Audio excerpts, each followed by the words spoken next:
നമസ്തേ sir. നമസ്തേ. പറഞ്ഞു ഏതായിരുന്നു doctor? ഞാൻ ഒരുപാട് ജൂനിയർ സാറിൻ്റെ ആണല്ലേ? ഞാൻ 77-85. ഞാൻ 94 വന്നത് 1000 വരെ. 1000 ആയപ്പോഴേക്കും ഞാൻ സർവീസിൽ. ഡോക്ടർ ദിനേശ് കൊല്ലൂർ ആയുർവേദ കോളേജിൽ റാങ്കോടെയാണ് ബിരുദം എടുത്തിട്ടുള്ളത്. അതുപോലെ അതിനുശേഷം ജാംനഗർ യൂണിവേഴ്സിറ്റിയിൽ നിന്നും കൗമാരത്തിൽ പോസ്റ്റ് ഗ്രാജുവേഷൻ എടുത്തിട്ടുണ്ട്. ഇപ്പോൾ ആയുർവേദ കോളേജ് കോട്ടക്കലിലെ അസിസ്റ്റന്റ് പ്രൊഫസറായിട്ട് ജോലി ചെയ്തു വരുന്നു. പിന്നെ കുറച്ച് കേരളത്തിൽ മാത്രം ഒതുങ്ങി നിൽക്കുന്നതോ ഇന്ത്യയിൽ മാത്രം ഒതുങ്ങി നിൽക്കുന്നതോ അല്ല ഡോക്ടർ ദിനേശിന്റെ മേഖല. ഇപ്പൊ അടുത്തകാലത്ത് ജർമ്മനിയിൽ നടന്ന ഇന്റർനാഷണൽ ആയുർവേദ സെമിനാറിൽ ബെസ്റ്റ് പേപ്പർ പ്രസന്റേഷനുള്ള അവാർഡ് കിട്ടിയിരിക്കുന്നത് ഡോക്ടർ ദിനേശിനാണ്. പിന്നെ മാത്രമല്ല, അധ്യാപനം മാത്രമല്ല, ഒരു പുസ്തക രചയിതാവും കൂടിയാണ് ഡോക്ടർ ദിനേശ്. കൗമാരകൃത്യം അപ്ഡേറ്റഡ് എന്ന പേരിൽ ഒരു പുസ്തകം ഇദ്ദേഹം രചിച്ചിട്ടുണ്ട്.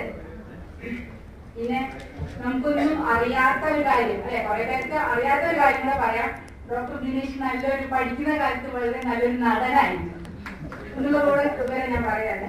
എന്തായാലും ഇന്നത്തെ അദ്ദേഹത്തിന്റെ ക്ലാസിന്റെ subject common paediatric ailments and management എന്നുള്ളതാണ്. ഇത്രയും പ്രഗത്ഭനായ ഒരു വ്യക്തിയിൽ നിന്നും നമ്മൾ അത്രയും നല്ലൊരു ക്ലാസ് പ്രതീക്ഷിക്കുന്നു.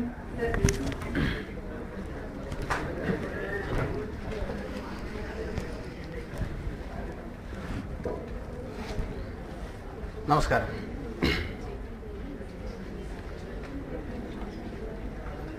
മാഡത്തിൻ്റെ നല്ല വാക്കുകൾക്ക് നന്ദി. ഒരുപാട് പരിചയമുള്ള മുഖങ്ങളാണ് എൻ്റെ മുമ്പിലുള്ളത്. എന്നാലും ഇങ്ങനെ ഒരു ചടങ്ങിലേക്ക് വിളിച്ചതിൽ സന്തോഷമുണ്ട്, നന്ദിയുണ്ട്.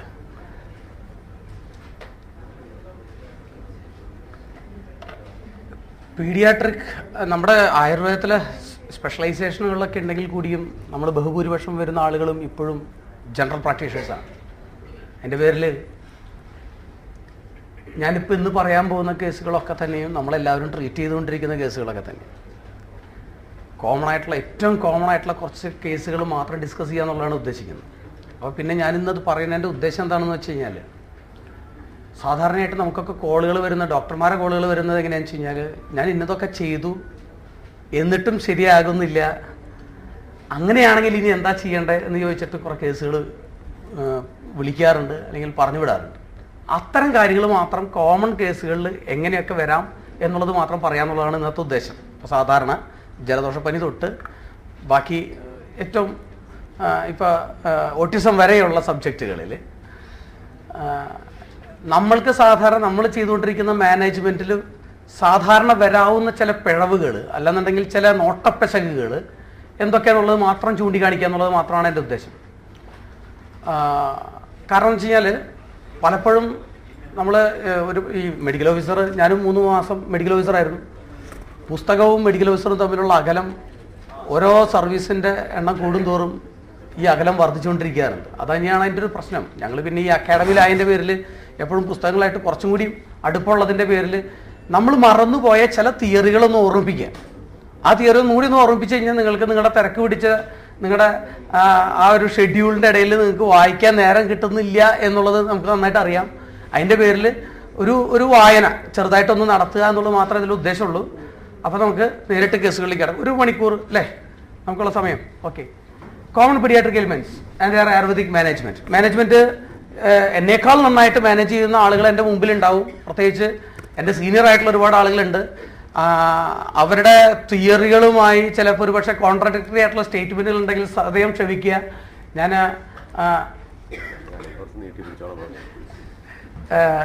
കാരണം എന്ന് വെച്ചാൽ ഞാൻ കുറേ തിയറി ഓറിയൻറ്റഡ് അല്ല, ഞാൻ കുറേ പ്രാക്ടീസ് ഓറിയൻറ്റഡ് ആണ്. അപ്പോൾ പലപ്പോഴും ഈ പറഞ്ഞ പോലെ തന്നെ പ്രാക്ടീസ് ബേസ്ഡ് ആയിട്ടുള്ള പുതിയ തിയറികളൊക്കെ ചിലപ്പോൾ കൊണ്ടുവന്നു തരും. അതിൽ അസഹിഷ്ണുത വല്ലാണ്ട് ഉണ്ടെങ്കിൽ നമുക്ക് ചർച്ചയ്ക്ക് വിധേയമാക്കാം, അല്ലെങ്കിൽ അത് അതേപടി ഒന്ന് മറക്കാൻ കൂടി ശ്രമിക്കുക, അല്ലെങ്കിൽ അതിൻ്റെ ഉള്ളിലുള്ള എന്തെങ്കിലും പാകപ്പിഴവുകൾ ഉണ്ടെങ്കിൽ സീനിയേഴ്സ് സൂചിപ്പിക്കുക. ചൂണ്ടിക്കാണിക്കുക, ഇതൊക്കെയാണ് ആമുഖമായിട്ട് പറയാനുള്ളത്. നമുക്ക് കിടക്കാം. യെസ്, ഈ പ്രസന്റേഷനിൽ ജ്വര പാരസെറ്റമോൾ ന്യായപ്രകാരമുള്ള ഒരൊറ്റ മരുന്നും പറയാൻ ഞാൻ ആഗ്രഹിക്കുന്നില്ല. അത് നമുക്ക് എല്ലാവർക്കും അറിയാവുന്നതാണ്. ചുമയ്ക്ക് ദശമൂലത്രയും കൊടുക്കണമെന്നും എപ്പോൾ നമുക്ക് വിതാരിയാധികൃതം കൊടുക്കണമെന്നുള്ളതൊക്കെ നമുക്ക് എല്ലാവർക്കും അറിയാവുന്നതാണ്. അപ്പോൾ അതിൻ്റെ ബാക്കിലുള്ള കുറച്ച് തിയറികൾ മാത്രം, അല്ലെങ്കിൽ ആ റെഫറൽ റീസൺസ് നമ്മൾ പലപ്പോഴും റെഫർ ചെയ്യുമ്പോൾ, അത് അലോപ്പതിക്കായാലും ശരി മറ്റുള്ള ആയുർവേദ ഡോക്ടർമാർക്ക് സ്പെഷ്യലിസ്റ്റുകൾക്കൊക്കെ റെഫർ ചെയ്യുമ്പോൾ അതിന് കാരണം പലപ്പോഴും നമ്മുടെ ചില മറവികളാണ്, അല്ലാന്നുണ്ടെങ്കിൽ ചില മറന്നുപോയ ചില തിയറികളാണ്. അതൊന്ന് ഉറപ്പിക്കുക എന്നുള്ളത് മാത്രമാണ്. യെസ്, RRTA റിക്കറന്റ് ആയിട്ടുള്ള റെസ്പിറേറ്ററി ട്രാക്ട് ഇൻഫെക്ഷൻ, പേര് കൊണ്ട് വലുതാണെങ്കിൽ കൂടിയും നമ്മളെല്ലാവരും പറയുന്ന ജലദോഷപ്പനി, കുട്ടികൾക്ക് ഇടയ്ക്കിടയ്ക്ക് വരുന്നതായിട്ടുള്ള ജലദോഷപ്പനി നമ്മളെല്ലാവരും ചികിത്സിക്കാറുണ്ട്. ഇതിൽ വരുന്നൊരു ഇതിന്റെ ഡെഫിനിഷൻ പറയുകയാണെന്നുണ്ടെങ്കിൽ 24 ദിവസത്തിനുള്ളിൽ ഒരു റെസ്പിറേറ്ററി ട്രാക്ട് ഇൻഫെക്ഷൻ തുടർച്ചയായി 3 അതിൽ തവണയോ ഉണ്ടാവുകയാണെങ്കിൽ RRTA എന്ന് വിളിക്കും. അതായത് മാസം ഒരിക്കലും ആന്റിബയോട്ടിക് കഴിച്ചുകൊണ്ടിരിക്കേണ്ടി വരുന്ന കുട്ടികളുടെ ജലദോഷപ്പനി എന്ന് പറഞ്ഞു കഴിഞ്ഞാൽ നമുക്ക് എല്ലാവർക്കും മനസ്സിലാവും. സാധാരണ RRTA കുറിച്ച് പറയുമ്പോൾ എല്ലാവരും സ്വന്തം കുട്ടികളെ കുറിച്ചാണ് ആലോചിക്കാറ്.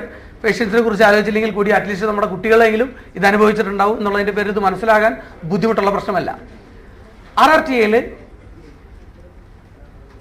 ഇനീഷ്യലി പ്രസന്റ് ചെയ്യുന്ന കുട്ടികളുടെ സിംറ്റം, ഇതിലുള്ള വരുന്ന ഏറ്റവും വലിയൊരു പ്രശ്നം എന്ന് വെച്ച് കഴിഞ്ഞാൽ നമ്മൾ ചികിത്സിക്കും, ദശമൂലത്രയും തുടങ്ങിയുള്ള സാധനങ്ങളൊക്കെ കൊടുക്കും, അത് മാറും, അത് കഴിഞ്ഞ് വീണ്ടും വരും. അലോപ്പതിക്കാരനും ആയുർവേദക്കാരനും ഒരുപോലെ ഫേസ് ചെയ്യുന്ന ഒരു പ്രോബ്ലം എന്താണെന്ന് വെച്ച് കഴിഞ്ഞാൽ ഇതിനൊരു ഫുൾ സ്റ്റോപ്പ് ഇടാൻ പറ്റുന്നില്ല എന്നുള്ളതാണ് സാധാരണയായിട്ട് കാണാറ്.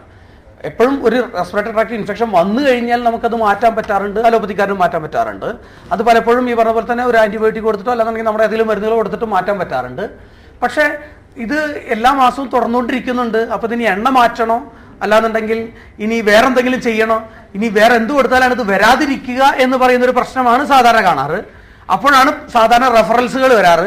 ഈ റെഫറൻസുകൾ എന്തുകൊണ്ടുണ്ടാകുന്നു എന്ന് വെച്ച് കഴിഞ്ഞാൽ ഈ RRTAനെ നമ്മളൊന്ന് ശരിക്കൊന്ന് സൂക്ഷ്മമായിട്ട് പരിശോധിച്ച് നോക്കി കഴിഞ്ഞാൽ 3 തരത്തിൽ റിക്കറന്റ് റെസ്പിറേറ്ററി ട്രാക്ട് ഇൻഫെക്ഷൻ ഉണ്ട്. ഇതിനെ നമ്മളൊന്ന് വേർതിരിച്ച് കണ്ട് ചെറിയൊരു രസായന ചികിത്സ കൊടുക്കാത്തതിൻ്റെ പേരിൽ മാത്രമാണ് ഇത് രണ്ടാമത് വരുന്നത്. ആ രസായന ചികിത്സ എങ്ങനെ വേണം കോയിൻ ചെയ്യാൻ എന്നുള്ളത് മാത്രമാണ് ഇതിൽ ശ്രദ്ധിക്കേണ്ട കാര്യമുള്ളൂ. അപ്പോൾ അതിൽ നമ്മളിതിനെ 3ആയിട്ട് തരും. നമ്മളെന്ന് പറഞ്ഞു കഴിഞ്ഞാൽ ഞാൻ സാധാരണ ഒരു രീതിയാണ്, ഇനീഷ്യലി ഒരു RRTA വരുമ്പോൾ അല്ലെങ്കിൽ ഒരു റെസ്പിറേറ്ററി ട്രാക്ട് ഇൻഫെക്ഷൻ വരുമ്പോൾ ഏറ്റവും ആദ്യം പ്രസന്റ് ചെയ്യുന്ന ലക്ഷണം കുട്ടിയിൽ എന്തായിരിക്കും എന്നുള്ളതിനെ ബേസ് ചെയ്തുകൊണ്ടും, 2 ഒരു റെസ്പിറേറ്ററി ട്രാക്ട് ഇൻഫെക്ഷൻ ഒരു മരുന്ന് കൊടുത്തു മാറി അത് കഴിഞ്ഞതിന് ശേഷം ആ കുട്ടി കംപ്ലീറ്റ്ലി സിംറ്റം ഫ്രീ ആകുന്നുണ്ടോ എന്ന് ചോദിച്ചു കഴിഞ്ഞാൽ ഇല്ല, മിക്കവാറും ഉണ്ടാകാറില്ല. ആ കുട്ടിയിൽ ഏതെങ്കിലും ഒരു സിംറ്റം മാത്രം നിലനിൽക്കാറുണ്ട്. നമ്മുടെ തനി നാടൻ ഭാഷയിൽ പറയുകയാണെന്നുണ്ടെങ്കിൽ ചീരാപ്പ്, അതല്ലാന്നുണ്ടെങ്കിൽ മേക്കാച്ചില് എന്നൊക്കെ പറഞ്ഞിട്ട് ഒരു ഒരു ഒരു ഒരു പ്രശ്നം നിലനിൽക്കാറുണ്ട്. ആ നിലനിൽക്കുന്ന പ്രശ്നം എന്ത് എന്നുള്ളതും ഏറ്റവും ആദ്യം പ്രസന്റ് ചെയ്യുന്ന RRTAയിലെ സിംറ്റം ഏത് എന്നുള്ളതിന്റെ ബേസിലും 3ആയിട്ട് RRTA നമ്മൾ തരംതിരിക്കുമ്പോൾ നെക്സ്റ്റ് ഒന്ന്, ഏറ്റവും പ്രധാനപ്പെട്ട ഗ്രൂപ്പ് മോർ ദാൻ 80% കേസിലും പ്രതിശായ ശ്വാസകാസ പ്രധാനം RRTA എന്ന് പറയുന്ന രൂപത്തിലേക്ക് കാണാൻ കഴിയും. അതായത് ഒന്നുകിൽ ഒരു പ്രതിശായമോ അല്ലെങ്കിൽ ഒരു ശ്വാസമോ അല്ലെങ്കിൽ ഒരു കാസമോ ബാക്കി നിർത്തിക്കൊണ്ടായിരിക്കും മിക്കവാറും റിക്കറന്റ് റെസ്പിറേറ്ററി ട്രാക്ട് ഇൻഫെക്ഷൻ പോകാറ്. അത് ഒരു പക്ഷേ സിലിയറി ഡിസ്കൈനേസിയ കൊണ്ടോ അല്ലാന്നുണ്ടെങ്കിൽ മ്യൂക്കോസൽ ഇൻഫ്ലമേഷൻ കൊണ്ടോ ഒക്കെയാണെന്ന് അലോപ്പതിൽ ഒരുപാട് അതിൻ്റെ എക്സ്പ്ലനേഷൻസുകളുണ്ട്. ലീവ് ഇറ്റ്, ഒരു കാസം അല്ലെങ്കിൽ ഒരു പ്രതിശായം അല്ലെങ്കിൽ ഒരു ശ്വാസം മാത്രം ബാക്കി നിന്നുകൊണ്ട് ഒരു റിക്കറന്റ് റെസ്പിറേറ്ററി ട്രാക്ട് ഇൻഫെക്ഷൻ വരികയും, അല്ലെങ്കിൽ ഇനീഷ്യൽ പ്രസന്റിങ് കംപ്ലൈന്റ് പനിക്ക് മുമ്പായി പ്രതിശായമോ ശ്വാസമോ കാസമോ മാത്രം വന്നുകൊണ്ട് പിന്നീട് പനിയിലേക്ക് കടക്കുകയും RRTA വരികയും ചെയ്യുന്ന കേസുകൾ. അതൊരു ഗ്രൂപ്പിനെ ഒന്ന് സ്പെഷ്യലായിട്ട് കൺസിഡർ ചെയ്യുക. കൂടുതൽ കഫവാദികമായിട്ടുള്ള ഒരു ഗ്രൂപ്പാണ് അത്. പ്രതിശായ ശ്വാസകാസ പ്രധാനം RRTA എന്ന് പേര് വിളിക്കാം. ക്ഷയപ്രധാനം RRTA എന്ന് പറഞ്ഞു കഴിഞ്ഞാൽ കുട്ടിക്ക് റിക്കറന്റ് ആയിട്ടുള്ള ഇൻഫെക്ഷൻസ് വന്നുകൊണ്ടിരിക്കുന്നുണ്ട്, പക്ഷെ അതേസമയം കുട്ടിയുടെ വെയിറ്റ് ഇങ്ങനെ കുറഞ്ഞുകൊണ്ടിരിക്കുക, ബൈലാറ്ററലി സിമെട്രിക്കൽ ആയിട്ടുള്ള ഡീപിഗ്മെന്റേഷൻ മുഖത്ത് കണ്ടുകൊണ്ടിരിക്കുക, എല്ലാ ധാതുക്ഷയങ്ങളുടെ ലക്ഷണങ്ങളും പ്രസന്റ് ചെയ്തുകൊണ്ടിരിക്കുക. എന്നാൽ അതർവൈസ് അത് ട്യൂബർക്ലോസിസ് അല്ല, അതല്ലാന്നുണ്ടെങ്കിൽ മറ്റേതെങ്കിലും സിസ്റ്റമിക് ഡിസോർഡർ അല്ല, വെറും റിക്കറന്റ് റെസ്പിറേറ്ററി ട്രാക്ട് ഇൻഫെക്ഷൻ വരികയും അതിന്റെ ഭാഗമായിട്ട് ആന്റിബയോട്ടിക് കഴിക്കുകയും അതിന്റെ ഭാഗമായിട്ട് ഡിസ്ബയോസിസ്, കോളനിക് ബാക്ടീരിയ നശിക്കുകയും അതിന്റെ ഭാഗമായിട്ട് മാൽന്യൂട്രീഷൻ വരികയും അവസാനം ഈ മാൽന്യൂട്രീഷൻ വീണ്ടും റെസ്പിറേറ്ററി ട്രാക്ട് ഇൻഫെക്ഷന് കാരണമാവുകയും അവസാനം കോഴിയാണോ മുട്ടയാണോ ആദ്യം ഉണ്ടായെന്ന് ചോദിച്ച മാതിരി ഒരു വിഷ്യസ് സൈക്കിൾ ഫോം ചെയ്യുകയും ചെയ്തതിന്റെ ഭാഗമായിട്ടാണ് ഇത് ഏറ്റവും കൂടുതൽ സെറ്റപ്പ് ആവാറ്. അങ്ങനത്തെ ഒരു ഗ്രൂപ്പിനെയാണ് ക്ഷയപ്രധാന RRTA എന്ന് വിളിക്കുന്നത്. നെക്സ്റ്റ് ജ്വരപ്രധാന RRTA എന്ന് പറഞ്ഞു കഴിഞ്ഞാൽ അത് പ്രത്യേകം ശ്രദ്ധിക്കേണ്ട ഒരു കേസാണ്. റിക്കറന്റ് റെസ്പിറേറ്ററി ട്രാക്ട് ഇൻഫെക്ഷൻ ഉണ്ട്. ഏറ്റവും ആദ്യം വരുന്ന ലക്ഷണം റെസ്പിറേറ്ററി ഒന്നുമല്ല, വെറും പനി മാത്രം.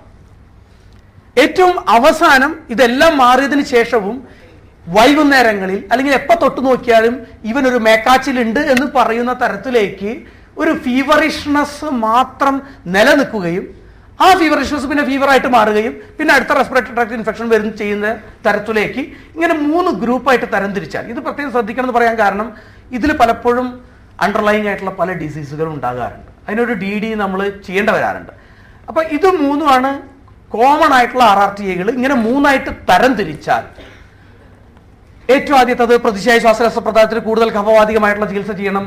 ക്ഷയപ്രധാനത്തിന് കൂടുതൽ വാതികത്തിലേക്ക്, ജ്വരപ്രധാനത്തിന് കൂടുതൽ സാമപിത്തത്തിലേക്ക് ചികിത്സ ചെയ്യേണ്ടി വരുന്നതായിട്ടുള്ളൊരു കണ്ടീഷൻ ഉണ്ടെന്നുള്ളൊരു തിരിച്ചറിവ് മാത്രം നമ്മൾ നടത്തി കഴിഞ്ഞാൽ നമുക്ക് ഈ പ്രശ്നത്തിന് ഫുൾ സ്റ്റോപ്പ് ഇടാം.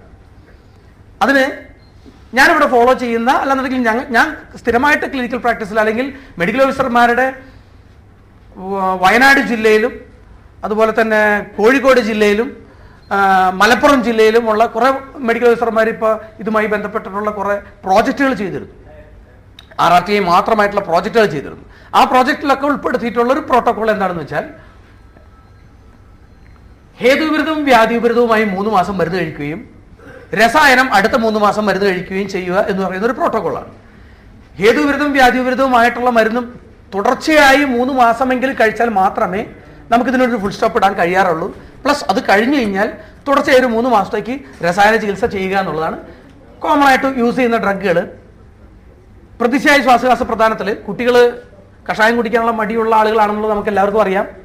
പ്രത്യേകിച്ച് 3 വയസ്സിന് ശേഷം 8 വയസ്സിന് താഴെയാണ് RRTA ഏറ്റവും കോമൺ ആയിട്ട് കാണാറ് നമ്മുടെ കുട്ടികളിൽ. അപ്പോൾ ഇങ്ങനൊരു കോക്ടെയിലാണ് നമ്മൾ സാധാരണയായിട്ട് യൂസ് ചെയ്യാറ്. അതിലിപ്പോൾ ഞാനൊരു ഏതെങ്കിലും കമ്പനിക്കാരുടെ വക്താവായിട്ടല്ല അല്ലെങ്കിൽ കമ്മീഷൻ മേടിച്ചിട്ടുമല്ല, ദശമൂലത്രയും കനകാസം സെപ്റ്റിൽ എന്ന് പറയുന്നൊരു കോമ്പിനേഷൻ നല്ല ടേസ്റ്റ് ഉണ്ട്. കുട്ടികൾ കുടിക്കും, കുട്ടികൾ വിമുഖത കാണിക്കാറില്ല. അപ്പോൾ ഈ നിങ്ങൾക്ക് ഏതെങ്കിലും കഫവാതകരമായിട്ടുള്ള ദശമൂലത്രയം ഒഴിവാക്കിക്കൊണ്ടുള്ള വ്യാഘ്രേതി കഷായമോ ഏതെങ്കിലും കഷായം നിങ്ങൾക്ക് യൂസ് ചെയ്യാം. അതിൽ ഈ കഷായം അരിഷ്ടം മിക്സ് ചെയ്ത് അതിൻ്റെ കൂടെ ഒരു ടോണിക്കും കൂടി മിക്സ് ചെയ്യുമ്പോൾ നമുക്ക് കുറേയും കൂടി സ്വീറ്റായിട്ട് ഈ സാധനം കൊടുക്കാൻ കഴിയുന്നുണ്ട്. ഇതിലിപ്പോൾ പ്രോജക്റ്റിന്റെ ഭാഗമായിട്ട് നമ്മൾ ഉൾപ്പെടുത്തുമ്പോൾ നമ്മൾ സാധാരണയായിട്ട് സെപ്റ്റിലിനെ ഇതിൽ മൈനസ് ചെയ്തുകൊണ്ട് ചൂർണങ്ങളാണ് ഏർപ്പാടാക്കാറ്. ചൂർണങ്ങൾ ഏർപ്പാടാക്കുമ്പോൾ നമ്മുടെ ചക്രതത്വത്തിൽ കാസാധികാരത്തിൽ ഒരു ശൃംഖ്യാദി കഷായം എന്ന് പറഞ്ഞിട്ടൊരു കഷായമുണ്ട്. ആ കഷായമാണ്, അതിൻ്റെ ചൂർണങ്ങളാണ്. ഒന്നും പറ്റിയില്ല എന്നുണ്ടെങ്കിൽ തിപ്പല്ലി ചൂർണം, അതുമല്ലെന്നുണ്ടെങ്കിൽ ഷഠി കച്ചോലത്തിന്റെ ചൂർണം, ഇതൊക്കെയാണ് നമ്മൾ അതിൻ്റെ ഉള്ളിൽ ഉൾപ്പെടുത്താറ്. അപ്പോൾ ദശമൂലത്രയം കനകാസം സെപ്റ്റിൽ എന്ന് പറയുന്ന ഒരു മിക്സ്ചർ തുടർച്ചയായിട്ട് 3 മാസം കൊടുത്തതിന് ശേഷം ഇത് ഹേതു വ്യാധി വിപരീതമായിട്ട് വർക്ക് ചെയ്യുന്ന സാധനമാണ്. നമുക്കറിയാം കനകാസവും വ്യാധിവിരുദ്ധമാണ്, ഹേതുവിരുദ്ധവും വ്യാധിവിരുദ്ധവുമാണ് DMK എന്ന് പറയുന്നത്. സെപ്റ്റിലിൻ അതിൻ്റെ ഒരു ഇമ്മ്യൂൺ ബൂസ്റ്റിംഗ് എഫക്റ്റ് നമുക്ക് നൽകുന്നതാണ്. ജ്വരപ്രധാനത്തിൽ നേരെ നമ്മൾ ഈ പറയുന്ന കഷായത്തിനെ മാറ്റി കുറച്ചും കൂടി വിഷമജ്വരത്തിലൊക്കെ കൊടുക്കുന്നതായിട്ടുള്ള ഇന്ദുകാന്തം ആക്കി കൊടുക്കുന്നു. ക്ഷയപ്രധാനത്തിലെ നമ്മൾ കുറേ കൂടി ക്രോണിക് ആയിട്ടുള്ള കണ്ടീഷൻസ് നമുക്കറിയാം. ദീർഘകാലാനുബന്ധിത്വം എന്ന് പറയുന്നത് എപ്പോഴും ഒരു ശ്ലേഷ്മാവിൻ്റെ ആവരണം കൊണ്ടുണ്ടാകുന്ന രോഗങ്ങളിലാണ് ഏറ്റവും കോമൺ ആയിട്ട് കാണുന്നത്. അപ്പോൾ അത്തരത്തിലുള്ള അല്ലെങ്കിൽ പസ്റ്റുലാർ ആയിട്ടുള്ള അല്ലെങ്കിൽ ബ്രോങ്കൈറ്റിസ് പോലുള്ള കണ്ടീഷനിൽ കൊടുക്കുന്നതായിട്ടുള്ള ഏലാഗണാദി, അത്തരത്തിലുള്ള ക്ഷയപ്രധാനമായിട്ടുള്ള രോഗങ്ങൾ കൊടുക്കുന്ന ഏലാഗണാദിയാണ് അവിടെ നമ്മൾ കൊടുക്കാറ്. ഇത് ഇങ്ങനെ മിക്സ് ചെയ്ത് ഇതൊരു 3 മാസം തുടർച്ചയായിട്ട് കഴിപ്പിക്കുക. അതിനുശേഷം നമ്മൾ രസായനത്തിലേക്ക് കിടക്കുക. രസായനത്തിലേക്ക് കിടക്കുമ്പോൾ പ്രതിശായ ശ്വാസകോശ പ്രധാനത്തിലേക്ക് അഗസ്ത്യ രസായനം കൊടുക്കുമ്പോൾ കുട്ടികൾ സാധാരണ കഴിക്കാൻ നല്ല മടി കാണിക്കുന്ന ഒരു സാധനമാണ്. അതിൻ്റെ പേരിൽ നിങ്ങൾക്ക് ശർക്കര നീര് ഉപയോഗിച്ച് അത് മിക്സ് ചെയ്ത് കൊടുക്കാവുന്നതാണ്. അതുപോലെ തന്നെ ഇന്ദുകാന്തകൃതം ജ്വരപ്രധാനത്തിലും ക്ഷയപ്രധാനത്തിലും ചവനപ്രാശവും സ്ഥിരമായിട്ട് 3 മാസം കഴിപ്പിക്കുക. ഇങ്ങനെ 6 മാസത്തെ ഒരു കോഴ്സ് ഓഫ് ട്രീറ്റ്മെന്റ് നേരത്തെ തന്നെ പാരൻസിനോട് പറഞ്ഞുകൊണ്ട്. കാരണം വെച്ചാൽ നമുക്കറിയാം AKT RRTI വരുമ്പോൾ അലോപ്പതി പ്രാക്ടീഷണേഴ്സ് ചെയ്യുന്നത് എപ്പോഴും അതിലേക്ക് ഓരോ മാസവും ആൻറ്റിബയോട്ടിക് കൊടുത്ത് 4 മാസം കഴിയുമ്പോഴേക്കും അമ്മയുടെ മുഖം ചുളിയുന്നു. അപ്പോൾ കുറച്ച് കഴിയുമ്പോൾ നേരെ പോയിട്ട് ഒരു ബ്ലഡ് ടെസ്റ്റ് ചെയ്യാൻ പറയുന്നു. അപ്പോഴേക്കും ESR കൂടിയിട്ടുണ്ടാവും. ചെസ്റ്റ് എക്സ്റേ എടുക്കാൻ പറയുന്നു. അവിടെ 2 ബ്രോങ്കോവാസ്കുലർ മാർക്കിങ്സ് കണ്ടു കഴിഞ്ഞാൽ ഈ സാധനം പ്രൈമറി കോംപ്ലക്സ് ആണെന്ന് പറയുന്നു. നേരെ പോയി ഇനി ഒരു 6 മാസത്തേക്ക് മരുന്ന് കഴിക്കാൻ പറഞ്ഞാൽ അമ്മയ്ക്കും ആശ്വാസമായി, അവനും ആശ്വാസമായി, എല്ലാവർക്കും ആശ്വാസമായി. കാരണം വെച്ചാൽ ഇനി ഒരു 6 മാസത്തേക്ക് കഴിക്കാമല്ലോ. അപ്പോൾ പേഷ്യൻസിനൊരു നിശ്ചിത ഒരു എയിം ഇട്ട് കൊടുത്തുകൊണ്ട് നിങ്ങൾ 6 മാസത്തേക്ക് 1 വർഷത്തേക്ക് മരുന്ന് കഴിപ്പിച്ച ഒരു പേഷ്യൻസ് ഫോളോ ചെയ്യാറുണ്ട്. ഈ ഒരു 6 മാസത്തേക്ക് നമ്മളത് മുൻകൂർ തന്നെ പറഞ്ഞുകൊണ്ട് ചികിത്സിക്കുകയാണെന്നുണ്ടെങ്കിൽ ഇതിന് ഫുൾ സ്റ്റോപ്പ് ഇടാൻ കഴിയാറുണ്ട്. ഇതുകൊണ്ട് മാത്രം പറ്റാറില്ല. ഏകദേശം 32% ആളുകളിൽ വീണ്ടും അതിന് പഥ്യാപഥ്യത്തിന് വളരെ റോളുണ്ട്. Next please. പഥ്യാപഥ്യത്തിൽ അടുത്തുന്നു ക്രിമിക്കിനപടി എല്ലാവർക്കും എഴുതുക എന്നുള്ളത് പ്രത്യേകം ശ്രദ്ധിക്കുക. ഇത് ചെയ്യുമ്പോൾ കാരണം വെച്ച് കഴിഞ്ഞാൽ RRTI ഉണ്ടാകുന്നതിന് ഒരു പ്രധാനപ്പെട്ട കാരണം എന്ന് പറയുന്നത് വേർബ് ഇൻഫെസ്റ്റേഷനാണ്. ക്രിമിക്കിനപടി എഴുതുന്ന ഡോസുകൾ പലർക്കും പലതാണ്. ക്രിമിക്കിനപടി എന്ന് പറയുന്ന യോഗം പല കമ്പനികളുടെയും പലതാണ്. ഭാഗ്യത്തിന് ക്രിമിക്കിനപടിയിൽ ഒന്നും തന്നെ എല്ലാത്തിലും വിരേചന ഔഷധങ്ങൾ അധികമില്ലാത്തതിൻ്റെ പേരിൽ ഞാൻ സാധാരണ ഡോസ് എല്ലാവരും പറയാറ് ഹെവി ഡോസാണെന്നാണ് പറയാറ്. പക്ഷേ ഉണ്ടെങ്കിൽ ഞാൻ എൻജോയ് ചെയ്യുന്ന ഡോസ് എന്ന് പറയുന്നത്, കുട്ടികളിൽ റിസൾട്ട് എൻജോയ് ചെയ്യുന്ന ഡോസ് എന്ന് പറയുന്നത് 4 വയസ്സിന് മുകളിൽ 1 വീതം 3 നേരം തുടർച്ചയായി 21 ദിവസം കഴിപ്പിക്കുക എന്നുള്ളതാണ്. അതുകൊണ്ട് ഒരു അപകടവും ഇതുവരെ ഉണ്ടായിട്ടില്ല. പിന്നെ ക്രിമിക്കിനപടി കൊടുത്ത് ഒരു ക്രിമിശോധന കൊടുക്കുന്ന സ്വഭാവമൊക്കെ ഒരു കോട്ടക്കൽ സ്കൂൾ ഓഫ് തോട്ടിൻ്റെ അല്ലെങ്കിൽ PS വാര്യർ സ്കൂൾ ഓഫ് തോട്ടിൻ്റെ ഭാഗമായിട്ട് നമ്മുടെ കേരളത്തിൽ പ്രചാരമുണ്ട്. പക്ഷേ വിരേചനം എന്ന് പറയുന്നത് ക്രിമി ചികിത്സയിൽ ആദ്യം ചെയ്യേണ്ട പണിയാണ്, അവസാനം ചെയ്യേണ്ട പണിയല്ല. അപകർഷണമാണ്. പക്ഷേ ഏറ്റവും നല്ല അപകർഷണ ദ്രവ്യം അലോപ്പതി മരുന്നുകളാണ് ഇന്നും ഞാൻ വിശ്വസിക്കുന്നത്. അപകർഷണം കൊണ്ട് ഹുക്ക്വേമിനെ അപകർഷണം ചെയ്യാനൊന്നും ആയുർവേദ മരുന്നുകൾക്ക് കഴിയാറില്ല. അസ്കാരിസ് ലൂംബ്രിക്കോയിഡ്സ് അത്യാവശ്യം നല്ല സംസ്ഥാന സമ്മേളനം പോലെ കൂടിയിട്ടുണ്ടെങ്കിൽ അതിനെ അപകർഷണം ചെയ്യാനൊന്നും ആയുർവേദ മരുന്നുകളെ കൊണ്ട് കഴിയില്ല. പിന്നെ പറ്റും, ഒരു മനുഷ്യാവകാശ ലംഘനം ചെയ്യേണ്ടി വരും. തലേ ദിവസം കുട്ടീനെ അഡ്മിറ്റ് ചെയ്തിട്ട് പിന്നെ സ്നേഹപാനമൊക്കെ ഒഴിപ്പിച്ച് പിന്നെ എന്ത് ചെയ്യണം, ഒറ്റ ദിവസം തന്നെ വമനവും വിരേചനവും വസ്തിയും നസ്യവും ഒക്കെ പാടെ കൂടി ചെയ്ത് കളയുകയാണെന്നുണ്ടെങ്കിൽ ആചാര്യൻ്റെ ആ ഗതികേട് കൊണ്ട് ചെയ്തിരുന്ന ആ പണികളൊക്കെ ചെയ്യുകയാണെന്നുണ്ടെങ്കിൽ ഒരു പക്ഷേ കളയാൻ പറ്റിയേക്കാം. പക്ഷേ അലോപ്പതി ഡോക്ടറെ അടുത്ത് പോയിട്ട് അവരോടൊരു ഡിവേമിങ് ഏജന്റ് കൊടുക്കാൻ പറഞ്ഞു കഴിഞ്ഞാൽ യാതൊരു സംശയം വേണ്ട, ആ സാധനം മുഴുവൻ അപകർഷണം നടന്നു പോകും. പക്ഷേ അലോപ്പതി മരുന്നിന് ഒന്നിനും തന്നെ പ്രകൃതി വിഘാതം ചെയ്യാനുള്ള കപ്പാസിറ്റി ഇല്ല. ഇന്ന് അതിനുള്ള മരുന്നുകളൊന്നും തന്നെ കണ്ടുപിടിച്ചിട്ടില്ല. ഏത് ഓറൽ റൂട്ടിലൂടെ ഒരു ആൽബൻഡസോളോ മെബൻഡസോളോ കൊടുത്തിട്ട് സർക്കുലേറ്റിംഗ് ലാർവകളെയും സിസ്റ്റുകളെയും കൊന്നെടുക്കാൻ ആർക്കും കഴിയാറില്ല. അതിന് പേരിൽ അതിന് ശക്തമായിട്ടുള്ള നമ്മുടെ മരുന്നുകൾ തന്നെയാണ് ആവശ്യം. വിടങ്കാരിഷ്ടവും ക്രിമിക്കിനപടിയും ഒക്കെ കൊടുക്കുക. ഇവിടെ RRTIയിൽ ക്രിമിക്കിനപടി നിർബന്ധമായിട്ട് കൊടുക്കുക. പഥ്യാപഥ്യത്തിന് വളരെയധികം റോളുണ്ട്. 32% നമ്മളുടെ ഒരു 600ഓളം ഡാറ്റകൾ പറയുന്നത് 32% പഥ്യാപഥ്യം മാത്രം കൊണ്ട് തന്നെ നമുക്കിത് കൺട്രോൾ ചെയ്യാൻ കഴിയുന്നതാണ്. പഥ്യാപഥ്യത്തിൽ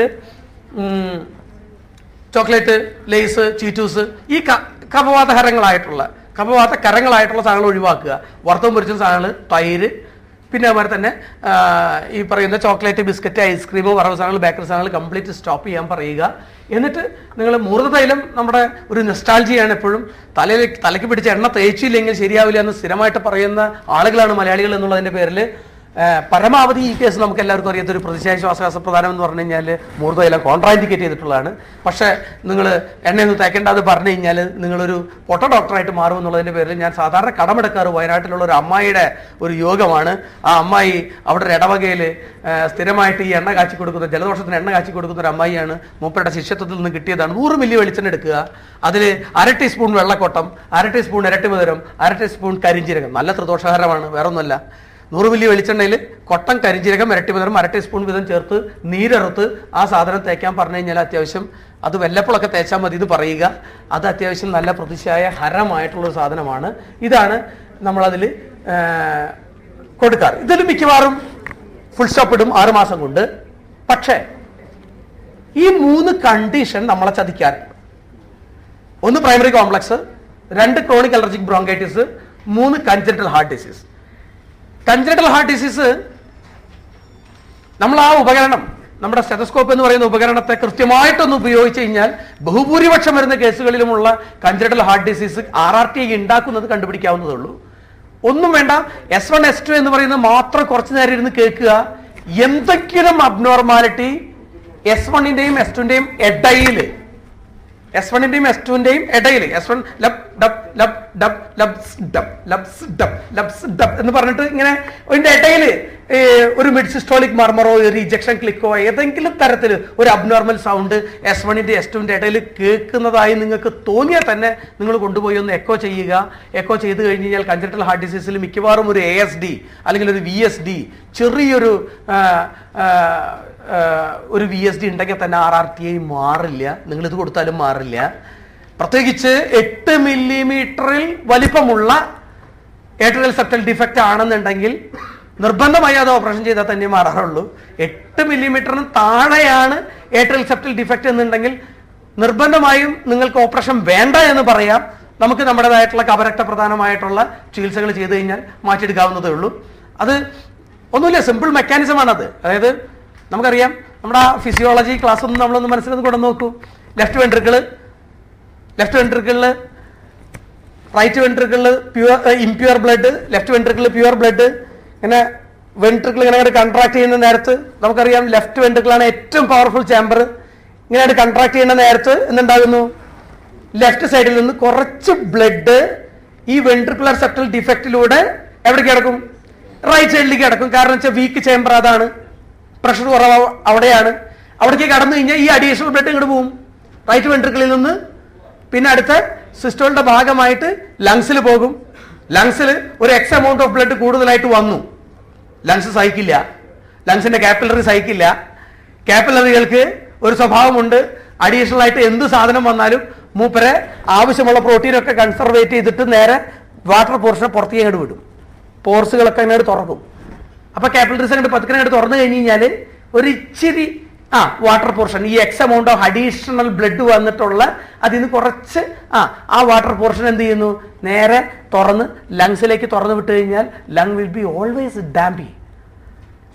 സ്വാഭാവികമായിട്ടും ലങ്ങിലേക്ക് ഇതിന്റെ അതിപ്രസരം ഉണ്ടായാലാണ് നമ്മൾ ലങ് എഡിമ എന്ന് വിളിക്കുന്നത്. അപ്പൊ ചെറിയൊരു VSD ഒക്കെ ഉണ്ടായി കഴിഞ്ഞാൽ ലങ് എപ്പോഴും കൂടുതൽ വെറ്റായിട്ടിരിക്കുകയും അത് അടുത്ത ഇൻഫെക്ഷന് കാരണമാവുകയും ചെയ്യുന്നതാണ് ഇതിൽ സ്വാഭാവികമായിട്ടും സംഭവിക്കുന്നത്. കപോൽക്ലസ്യത്തിന് മാത്രം ചികിത്സിച്ചാൽ മതി, അത് നമുക്ക് ഈ പ്രോട്ടോക്കോളോട്ട് മാറാറില്ല. അപ്പോഴാണ് പലപ്പോഴും ഡോക്ടർമാർ അടുത്ത കേസ് പറഞ്ഞു വിടുന്നത്. ക്രോണിക് അലർജിക് ബ്രോങ്കൈറ്റിസ് അതുപോലൊരു കേസാണ്. പ്രൈമറി കോംപ്ലക്സ് അങ്ങനത്തെ ഒരു കേസാണ്. ഇത് രണ്ടും ഡയഗ്നോസ് ചെയ്യാൻ നമ്മൾ പഠിക്കണം കേട്ടോ. ഈ ക്രോണിക് അലർജിക് ബ്രോങ്കൈറ്റിസ് ക്ലിനിക്കലി നമുക്ക് ഡയഗ്നോസ് ചെയ്യാവുന്നതാണ് പരമാവധി. പ്രൈമറി കോംപ്ലക്സ് ഇന്ന് അലോപ്പതിക്കാർ ഏറ്റവും കൂടുതൽ മിസ്യൂസ് ചെയ്തുകൊണ്ടിരിക്കുന്ന ഒരു സാധനമാണ്. പ്രൈമറി കോംപ്ലക്സ് അല്ല എന്ന് അറിഞ്ഞുകൊണ്ടും ആന്റി കോക്സ് ട്രീറ്റ്മെന്റ് 6 മാസം എഴുതി സമാധാനം നേടുന്ന അലോപ്പതി ഡോക്ടർമാരാണ് ഏറ്റവും കൂടുതൽ. ഒരുപാട് ഇന്ത്യൻ അക്കാഡമി ഓഫ് പീഡിയാട്രിക്സിലൊക്കെ ഒരുപാട് ചർച്ചാ വിഷയമായിട്ടുള്ള സബ്ജക്റ്റാണ്. നെക്സ്റ്റ്, പ്രൈമറി കോംപ്ലക്സിൽ മിനിമം ഒരു 4 കാര്യങ്ങൾ നിങ്ങളൊന്ന് ശ്രദ്ധിച്ചാൽ മതി. നിർബന്ധമായിട്ടും ചെസ്റ്റ് എക്സ്റേ എടുത്തിട്ട് വേണം നമ്മൾ അതിന്റെ ഡയഗ്നോസിസ് കൺഫേം ചെയ്യാനായിട്ട്. ചെസ്റ്റ് എക്സ്റേയിൽ ഈ പോർഷൻ ഒന്നും നോക്കല്ല, ഈ എപ്പെക്സ് റീജിയൻ. ഇതിലിപ്പോ വലിയ ക്ലാരിറ്റി കിട്ടുന്നില്ല. എപ്പെക്സ് റീജിയനിൽ നമുക്കറിയാം ഇത് റിബുണ്ട്, ഇപ്പുറത്ത് റിബുണ്ട്, ഇതിൽ നമ്മുടെ ക്ലാവിക്കിൾ പോകുന്നുണ്ട്. ഈ റിബുമ്മലൊക്കെ കൂടുതലൊരു വെള്ള കളർ കാണുന്നുണ്ടാവും. ഇത് റിബുമ്മലായിട്ടാണ് നമുക്ക് തോന്നുന്നുണ്ടെങ്കിൽ കൂടിയും അതിന്റെ ഏറ്റവും എപ്പെക്സ് റീജിയനിൽ എവിടെയെങ്കിലും കുറച്ച് ഒപ്പേസിറ്റി കാണുന്നുണ്ടോ എന്നുള്ളത് ഒന്നാമത്തെ കാര്യം നോക്കുക. 2, നമ്മുടെ ഈ ബ്രോങ്കോവാസ്കുലാർ ഏരിയ നമ്മുടെ റൈറ്റ് സൈഡിലേക്ക് 3 വിരൽ വെച്ച പോലെയും ലെഫ്റ്റ് സൈഡിലേക്ക് 2 വിരൽ വെച്ച പോലെയും നമ്മുടെ ബ്രോങ്കോവാസ്കുലാർ ഷേഡോ നമുക്ക് കിട്ടും. ഈ ബ്രോങ്കോവാസ്കുലാർ ഷേഡോ അബ്നോർമലി ഡയലേറ്റഡ് ആണോ, അവിടെയൊക്കെ ഇങ്ങനെ വട്ടം പോലെയുള്ള നല്ല മാർജിനുള്ള കഴലകൾ അല്ലെങ്കിൽ ബ്രോങ്കിയൽ ലിംഫ് നോട്ട്സ് എൻലാർജ് ചെയ്ത് നിൽക്കുന്നുണ്ടോ. പ്ലസ് ക്ലിനിക്കൽ ഫീച്ചർ നിർബന്ധമായിട്ടും വേണം. ക്ലിനിക്കൽ ഫീച്ചറിൽ minimum loss of appetite, weight loss, night fever minimum ഉണ്ടാകണം. റീജിയണൽ ലിംഫഡിനോപ്പതി, നമ്മുടെ ഈ പരിസരങ്ങളിലൊക്കെയുള്ള ലിംഫ് നോട്ട്സുകൾ ബൈലാറ്ററലി സിമെട്രിക്കലായി എൻലാർജ് ചെയ്തിട്ടുണ്ടാകണം. നെക്സ്റ്റ്, ESR മിനിമം 30 മുകളിലെങ്കിലും പൊന്തിയിട്ടുണ്ടാകണം. TC ഒരു 14,000 മുകളിലെങ്കിലും പൊന്താതെ നിങ്ങളിത് പ്രൈമറി കോംപ്ലക്സ് എന്നുള്ളത് സംശയിക്കേണ്ട. ഏറ്റവും അവസാനം നിങ്ങൾ കൊണ്ടുപോയിട്ട് മാൻഡോ ചെയ്യുക. ഇത്രയും സാധനങ്ങളൊക്കെ ചെയ്തിട്ട് മാൻഡോനെ വിശ്വസിച്ചാൽ മതി. മാൻഡോനെ വിശ്വസിക്കാൻ ഭയങ്കര ബുദ്ധിമുട്ടുള്ള കാലഘട്ടമാണ് ഇന്ത്യൻ പോപ്പുലേഷനിൽ ഇന്നത്തെ കാലത്ത്. കാരണം നമ്മളെല്ലാവരും BCG എടുക്കുന്നുണ്ട്. BCG എടുക്കുന്ന കുട്ടികളെ മാത്രമേ കാണുന്നുള്ളൂ. BCG എടുത്തതിന്റെ പേരിൽ മാൻഡോ എങ്ങനെ വേണമെങ്കിലും പോസിറ്റീവ് ആകാം. അതിൻ്റെ പേരിൽ മാൻഡ്രോൻ അങ്ങോട്ട് വല്ലാണ്ട് അങ്ങോട്ട് വിശ്വസിക്കേണ്ട. നമുക്ക് അങ്ങനെ ഒരു ശീലമുണ്ട്. ഒരു പ്രൈമറി കോംപ്ലക്സ് എന്ന് കാണുമ്പോഴേക്കും ആദ്യം എഴുതുന്ന ടെസ്റ്റ് മാൻഡ്രോ ടെസ്റ്റ് ആകുന്ന ഒരു ശീലമുണ്ട്. അതങ്ങോട്ട് പോസിറ്റീവായി എന്ന് വിചാരിച്ചു കഴിഞ്ഞാൽ പെട്ടെന്ന് അങ്ങോട്ട് TB ഉണ്ടെന്ന് വിശ്വസിക്കേണ്ട. തന്നെയല്ല, മാൻഡ്രോ റീഡ് ചെയ്യുമ്പോൾ 3 കാര്യങ്ങൾ ശ്രദ്ധിക്കുക. നമ്മൾ ആ അളവ് മാത്രം നോക്കാതെ റെഡ്, റേസ്ഡ്, ഇൻഡ്യൂറേഷൻ, ചുവന്ന് ഉയർന്ന് സ്കിൻ ലെവൽ നോക്കിക്കഴിഞ്ഞാൽ അതിൽ നിന്ന് മുകളിലേക്ക് ഉയർന്നുകൊണ്ട് ഇൻഡ്യൂറേറ്റഡ് ആവുക എന്ന് പറയുന്ന ഒരു കണ്ടീഷനാണ് പ്രധാനമായിട്ടും നിങ്ങൾ നോക്കേണ്ടത്. ഇതുണ്ടെങ്കിൽ നിങ്ങൾക്ക് ഇത് ഇത്രയും ഫീച്ചേഴ്സ് എല്ലാം കൂടി ഒരുമിച്ച് വരികയാണെങ്കിൽ യാതൊരു സംശയവും വേണ്ട, പ്രൈമറി കോംപ്ലക്സ് ആണ്. അത് പ്രൈമറി കോംപ്ലക്സിൽ ഈ എല്ലാ ഫീച്ചേഴ്സും എല്ലാം കൂടി വന്നതാണ് എങ്കിൽ എൻ്റെ കുട്ടിക്കാണെങ്കിൽ ഞാൻ അലോപ്പതി മരുന്ന് കൊടുക്കാറുള്ളൂ. അതേസമയം ചെസ്റ്റ് റേഡിയോഗ്രാം നെഗറ്റീവാണ്, ക്ലിനിക്കൽ ഫീച്ചർ ഉണ്ട്, അതേസമയം ബാക്കിയുള്ള ഹെമറ്റോളജിക്കൽ ഫീച്ചർ ഉണ്ട് എങ്കിൽ നമുക്ക് ആയുർവേദ ട്രീറ്റ്മെന്റ് ട്രൈ ചെയ്യാവുന്നതാണ്. നമുക്കത് നമ്മുടെ ഈ പറഞ്ഞ പോലെ തന്നെ ഇതിൻ്റെ ഒപ്പം തന്നെ നമ്മൾ ഗുഗുലു പഞ്ചബലം പോലെയുള്ള മരുന്നുകളും ചെറിയ ബ്രഹ്മണ സ്നേഹപാനങ്ങളും ചെയ്താൽ മാത്രമേ, നിരാമാവസ്ഥയിൽ ചെറിയ ബ്രഹ്മണ സ്നേഹപാനങ്ങൾ ചെയ്താൽ മാത്രമേ അത് ക്ലിയർ ആകാറുള്ളൂ. Next please. Next reactive air. അതിനു മുമ്പ് ക്രോണിക് അലർജി ബ്രോങ്കൈറ്റിസിൽ ക്ലിനിക്കലി നിങ്ങൾക്ക് എങ്ങനെയാണ് ഡയഗ്നോസ് ചെയ്യാൻ പറ്റുമെന്ന് വെച്ച് കഴിഞ്ഞാൽ, ഒരു ചുമ തുടങ്ങിയാൽ 3 മുതൽ 6 മാസം വരെ, dry cough especially at night. അത് കഴിഞ്ഞ് കഴിഞ്ഞാൽ ചെസ്റ്റ് റേഡിയോഗ്രാമിൽ ഞാൻ ആ സ്ലൈഡ് വെച്ചിട്ടുണ്ടായിരുന്നു. Next please.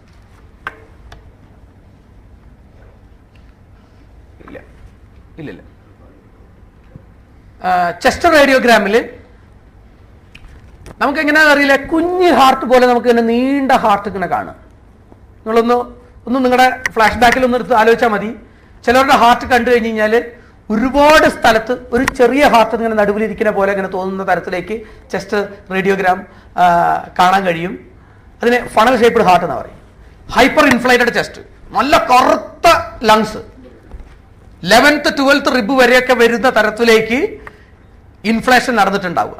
ഡയഫ്രഗം താഴ്ത്ത് നിൽക്കുക, നല്ല കറുത്ത lungs, plus funnel shaped heart, plus raised eosinophils, plus family history positive for allergy, plus ഈ ഞാൻ നേരത്തെ പറഞ്ഞ മാതിരിയുള്ള ചുമ.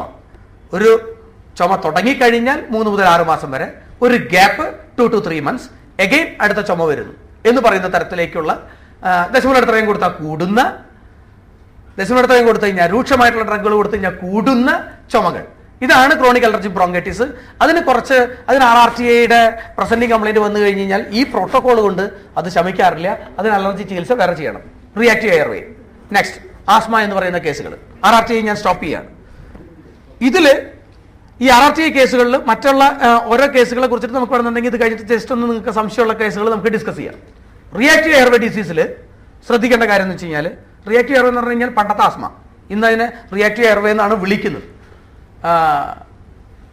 ആസ്തമ എന്ന് വിളിക്കണമെന്നുണ്ടെങ്കിൽ ഇപ്പോൾ വേറെ കുറേ ക്രൈറ്റീരിയകൾ വേണം. റിയാക്റ്റീവ് എയർവേ എന്ന് പറഞ്ഞാൽ സ്റ്റിമുലസിന് ഭാഗമായിട്ട് റിയാക്ഷൻ നടന്ന എയർവേ ട്രാക്ട് എന്നർത്ഥമേ ഉള്ളൂ. നെക്സ്റ്റ്, ഇതിൽ നമ്മളെല്ലാവരും ചികിത്സിക്കാറുണ്ട്. ശ്വാസം വിട്ട ചികിത്സിക്കുക ഇപ്പോൾ അത്ര വലിയ ബുദ്ധിമുട്ടൊന്നുമില്ല, നമ്മളെത്രയും ശ്വാസാനന്ദം ഗുളികയും ഇതൊക്കെ കൊടുത്താൽ മതി. പക്ഷെ ഇതിൻ്റെ പലപ്പോഴും ഇതിൻ്റെ വരുന്ന എപ്പിസോഡുകളുടെ തീവ്രത കുറഞ്ഞു വരാറുണ്ട്.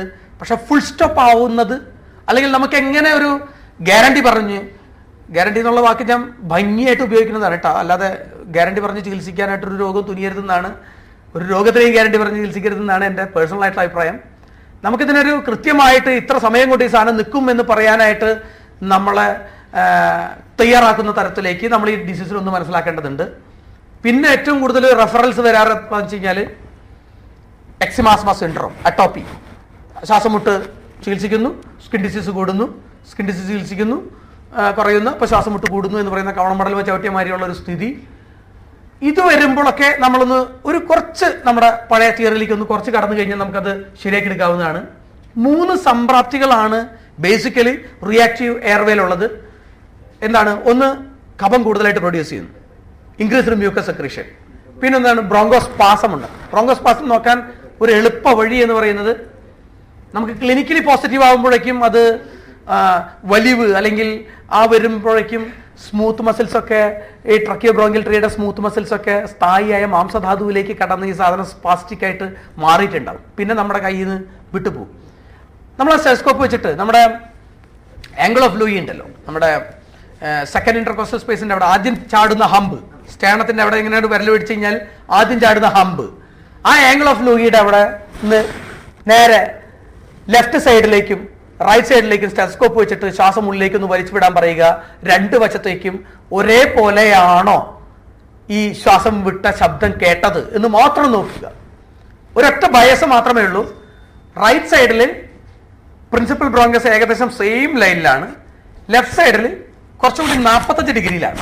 അപ്പൊ രണ്ടിടത്തും രണ്ട് തരത്തിലാണ് ശബ്ദം കേട്ടതെങ്കിൽ ഒന്നുകൂടി ഒന്ന് മാറ്റി മറിച്ചൊന്ന് വെച്ച് നോക്കുക. എന്നിട്ട് രണ്ട് സ്ഥലത്തും പ്രകടമായ രീതിയിൽ വ്യത്യാസമുണ്ട് എയർ പോകുന്നത് എന്നുണ്ടെങ്കിൽ യാതൊരു സംശയവും വേണ്ട, അതിലൊരു ബ്രോങ്കോസ്പാസം ഉണ്ട്. ആ ബ്രോങ്കോസ്പാസം ബൈലാറ്ററൽ എയർ എൻട്രി അസിമെട്രിക്കൽ ആക്കിയിട്ടുണ്ട്. അത് ബ്രോങ്കോസ്പാസത്തിന്റെ ഏർലി സൈൻ ആണ്. ഇത് കണ്ടു കഴിഞ്ഞാൽ നമ്മുടെ സാധാരണ ചികിത്സയിൽ നിന്നും വ്യത്യസ്തമായി കുറച്ച് ചികിത്സകൾ ചെയ്യാൻ ശ്രമിക്കുക. മ്യൂക്കോസൽ ഹൈപ്പറീമിയ നമുക്കറിയാം. ഇത് നമ്മൾ ചുമയ്ക്കുമ്പോൾ വേദന എടുക്കുന്നുണ്ടോ എന്ന് ചോദിക്കുക, അല്ലെങ്കിൽ ചുമച്ച് തുപ്പുന്ന ആ കഫത്തില്, അല്ലാന്നുണ്ടെങ്കിൽ ചുമച്ച് വരുന്ന കഫത്തില്, അതല്ലാന്നുണ്ടെങ്കിൽ കുട്ടിക്ക് സ്വയമായിട്ട് തുപ്പാത്ത പ്രായത്തിലാണെന്നുണ്ടെങ്കിൽ നിങ്ങൾ ആ അപ്പർ റെസ്പിറേറ്ററി നമ്മുടെ ഫാരൻജിയൽ റീജിയൻ ഒക്കെ ഭയങ്കര ഹൈപ്പറീമിക് ആയിട്ട് കിടക്കുന്നുണ്ട്. കുട്ടി ചുമയ്ക്കുമ്പോൾ നെഞ്ചത്ത് എപ്പോഴും കൈവച്ചുകൊണ്ടിരിക്കുന്നുണ്ട്.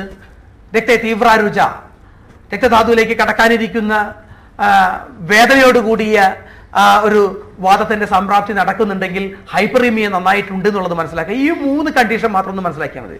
ഇൻക്രീസ്ഡ് മ്യൂക്കസ് സെക്രീഷൻ ആണോ, കൂടുതൽ കഫപ്രധാനമാണ്.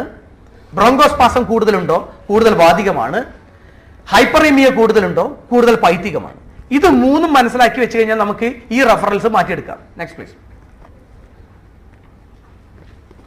കാരണം എന്താ വെച്ച് കഴിഞ്ഞാൽ നമ്മൾ ഈ ദശമൂലത്രയും കൊടുത്തുള്ള ശീലം, അല്ലെങ്കിൽ ഏലഗണാതി കൊടുത്തുള്ള ശീലം, അല്ലെങ്കിൽ നമ്മുടെ വ്യാക്രിയാതി കൊടുത്തുള്ള ശീലത്തിൽ ഒരു അബദ്ധം പറ്റാറ് പലപ്പോഴും ആമാശയ ഉദ്ഭവമൊക്കെയാണ് ശ്വാസം, സംശയമൊന്നുമില്ല. ആമാശയം 2 ദോഷത്തിന്റെ സ്ഥാനമാണ്. ഒന്ന് പിത്തത്തിന്റെ സ്ഥാനമാണ്, ഒന്ന് കഫത്തിന്റെ സ്ഥാനമാണ്. ഊർധ്വാമാശയം കഫത്തിന്റെ സ്ഥാനമാണ്, അധ്വാമാശയം പിത്തത്തിന്റെ സ്ഥാനമാണ്. ഇതിൽ പിത്തസ്ഥാനത്ത് നിന്നാണ് ഈ ശ്വാസ സംപ്രാപ്തി സ്റ്റാർട്ട് ചെയ്തിട്ടുണ്ടെങ്കിൽ ഹൈപ്പറീമിയ കൂടും, സ്കിൻ ഡിസീസ് ഉണ്ടാവും, അലർജി ഉണ്ടാകും, കണ്ണ് ചോന്നു അടിക്കും തുടങ്ങിയ രക്തപ്രദോഷിച്ച വികാരങ്ങൾ ഇങ്ങനെ കാണിക്കാൻ തുടങ്ങും. അവിടെ കൊണ്ടുപോയി ദശമൂലത്രയം കൊണ്ട് ട്രീറ്റ് ചെയ്ത് കഴിഞ്ഞാൽ ശ്വാസം മുട്ട് മാറും. നിർബന്ധമായും എക്സിമാസ്മോ സിൻഡ്രോം ആണെന്നുണ്ടെങ്കിൽ പിത്തസ്ഥാനത്ത് പിത്തം കോപിക്കും, ആ സാധനം ശാഖകളിലേക്ക് അടക്കും, നിർബന്ധമായിട്ടും എക്സിമ വർദ്ധിക്കും, അതല്ലാന്നുണ്ടെങ്കിൽ സ്കിൻ ഡിസീസ് വർദ്ധിക്കും. ആ സമയത്ത് നമ്മൾ കൊണ്ടുപോയിട്ട് തിക്തായം കഷായം, മഞ്ചിഷ്ടാതി കഷായം അല്ലെങ്കിൽ ഗുളൂച്ചാതി കൊടുത്ത് ശീതപ്രധാനമായിട്ടുള്ള സാധനങ്ങൾ ചികിത്സിക്കുമ്പോൾ സ്വാഭാവികമായിട്ടും പിത്തം ശമിക്കും, ആമാശയത്തിന്റെ കഫസ്ഥാനത്ത് കഫം വർദ്ധിക്കും, നേരെ ശ്വാസം മുട്ട് വർദ്ധിക്കും. ഈ ഒരു സീസോ മെക്കാനിസത്തെ തകർക്കണമെങ്കിൽ നമ്മൾ ആമാശയത്തിൽ കോൺസെൻട്രേറ്റ് ചെയ്തുകൊണ്ട് തന്നെ ഈ കഫത്തിനും ദോഷം വരാൻ പാടില്ല, ഈ പിത്തത്തിനും ദോഷം വരാൻ പാടില്ലാത്ത തരത്തിലേക്ക് വേണം ട്രീറ്റ്മെന്റുകൾ കോയിൻ ചെയ്യാനായിട്ട്. അപ്പൊ അവിടെ ശ്രദ്ധിക്കേണ്ട ഒരു കാര്യം എന്ന് വെച്ച് കഴിഞ്ഞാൽ നമ്മളിപ്പോൾ സാധാരണ കഫസ്ഥാനത്തുള്ള ആമാശയത്തിൽ നിന്ന് ഈ പറയുന്ന രക്തപ്രദോഷ വികാരങ്ങൾ ഒന്നുമില്ല എങ്കിൽ നമ്മുടെ സാധാരണ ചികിത്സയായിട്ടുള്ള ദശമൂലത്രയവും കനകാസവും ശ്വാസാനന്ദ ഗുളിക ഞാൻ സാധാരണ 21 ദിവസം വരെ കൊടുക്കാറുള്ളൂ. പിപ്പലി രസായനങ്ങളും കൊടുത്തുകൊണ്ടിരുന്നാൽ മതി. പിപ്പലി രസായനത്തിൽ ഞാൻ സാധാരണ പാത്രപ്രലിപ്ത പിപ്പലി പ്രയോഗം എന്ന് പറയുന്ന ഒരു സാധനം കൊടുക്കാറുണ്ട്. 5 വയസ്സിന് മുകളിലുള്ള കുട്ടികളിൽ 1 സ്പൂൺ തിപ്പല്ലി എടുത്തിട്ട്, തിപ്പല്ലി ചൂർണം എടുത്തിട്ട്, തിപ്പല്ലി ശ്രദ്ധിക്കുക, എത്ര 900 രൂപ വരെയാണ് ഇപ്പൊ തിപ്പല്ലിയുടെ വില. ഫസ്റ്റ് ക്വാളിറ്റി 300 രൂപയുടെ തിപ്പല്ലി മേടിക്കാൻ കിട്ടുന്നുണ്ട് കേട്ടോ. അത് പൊടിച്ചു കഴിഞ്ഞാൽ അറക്കപ്പൊടി പോലെ ഇരിക്കുന്നുണ്ടാവും. മറ്റേതാണെന്നുണ്ടെങ്കിൽ കൈയിന്റെ അറ്റം വരെ തരിക്കും. ഒറിജിനൽ ചീന തിപ്പല്ലി എന്ന് പറഞ്ഞ സാധനം അതാണ് നമ്മൾക്ക് ആവശ്യം. അതാണ് ഉൽക്ലേശം ഉണ്ടാക്കുന്ന, കുറെ കാലം കഴിച്ച ഉൽക്ലേശം ഉണ്ടാക്കുന്ന അസല് ശ്വാസകാസകരമായിട്ടുള്ള തിപ്പല്ലി എന്ന് പറഞ്ഞ സാധനം അതാണ്. ഒന്ന് കടിച്ചു നോക്കുക, ഒന്ന് തിപ്പല്ലി തരിപ്പ് വരുന്നുണ്ടോ നോക്കുക. തരിപ്പ് വരാത്ത തിപ്പല്ലികൾ ഒട്ടനവധി മാർക്കറ്റിലുണ്ട്. ആ തിപ്പല്ലി ചൂർണം 1 സ്പൂൺ എടുത്തിട്ട്, നമ്മുടെ നാട്ടിലിപ്പോ ഇരുമ്പ് പാത്രം ഇല്ല, ഇപ്പൊ ആകെ ഒരു ഇരുമ്പ് പാത്രം വരുന്നത് ഇപ്പൊ എവിടെയെങ്കിലും കിട്ടാനുള്ളതെന്ന് പറഞ്ഞാൽ ഇപ്പൊ മറ്റേ ഉണ്ണിയപ്പം ഉണ്ടാക്കണ പാത്രമാണ് ഇപ്പൊ ആകെ ഒരു ഇരുമ്പ് പാത്രം കിട്ടാനുള്ളൂ. ബാക്കിയൊക്കെ ഇൻഡാലിയത്തിലേക്ക് മാറി ഒന്നും പറ്റില്ലെങ്കിൽ ഒരു വെട്ടുകത്തി സംഘടിപ്പിക്കുക. ഇതാണ് ഇപ്പൊ ചെയ്തുകൊണ്ടിരിക്കുന്നത്. നിവർത്തിയില്ല, ഇരുമ്പ് കിട്ടണ്ടേ, ഒരു വെട്ടുകത്തി സംഘടിപ്പിക്കുക, അതുമ്പോൾ തേച്ച് പിടിപ്പിക്കുക തേനില് നന്നായിട്ട്. എന്നിട്ട് തേനിൽ തേച്ച് പിടിപ്പിച്ചതിന് ശേഷം അത് ഒരു ദിവസം തലേദിവസം രാത്രി വെക്കുക, പിറ്റേ ദിവസം രാവിലെ തിളപ്പിച്ചാറിയ വെള്ളത്തിൽ ഈ സാധനം കഴുകിയെടുക്കുക, ആ സാധനം ഒരു ഗ്ലാസ് വെറും വയറ്റിൽ കൊടുക്കുക എന്നുള്ളതാണ് ഞാൻ ചെയ്യുന്ന പാത്ര പ്രലിപ്ത പിപ്പലി പ്രയോഗം എന്ന് പറയുന്ന സാധനം. അതിന് ഈ പറയുന്ന പിത്തത്തെ വർദ്ധിപ്പിക്കാതെ കഫത്തെ ക്ഷയിപ്പിച്ചുകൊണ്ട് ഈ ശ്വാസകാസത്തെ നിയന്ത്രിക്കാനുള്ള നല്ല കപ്പാസിറ്റി ഉണ്ട്. Next please. അതേസമയം എക്സിമ ആസ്മ സിൻഡ്രോം ആണ് എങ്കിൽ ബ്രോങ്കോഡയലേറ്റർ ആക്ടിവിറ്റിയിൽ യാതൊരു സംശയം വേണ്ട, ശ്വാസ സംപ്രാപ്തി സെറ്റപ്പ് ചെയ്തുകൊണ്ടിരിക്കുന്നുണ്ടെങ്കിൽ ശ്വാസം നമ്മുടെ അട്ടല്ലവണതയിൽ അഭ്യംഗ നാഡി പ്രസ്വര സംഗ്രഹി എന്നൊക്കെ നമ്മൾ പഠിച്ചു മറന്ന ആ ശ്ലോകത്തെ ഒന്ന് വീണ്ടും സ്മരിക്കുക. അതിൽ ഏറ്റവും നല്ല തൈലമായിട്ട് ഞാൻ യൂസ് ചെയ്യുന്നത് കടുകെണ്ണയാണ്. കടുകെണ്ണ ഇന്ദുപ്പ് ചേർത്ത്, ഇപ്പോൾ ഹരിപ്രസാദ് സാറിൻ്റെ നിന്ന് പുതിയൊരു നമ്പർ കൂട്ടിയിട്ടുണ്ട്, അതിൽ വെളുത്തുള്ളി ചേർക്കുക എന്നുള്ളതാണ്. വെളുത്തുള്ളി ചേർത്ത് അല്ലെങ്കിൽ ഇന്ദുപ്പും ചേർത്ത് സാധനം ചൂടാക്കി നെഞ്ചിലും പുറത്തും ലങ് ഫീൽഡ് കൃത്യമായിട്ട് വരച്ച് കാണിച്ചു കൊടുക്കുക അമ്മമാർക്ക്. ആ ലങ് ഫീൽഡിന്റെ സർഫസ് അനാട്ടമി പണ്ട് പഠിച്ചതൊന്ന് ആലോചിച്ചാൽ മതി. ആ ലങ് ഫീൽഡിൽ നന്നായിട്ട് തേച്ച് പിടിപ്പിച്ചിട്ട് തിളച്ച വെള്ളത്തിൽ തുണി മുക്കി പടസ്വേദം ചെയ്യുക. വൈകുന്നേരം എല്ലാ കളിയും കഴിഞ്ഞതിന് ശേഷം അത് ചെയ്തു കൊടുക്കുക. എന്നിട്ട് ചികിത്സകൾ കൂടി പറയുക എന്നർത്ഥം. ഉപനാഹം ഡു ലൈക്ക് ഉപനാഹം ചെയ്യാൻ പാടില്ല നെഞ്ചിൽ. എന്നിരുന്നാൽ കൂടിയും നല്ല ബ്രോങ്കിയൽ കൺസ്ട്രക്ഷൻ ഉണ്ട്. അല്ലെങ്കിൽ ഞാൻ നേരത്തെ പറഞ്ഞ കൺജന്റൽ ഹാർട്ട് ഡിസീസിലൊക്കെ ഒരുപാട് കാലം ബ്ലഡ് ലങ്സിലേക്ക് ചെന്ന് യൂസ് ചെയ്ത് കുറെ കഴിയുമ്പോൾ ലങ്ങിലെ കാപ്പിലറികൾ വിചാരിക്കും കുറെ കാലമായല്ലോ ഞാൻ അഡീഷണൽ ബ്ലഡിനെ ഇങ്ങനെ ചുമക്കുന്നത്. നമ്മുടെ ജിമ്മുകാരുടെയൊക്കെ പോലെ മസിൽ കുറെ കാലം പുതിയ സാധനങ്ങളൊക്കെ എടുത്തു കഴിഞ്ഞാൽ മസിൽ നല്ല സ്ട്രോങ് ആവും എന്ന് പറഞ്ഞതുപോലെ തന്നെ നമ്മുടെ ലങ്ങിലുള്ള ബ്ലഡ് വെസൽസ് അഡീഷണൽ ബ്ലഡിനെ ചുമന്ന് മൂപ്പരെന്ത് ചെയ്യും? മൂപ്പര് അവിടുത്തെ ബ്ലഡ് വെസൽസിലെ സ്മൂത്ത് മസിൽസ് ഒക്കെ ഇങ്ങനെ ഹൈപ്പർട്രോഫീഡ് ആവും. ഹൈപ്പർട്രോഫീഡ് ആകുമ്പോൾ ബ്ലഡ് വെസൽസിന്റെ തിക്നെസ് ഒക്കെ ഒന്ന് അങ്ങോട്ട് കൂടും. തിരിച്ച് അങ്ങോട്ട് പോകുന്ന കൂടുതൽ ബ്ലഡ് തിരിച്ച് ഇങ്ങോട്ട് വരാൻ തുടങ്ങും. അങ്ങോട്ടും കിടക്കൂല, നേരെ റൈറ്റ് വെൻട്രിക്കിൽ കിടക്കും. എന്നിട്ട് തിരിച്ച് വീണ്ടും പ്രഷർ കൂടുമ്പോൾ എന്ത് ചെയ്യുന്നു? റൈറ്റ് വെൻട്രിക്കിൽ നിന്ന് നേരെ ലെഫ്റ്റ് വെൻട്രിക്കിൽ കിടക്കും. അപ്പൊ അന്ന് വരെ ഇടതുവശത്തുനിന്ന് വലതുവശത്തേക്ക് പോയിരുന്ന ബ്ലഡ് പിന്നെ വലതുവശത്തുനിന്ന് തിരിച്ച് ഇടതുവശത്ത് പോകാൻ തുടങ്ങും. ആൾ തട്ടിപ്പോകാറായി എന്നാണ് അതിന്റെ അർത്ഥം. ഇതിന്റെ പേരാണ് ഐസൻബർഗർ ഫിസിയോളജി എന്ന് പറയും. ഇത് സെറ്റപ്പ് ചെയ്ത് കഴിഞ്ഞ് കഴിഞ്ഞാൽ അല്ലെങ്കിൽ സ്മൂത്ത് മസിൽസിന്റെ ഹൈപ്പർട്രോഫി ചെസ്റ്റിൽ എവിടെ നിങ്ങൾ സസ്പെക്ട് ചെയ്താലും കൊടുക്കാവുന്നതായിട്ടുള്ള ഒരു ഉപനാഹം സ്റ്റൈലുള്ള സാധനം വെച്ച് കഴിഞ്ഞാൽ ഉഴുന്നുമാവ്, ഗോതമ്പ് മാവ് ഇത് രണ്ടും എടുക്കുക. അതില് ഏകദേശം അതിന്റെ 1/4 കടുക് അരച്ച് ചേർക്കുക, ഇന്ദുപ്പ് ചേർക്കുക, നന്നായിട്ട് തിളച്ച വെള്ളം ചേർത്തിട്ട് നന്നായി കുറുക്ക് പേസ്റ്റ് പോലെ ആക്കിയിട്ട് ഈ സാധനം നമ്മുടെ പരട്ടാവുന്ന രൂപത്തിലേക്കുള്ള കൺസിസ്റ്റൻസിയിലാക്കിയിട്ട് ചൂട്ടോട് കൂടിയിട്ട് നെഞ്ചിൽ പരട്ടി ഈ സാധനം വെക്കുക. എന്നിട്ട് തിളച്ച വെള്ളത്തിൽ തുണിമുക്കി ചൂടാറുമ്പോൾ ഇതിൻ്റെ മേത്ത് വെച്ച് കൊടുത്തുകൊണ്ടിരിക്കുക. ഇത് ആയുർവേദത്തിലൊരു വിധി ഉണ്ടോ എന്നുള്ള എനിക്കറിയില്ല, ഞാൻ ടെക്സ്റ്റുകളിൽ അങ്ങനെ കണ്ടിട്ടില്ല. റീഡേഴ്സ് ഡൈജസ്റ്റിൽ നിന്ന് കിട്ടിയ ഒരു സാധനമാണ്. ആഫ്രിക്കൻ ഹെർബൽ മെഡിസിനിൽ അവർ സ്ഥിരമായിട്ട് ഉപയോഗിച്ചുകൊണ്ടിരിക്കുന്ന ഒരു സാധനമാണ്. അത് വളരെ എഫക്റ്റീവായിട്ട് നമ്മൾ യൂസ് ചെയ്യാറുണ്ട്. എപ്പോൾ ഒരു സ്മൂത്ത് മസിലിന്റെ ബ്രോങ്കോസ്പാസം പോലെയുള്ള ഏതെങ്കിലും ഒരു സ്മൂത്ത് മസിലിന് ഹൈപ്പർട്രോഫി നിങ്ങൾക്ക് ഫീൽ ചെയ്യുമ്പോഴും കൊടുക്കാവുന്ന കഫവാതകരമായ ഒരു ഉപനാഹത്തിന്റെ ശൈലിയിലുള്ള സാധനമാണ്. നെക്സ്റ്റ്, പിത്താനുബന്ധം എക്സിമ ആസ്മ സിൻഡ്രോം വരുമ്പോൾ ക്ലാസിക്കൽ ട്രീറ്റ്മെന്റ് പലപ്പോഴും നമുക്ക് സ്കിൻ റിയാക്ഷൻസുകൾ ഉണ്ടാക്കാറുണ്ട്. നെക്സ്റ്റ്, അപ്പോ കൊടുക്കുന്ന മരുന്നുകളുടെ സ്വഭാവം നമ്മൾക്കത് കഫം കൂടാനും പാടില്ല, പിത്തം വർദ്ധിക്കാനും പാടില്ല. അങ്ങനെയുള്ള കേസുകളാണ് നമ്മൾ സാമപിത്തം എന്ന് വിളിക്കുന്നത്. സാമപിത്തം എന്ന് പറഞ്ഞു കഴിഞ്ഞാൽ എന്താണ്? ആമത്തിന് ഉഷ്ണം വേണം, പിത്തത്തിന് ശീതം വേണം. ആമത്തിന് ദീപനപാചനം വേണം, പിത്തത്തിന് ഉഷ്ണോട്ട് പാടില്ലേനും. ഇങ്ങനെ വരുന്നൊരു കണ്ടീഷൻ വരുമ്പോൾ ദീപനപാചനം ചെയ്യാനായിട്ട് ആചാര്യന്റെ ത്രിദോഷ സിദ്ധാന്തങ്ങളെ തെറ്റിച്ചൊരു സിദ്ധാന്തമുണ്ട്. അതിന്റെ പേരാണ് തിക്തപാചനം. ഒരുപാട് സ്ഥലങ്ങളിൽ ത്രിദോഷം വഴി പറഞ്ഞ് താറ്റ പറഞ്ഞിട്ടുണ്ട്. അതിലൊരു സാധനമാണ് തിക്തപാചനം എന്ന് പറയുന്നത്. തിക്തപാചനം എന്ന് പറയുന്നത് തിക്തം ശീതദ്രവ്യമാണ്. പക്ഷെ എന്നിരുന്നാൽ കൂടി ദീപനപാചന പ്രോപ്പർട്ടി ഉണ്ട്.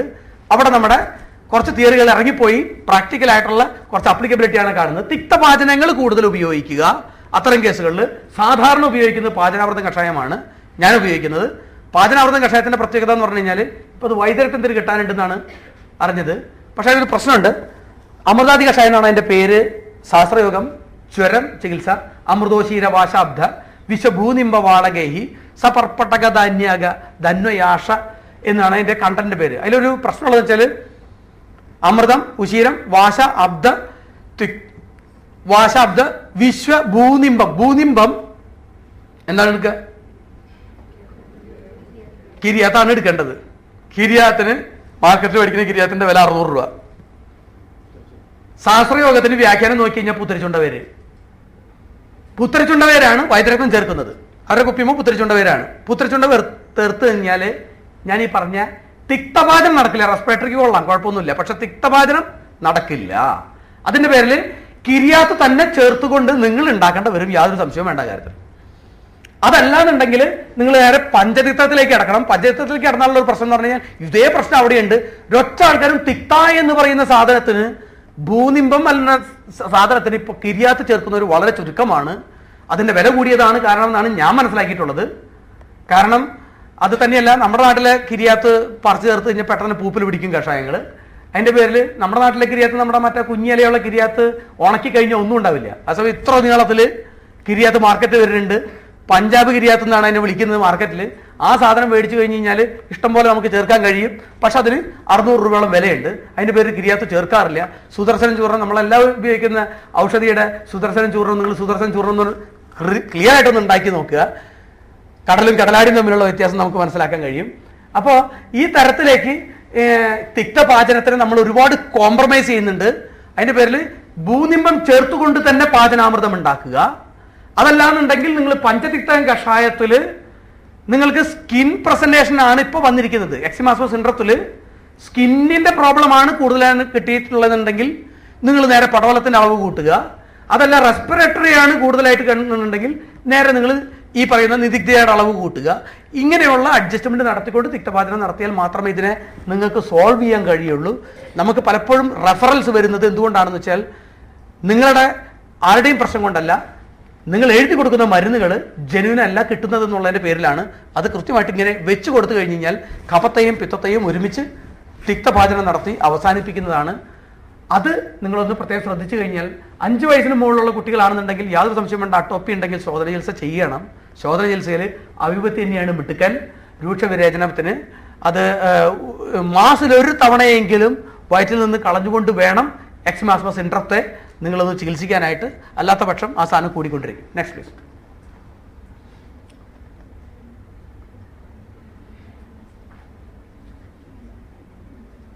ഇത് നേരത്തെ ജ്വരാനുബന്ധത്തിന്റെ സ്ലൈഡ് തെറ്റിപ്പോയതാണ്. Next please. ജ്വരാനുബന്ധമായിട്ട് ഈ പറയുന്ന ആസ്മകളൊക്കെ പ്രസന്റ് ചെയ്യുമ്പോൾ എല്ലാ റെസ്പിറേറ്ററി പ്രശ്നങ്ങളും ജ്വരാനുബന്ധിയായിട്ട് പ്രസന്റ് ചെയ്യുമ്പോൾ ശ്രദ്ധിക്കേണ്ട ഒരു കാര്യമുണ്ട്. ഈ മെക്കാച്ചില എന്ന് പറയുന്ന സാധനം ഇവിടെ പറയുന്നുണ്ടല്ലേ, മെക്കാച്ചില പറയുന്നുണ്ട്. മെക്കാച്ചില എന്ന് പറയുന്ന ഫീവറിഷ്നെസ് എന്നാണ് അതിനെ വിളിക്കുന്നത്. ഈ സാധനം പ്രസന്റ് ചെയ്യുമ്പോൾ നിങ്ങൾ എല്ലാവരും വലിയവരുടെ ആയാലും ശരി ആ ത്രോട്ടൊന്ന് പരിശോധിച്ച് നോക്കുക. ഇവിടെ നോക്കുക, ഈ വെളുത്ത കളറിൽ വലിയവർക്കാണെന്നുണ്ടെങ്കിൽ ഇത് കാൽക്കുലസ് ആയിട്ട് മാറും. ടോൺസിലർ കാൽക്കുലസ് എന്ന് വിളിക്കുന്നത്. ഒരു നല്ല ചുമച്ച് കഴിഞ്ഞാൽ ഒരു വെളുത്ത ദ്രവ്യം തെറിച്ചു പോകും. വളരെ ദുർഗന്ധത്തോടു കൂടി അവിടെ ഒരു ഓട്ടയുണ്ടാവും. കുട്ടികൾക്കാണെന്നുണ്ടെങ്കിൽ അത് ചെറിയൊരു പസ്, ഒരു എപ്പിത്തീലിയം കൊണ്ട് കവർ ചെയ്തുന്ന രൂപത്തിലേക്കുള്ള ഒരു പസ് കളക്ഷനാണ്.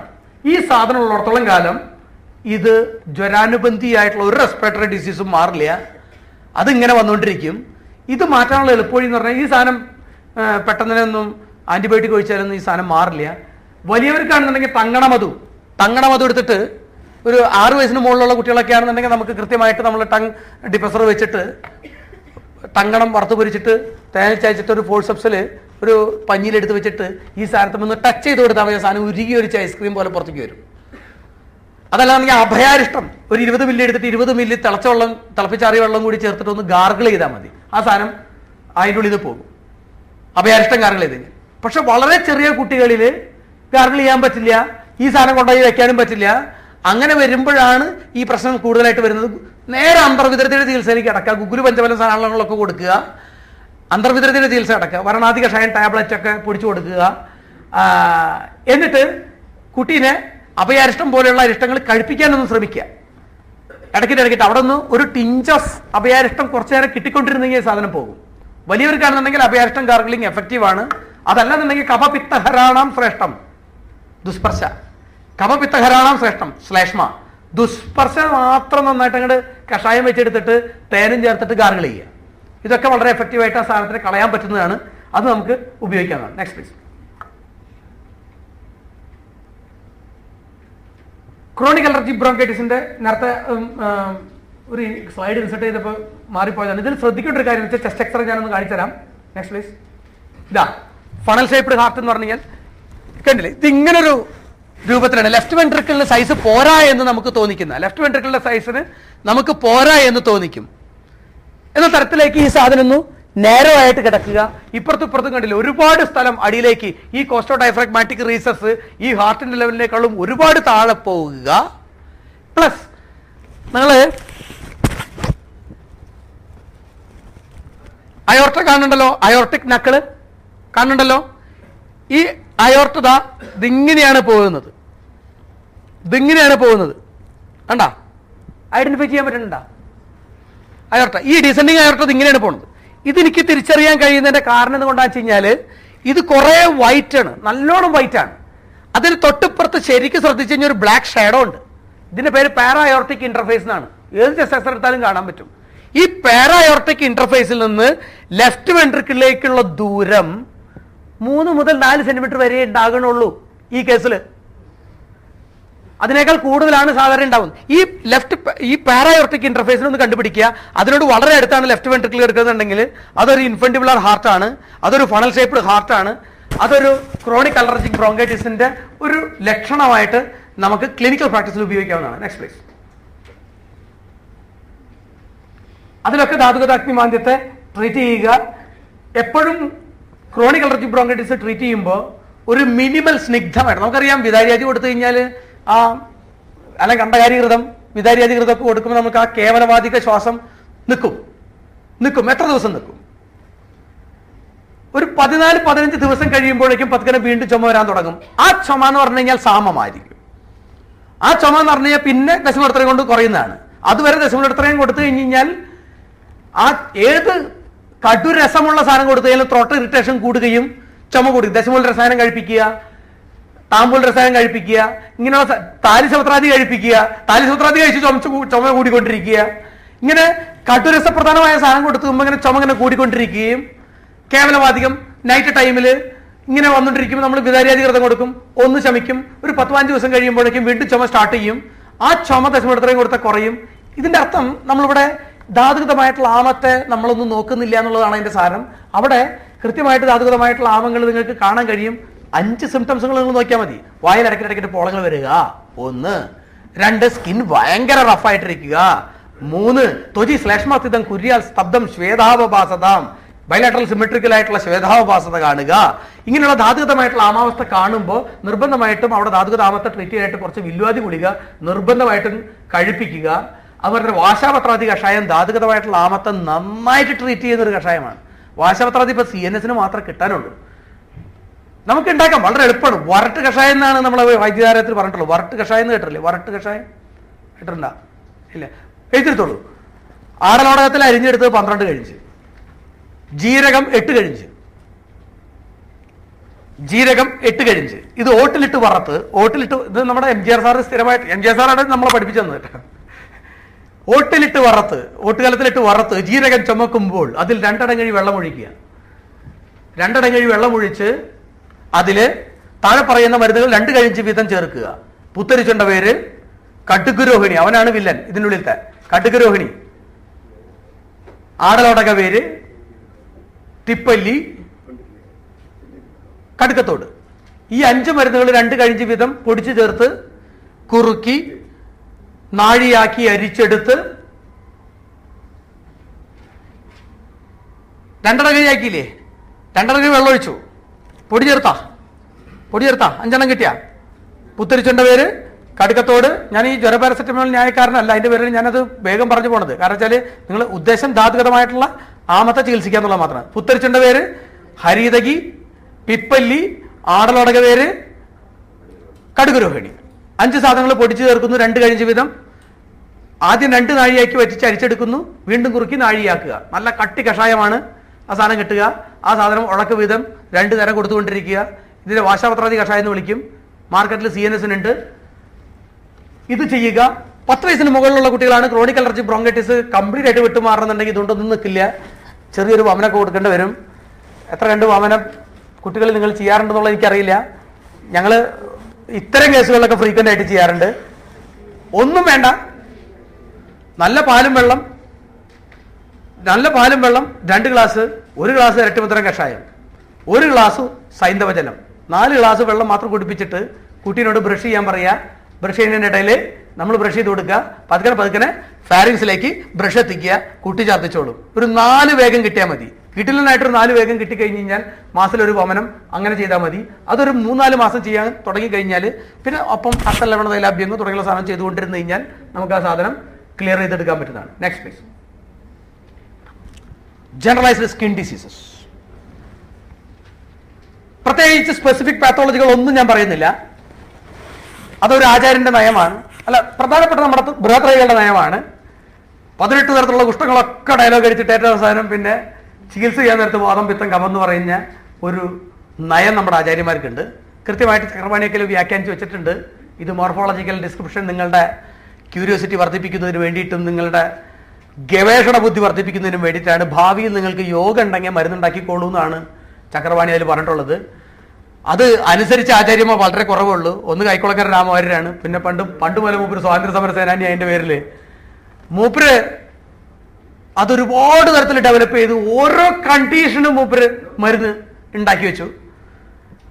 ചരകാചാര്യം ഒന്നും ചെയ്തു വെച്ചിട്ടില്ല. ഞാൻ ചരകന്റെ ആളാണ്, പണിയെടുക്കാൻ മറ്റുള്ളതിന്റെ പേരിലാണെന്ന് തോന്നുന്നു. ഇപ്പോഴും ആരോഗ്യകൽപ്പ രൂപത്തിലുള്ള ഇത്രയും കരപ്പന്റെ ഓരോ സ്പെസിഫിക് കണ്ടീഷൻ ഐഡന്റിഫൈ ചെയ്യാൻ എനിക്ക് കഴിഞ്ഞിട്ടില്ല. അതിന് കഴിഞ്ഞിരുന്നു എങ്കിൽ അതിനൊക്കെ ഓരോന്നിനും സ്പെസിഫിക് ആയിട്ടുള്ള കഷായങ്ങൾ അതിൽ പറഞ്ഞിട്ടുള്ളത് വളരെ ലോക്ക് ആൻഡ് കീ മെക്കാനിസത്തിൽ വർക്ക് ചെയ്യുന്നതാണെന്നുള്ള കാര്യത്തിൽ യാതൊരു തർക്കവും വേണ്ട. പക്ഷെ എനിക്കത് കഴിഞ്ഞിട്ടില്ല. അതിൻ്റെ പേര് ഞാൻ ഉപയോഗിക്കുന്നത് വാദം പിത്തം കഫമായിട്ട് തിരിക്കുക എന്നുള്ളതാണ്. അത്യാവശ്യം ഇതുകൊണ്ട് ഞാൻ സ്കിൻ ഡിസീസ് മാനേജ് ചെയ്ത് പോണതിൻ്റെ പേരിലായിരിക്കും തോന്നുന്നു മറ്റേക്ക് എക്സസൈസ് നടത്താത്തത്. കാരണം ഗതികേട് വന്നിട്ടില്ല. Next please. ഒരു കാര്യം പ്രത്യേകം ശ്രദ്ധിക്കുക.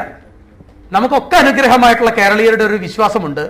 ആയുർവേദ മരുന്ന് കൊടുത്തു കഴിഞ്ഞ് കഴിഞ്ഞാൽ അസുഖം ഒന്ന് കൂടിക്കഴിഞ്ഞു കഴിഞ്ഞാൽ അത് ആയുർവേദം കഴിച്ചാൽ ആദ്യം ഒന്ന് കൂടും, സ്കിൻ ഡിസീസ് ആണെങ്കിൽ അതൊക്കെ ഒന്ന് പുറത്തേക്ക് വരും. ആ വിശ്വാസം നിങ്ങൾ തകർക്കാനൊന്നും പോണ്ട. കാരണം നമ്മളെ പലപ്പോഴും രക്ഷിക്കുന്നത് അതാണ് യഥാർത്ഥത്തിൽ. പക്ഷേ ഒരു കാര്യം മനസ്സിലാക്കണം, അങ്ങനെ കൂടുന്ന കണ്ടീഷനൊന്നും ചികിത്സയല്ല. അത് വൈദ്യപുണ്ണ തന്നെയാണ്, അത് അയാട്രോജനിക് തന്നെയാണ്, യാതൊരു സംശയവും വേണ്ട. ഒരു ആചാര്യനും അങ്ങനെ കൂടുന്നതായിട്ട് ഈ സാധനത്തിൽ ശമന ചികിത്സയിൽ പറഞ്ഞിട്ടില്ല. ശമന ചികിത്സ എന്ന് പറഞ്ഞു കഴിഞ്ഞാൽ ദോഷങ്ങളെ ശമിപ്പിക്കലാണ്, വർദ്ധിപ്പിക്കലല്ല. പിന്നെ നമ്മൾ ചെയ്യുന്നത് ശോധന ചികിത്സയൊന്നല്ല, കഷായം കുടിപ്പിക്കലാണ് ചെയ്യുന്നത്. സ്കിന്നിൽ കൂടെ ശോധന ചെയ്ത് കളയാനൊന്നും ആചാര്യം പറഞ്ഞിട്ടില്ല. അതിന്റെ പേരിൽ ആ സാധനം തൽക്കാലം ഇപ്പോൾ അതൊരു രക്ഷയ്ക്ക് നല്ലതാണ്. നമ്മളിപ്പോ അത് നടുവേദനയ്ക്കും കാലുവേദനയ്ക്കും വരെ അപ്ലൈ ചെയ്യാറുണ്ട്. ഒന്ന് കൂടിക്കഴിഞ്ഞ് കഴിഞ്ഞാൽ അത് ആദ്യം ഒന്ന് കൂടിയിട്ട് കുറേയുള്ള ആയുർവേദമൊക്കെ അല്ലേ, അത് ജനങ്ങൾക്ക് ആ വിശ്വാസമുള്ളതിന് വലിയ കുഴപ്പമില്ല. പക്ഷെ നമ്മളൊന്ന് മൈൻഡ് ചെയ്യുക. ഇപ്പോഴും നമ്മൾ പലപ്പോഴും ശ്രദ്ധിക്കാറ് ഈ ഒരു കേസ് നമ്മൾ ഏത് സ്കിൻ ഡിസീസിനും വാദപിത്തം കഫം തിരിച്ചിട്ട് കുറച്ച് കാര്യങ്ങൾ ശ്രദ്ധിച്ചു കഴിഞ്ഞാൽ നമുക്കിത് കൂടാതെ ചികിത്സിക്കാൻ പറ്റും. ഇത് കൂട്ടാണ്ട് നമുക്ക് ചികിത്സിക്കാൻ പറ്റും. അത് കൂട്ടാണ്ട് ചികിത്സിക്കുന്ന ഒരു ഭംഗിയായിട്ട് കണക്കാക്കാൻ ശ്രമിക്കുക. അതിൽ ഏറ്റവും കോമൺ ആയിട്ടുള്ള കുറച്ച് സിംറ്റംസ് മാത്രം ഞാൻ പറയട്ടെ. ബാക്കിയുള്ളവർക്ക് ചിന്ത്യം വിചാര്യം ഊഹ്യം നിങ്ങൾക്ക് ചിന്തിച്ചെടുക്കാവുന്നുള്ളൂ. വാതിക ലക്ഷണം ഒരു സ്കിൻ ഡിസീസിൽ എന്താണ്? കറുത്ത നിറത്തിലുണ്ടാവുക, ഹൈപ്പർ കാരക്ടറൈസേഷൻ, ഭയങ്കര ഗജചർമ്മം പോലെയൊക്കെ ഉള്ള ഹൈപ്പർ കാരക്ടറൈസ്ഡ് ആവുക, ഇച്ചിങ് കണ്ടു കവചൊക്കെ തന്നെയാണ്. വെളിച്ചെണ്ണ വെച്ച കുറയണ കണ്ടു, വാതിക കണ്ടുവാണ്, ഡ്രൈ കണ്ടുവാണ്. മനസ്സിലാവുണ്ടോ? മഞ്ഞുകാലത്ത് കൂടുന്ന കണ്ടു, വാതിക കണ്ടുവാണ്. അപ്പോൾ ഈ വാതികമായിട്ടുള്ള ഇച്ചിങ്, വെളിച്ചെണ്ണ വെച്ച കുറയുന്ന ഇച്ചിങ്, ഹൈപ്പർ കാരക്ടറൈസേഷൻ, ക്രാക്കുകൾ ഉണ്ടാവുക സ്കാബിസിലൊക്കെ ഉള്ള പോലെ, അല്ലെന്നുണ്ടെങ്കിൽ മറ്റേ വിഭാതികരൊക്കെയാണുള്ള ക്രാക്കുകൾ ഉണ്ടാവുക. തന്നെയല്ല ത്രോബിങ് പെയിൻ ഇങ്ങനെ വന്നുകൊണ്ടിരിക്കുന്നതായിട്ടുള്ള സ്കിൻ ഡിസീസുകൾ, ഇതൊക്കെ വാതിക ലക്ഷണങ്ങളാണെന്നുള്ളത് മനസ്സിൽ വെക്കുക. പൈത്തിക ലക്ഷണങ്ങൾ നിങ്ങളെ ഒന്നുകൂടി ഞാൻ ഓർമ്മിപ്പിക്കുകയാണ്. നമ്മളെല്ലാവരും പഠിച്ചിട്ടുള്ളതൊക്കെ തന്നെ. ചുവന്നടിച്ച് എടുക്കുക, ഫീവർ ഉണ്ടാവുക, ഫ്രാങ്ക് ഫീവർ ഉണ്ടാവുക, അതുപോലെ തന്നെ ഇന്റൻസ് പെയിൻ, തീവ്ര രുച, ബ്ലീഡിങ് ഉണ്ടാവുക, പസ് ഉണ്ടാവുക. പസ് കഫത്തിന്റെ പിത്തത്തിന്റെ ലക്ഷണമാണ്. പസ് ഉണ്ടാവുക എന്ന് പറയുന്നത് പൈത്തിക ലക്ഷണങ്ങളാണ്. മറ്റൊന്ന് ചെറിയൊരു ഫീവറിഷ്നസ്, മേക്കാച്ചിൽ ഉണ്ടാവുക, റീജിയണൽ ലിംഫഡിനോപ്പതി, തൊട്ടടുത്തുള്ള ലിംഫിനോട് എൻലാർജ് ചെയ്ത് കിടക്കുക, പസ് ഉണ്ടാവുക, പ്ലസ് ഇൻഡ്യൂറേഷൻ, കല്ലിച്ച് കിടക്കുക. ചിലർ കണ്ടല്ലേ ഒരു ഒറ്റ കുരു ഉണ്ടാവുള്ളൂ, ചുറ്റുവട്ടത് ഒരു ഏക്കർ അങ്ങനെ കല്ലിച്ച് കിടക്കുന്നുണ്ടാവും. അത്തരത്തിലേക്ക് കല്ലിച്ച് കിടക്കുക, ഊസിങ് ഉണ്ടാവുക, കബജ ഇച്ചിങ്. കബജ ഇച്ചിങ് എന്നുള്ള എപ്പോഴും വെറ്റായിരിക്കും, വെറ്റായിട്ടുള്ള ഇച്ചിങ്. ഈ 3 ലക്ഷണങ്ങളൊന്ന് തരം തിരിച്ചുകൊണ്ട് മാത്രം ചികിത്സിക്കുക. അങ്ങനെയാണെങ്കിൽ സ്കിൻ ഡിസീസസ് നമുക്ക് ഫ്ലെയറപ്പ് ചെയ്യാതെ സൂക്ഷിക്കാൻ പറ്റും. സാധാരണ ഞാൻ എഴുതുന്ന പ്രിസ്ക്രിപ്ഷൻ പറയുകയാണെന്നുണ്ടെങ്കിൽ കേവലവാദത്തിൽ കഷായം എഴുതാറില്ല. കഷായം രൂക്ഷങ്ങളാണ്. ഇത് കേവലവാദികമായിട്ട് കിട്ടാനും പ്രയാസമാണ്. സ്കിൻ ഡിസീസുകൾ എപ്പോഴും കഫബാധികമായിട്ടും കഫവൈദികമായിട്ടാണ് ഏറ്റവും കൂടുതൽ സ്കിൻ ഡിസീസുകൾ ഉണ്ടാവുക. സ്കിൻ ഡിസീസിന് കൊടുക്കുന്നത് നിങ്ങൾ ഏത് കഷായം എടുത്തു കഴിഞ്ഞാൽ കഫപിത്തഹാരായിരിക്കും. ഏത് കഷായം എടുത്താലും കഫപിത്തഹാരായിരിക്കും. അതിൽ കഫത്തിന്റെ ഗ്രേഡ് എത്ര, പിത്തത്തിന്റെ ഗ്രേഡ് എത്ര എന്ന് മാത്രമാണ് നമ്മൾ ശ്രദ്ധിക്കേണ്ടത്. ആരകുതാതി കൂടുതൽ കഫത്തെ കുറയ്ക്കും, അല്ലെ?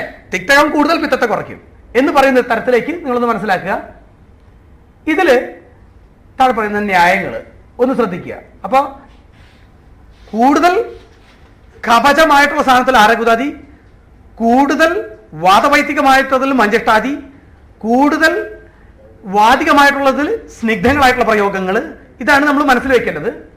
പിത്ത പ്രീഡോമിനന്റ് ആയിട്ടുള്ള കണ്ടീഷനിൽ ആദ്യം അരിഷ്ടം എഴുതാണ്ടിരിക്കുക പ്ലീസ്. വർദ്ധിക്കും. ഏറ്റവും പ്രോമിനന്റ് ആയിട്ടുള്ള സാധനമാണ്. ഏറ്റവും പൈത്തികമായിട്ടുള്ള ലക്ഷണങ്ങളുണ്ട്. അരിഷ്ടങ്ങൾ എഴുതി കഴിഞ്ഞാൽ അമ്ലരസപ്രധാനമായിട്ടുള്ള ഏതു സാധനവും അത് സ്കിൻ ഡിസീസിന് ആദ്യം ഒന്ന് കൂട്ടും, യാതൊരു സംശയവും വേണ്ട. കഫ പ്രീഡോമിനന്റ് ആയിട്ടുള്ള കണ്ടീഷനുകൾ, ഇതിനോട് വിയോജിപ്പുള്ളവർ സദയം ക്ഷമിക്കുക. കഫ പ്രീഡോമിനന്റ് ആയിട്ടുള്ള കണ്ടീഷനിലാണ് ഏറ്റവും ആദ്യം കഷായം എഴുതുന്നത്. ഇൻ കേസ് അതിന് ശോധന സ്വഭാവം ഇല്ല എങ്കിൽ യാതൊരു സംശയവും വേണ്ട, ആ സാധനം സ്കിൻ ഡിസീസിനെ വർദ്ധിപ്പിക്കും. അതേസമയം പടവലമുലാതി പോലെ, ഒറിജിനൽ പടവലമുലാതി പോലെ, ഇപ്പൊ കിട്ടണമല്ല, ഒറിജിനൽ പടവലമുലാതി പോലെ, കാരണം ഇന്ദ്രവാരണി കൃത്യമായിട്ട് ചേർത്താൽ തന്നെ കൃത്യമായിട്ടുള്ള ഒരു വിരേചനം ഉണ്ടാകാറുള്ളൂ. ഒറിജിനൽ പടവലമുലാതി എഴുതി കഴിഞ്ഞാൽ കൃത്യമായിട്ടുള്ള ശോധനം കിട്ടുന്നുണ്ടെങ്കിൽ ഓക്കെ. ശോധനം കിട്ടുന്നില്ല എങ്കിൽ യാതൊരു സംശയവും വേണ്ട, എല്ലാ കഷായങ്ങളും കഫ പ്രിഡോമിനന്റ് ആയിട്ടുള്ള കണ്ടീഷനിൽ അത് കൂട്ടാറുണ്ട്. ഈ കൂട്ടുന്നത് ആ കഷായം എന്ന് പറയുന്ന ജ്വരപ്രതിഷേധത്തിൽ പറയുന്ന സാധനത്തിന് എഗെയിൻസ്റ്റ് ആയിട്ടൊരു സ്റ്റേറ്റ്മെന്റ് ആണ് ഞാൻ പറയാൻ പോകുന്നത്. യഹ കഷായ കഷായസ്യ സവർജ്യ തരുണേ ജ്വര എന്ന് പറയുമ്പോൾ നതു കൽപ്പന ഉദ്ദിശ്യ, കൽപ്പന കൊണ്ടല്ല ഞാനിവിടെ കഷായം ഉദ്ദേശിച്ചിട്ടുള്ളത് എന്ന് പറഞ്ഞിട്ടുണ്ട് പ്രത്യേകിച്ച്. പക്ഷെ ഞാൻ പറയുന്നു കൽപ്പന കൊണ്ട് തന്നെ. മിക്കവാറും ദ്രാക്ഷാദി കഷായം ഒഴിച്ച് അങ്ങനെയുള്ള കുറച്ച് കഷായങ്ങൾ ഒഴിച്ച് ബാക്കിയുള്ള എല്ലാ കഷായങ്ങളും കഷായം തന്നെയാണ്. എന്തുകൊണ്ട് കഷായ രസമല്ല? തിക്തവും കഷായവും രസപ്രധാനമല്ലാത്തൊരു കഷായത്തിന്റെ പേര് പറയും. ദശമൂലം എടുത്തറിയാം. എന്നാലും ഉണ്ട്, അത്യാവശ്യം കഷായ രസമുണ്ട്. കഷായ രസമുള്ളതിന്റെ പേരിൽ തന്നെയാണെന്ന് ഞാൻ എപ്പോഴും വിശ്വസിക്കുന്നു ആ സാധനം ഫ്ലെയറപ്പ് ചെയ്യുന്നത്. ആ കഷായ കൽപ്പനയുണ്ട്, ആ കൽപ്പന കൊണ്ടും ആ സാധനം അത് ഫ്ലെയറപ്പ് ചെയ്യുന്നു ഞാൻ വിശ്വസിക്കുന്നു. അതുകൊണ്ട് യൂഷ്വലി ആ പ്രിസ്ക്രിപ്ഷനിൽ, അത്തരം പ്രിസ്ക്രിപ്ഷനിൽ പിന്നെ ശ്രദ്ധിക്കേണ്ട കാര്യം, അവോയ്ഡ് ചൂർണ ആപ്ലിക്കേഷൻ എക്സ്റ്റേണലി. ചിലരുണ്ട് ഏലാതി ചൂർണം, ചൂർണങ്ങൾ തേങ്ങാപ്പാലിൽ അരച്ചിടുന്നവരുണ്ട്, ചൂർണങ്ങൾ കഷായത്തിൽ അരച്ചിടുന്നവരുണ്ട്, കണ്ടിട്ടുണ്ട്. കൂടി വരുന്നവരും കണ്ടിട്ടുണ്ട്. ഒന്ന് ആലോചിച്ച് നോക്ക്, ചൂർണങ്ങൾ നിങ്ങളൊന്ന് ബാക്കിലേക്ക് എടുത്ത് നോക്കൂ, റീവൈൻഡ് ചെയ്ത് നോക്കൂ. പ്രൊഡക്ഷൻ യൂണിറ്റുകാരുണ്ടെങ്കിൽ സദയം ക്ഷമിക്കുക. ഈ ചൂർണങ്ങളൊന്ന് റീവൈൻഡ് ചെയ്ത് നോക്കൂ. ചൂർണങ്ങൾ റീവൈൻഡ് ചെയ്ത് ഈ ഹെർബുകളൊക്കെ എവിടെയായിരുന്നു? ഞാൻ പറഞ്ഞുതരാം. ഞാൻ അപ്ലൈ ചെയ്യുന്ന ഒരു കണ്ടീഷൻ ഞാൻ പറഞ്ഞുതരാം. അപ്പൊ ചൂർണങ്ങളെ ഒന്ന് ബാക്കിലേക്ക് എടുത്തു നോക്കുക. ചൂർണങ്ങളുടെ ഒരുപാട് സ്റ്റഡീസ് ഒന്ന് പഠിക്കുക. ഫംഗൽ കോളനികളുടെയും ബാക്ടീരിയകളുടെയും കൈലാസമാണ്. 2, ചൂർണങ്ങളൊന്ന് ബാക്കിലേക്ക് എടുത്തു നോക്കൂ. ഈ ചൂർണങ്ങൾ എലിയും പന്നിയും പെരിച്ചാഴിയും ഒക്കെ 1ഉം 2ഉം കഴിക്കുന്ന മനുഷ്യവാസമില്ലാത്ത സ്ഥലങ്ങളിൽ നിന്ന് പറിച്ച ചെടി അവിടെ നിന്ന് പറിച്ചു കൊണ്ടുവന്ന് നമ്മുടെ ആയുർവേദ കടകൾ റോ മെറ്റീരിയൽസ് വെച്ച് അകത്തേക്ക് സാധനം എടുത്ത് വെക്കില്ല. ആ കാനയുടെ മുകളിൽ, സ്ലാബിന്റെ മുകളിൽ ഇങ്ങനെ അക്കയായിട്ടിരിക്കുന്നുണ്ടാവും. കഴിക്കാൻ കൊടുക്കുന്നത് തന്നെയാണ് സംഗതി. അത് ഞാൻ പറഞ്ഞുതരാം. ഞാൻ എത്ര കുട്ടികൾ കഷ്ടയോളം കൊടുത്തിട്ട് കൃമി ഉണ്ടാക്കിയിട്ടുണ്ടെന്ന് അറിയും. ഉണ്ടേ. നിങ്ങളൊന്ന് കീനായിട്ട് ഒബ്സർവ് ചെയ്ത് നോക്കൂ. നിങ്ങളുടെ ആയുർവേദ ചൂർണങ്ങൾ കഴിച്ചിട്ട് 2 ആഴ്ചക്കുള്ളിൽ കൃമിയടി കൂടി എന്ന് പറഞ്ഞ കുട്ടികളുണ്ടാവും. ഒരുപാടുണ്ട്. ഇതിന്റെ കാരണം എന്താണെന്ന് വെച്ച് കഴിഞ്ഞാല് ഞാൻ സാധാരണ ഒരു 6 മാസത്തിൽ താഴെ പ്രായമുള്ള കുട്ടികൾ ചൂർണം കൊടുക്കുമ്പോൾ സ്റ്റീം ചെയ്തിട്ട് കൊടുക്കാറുള്ളൂ. സാധനത്തെ സ്റ്റീം ചെയ്ത്, ഇത് സ്റ്റെറിലൈസ് ചെയ്തിട്ടൊന്നുമല്ല നമ്മൾ ഈ ചൂർണ്ണാക്കുന്നത്. അഗ്നിഭാഗമില്ലാത്ത സാധനങ്ങൾ, സ്കിൻ ഇന്റഗ്രിറ്റി നശിച്ച സ്ഥലത്ത് പ്രത്യേകം ശ്രദ്ധിക്കുക. ഈ കെരട്ടനൈസ്ഡ് ലെയർ ഇല്ലാത്ത സ്ഥലത്ത് കൊണ്ടുപോയി അപ്ലൈ ചെയ്ത് കഴിഞ്ഞ് കഴിഞ്ഞാൽ ഇൻഫെക്ഷൻ ഉള്ള ചാൻസ് നല്ലോണം ഉണ്ട്. ഇത് ഫ്ലെയർ അപ്പ് ചെയ്യാനുള്ള ചാൻസ് നല്ലോണം ഉണ്ട്.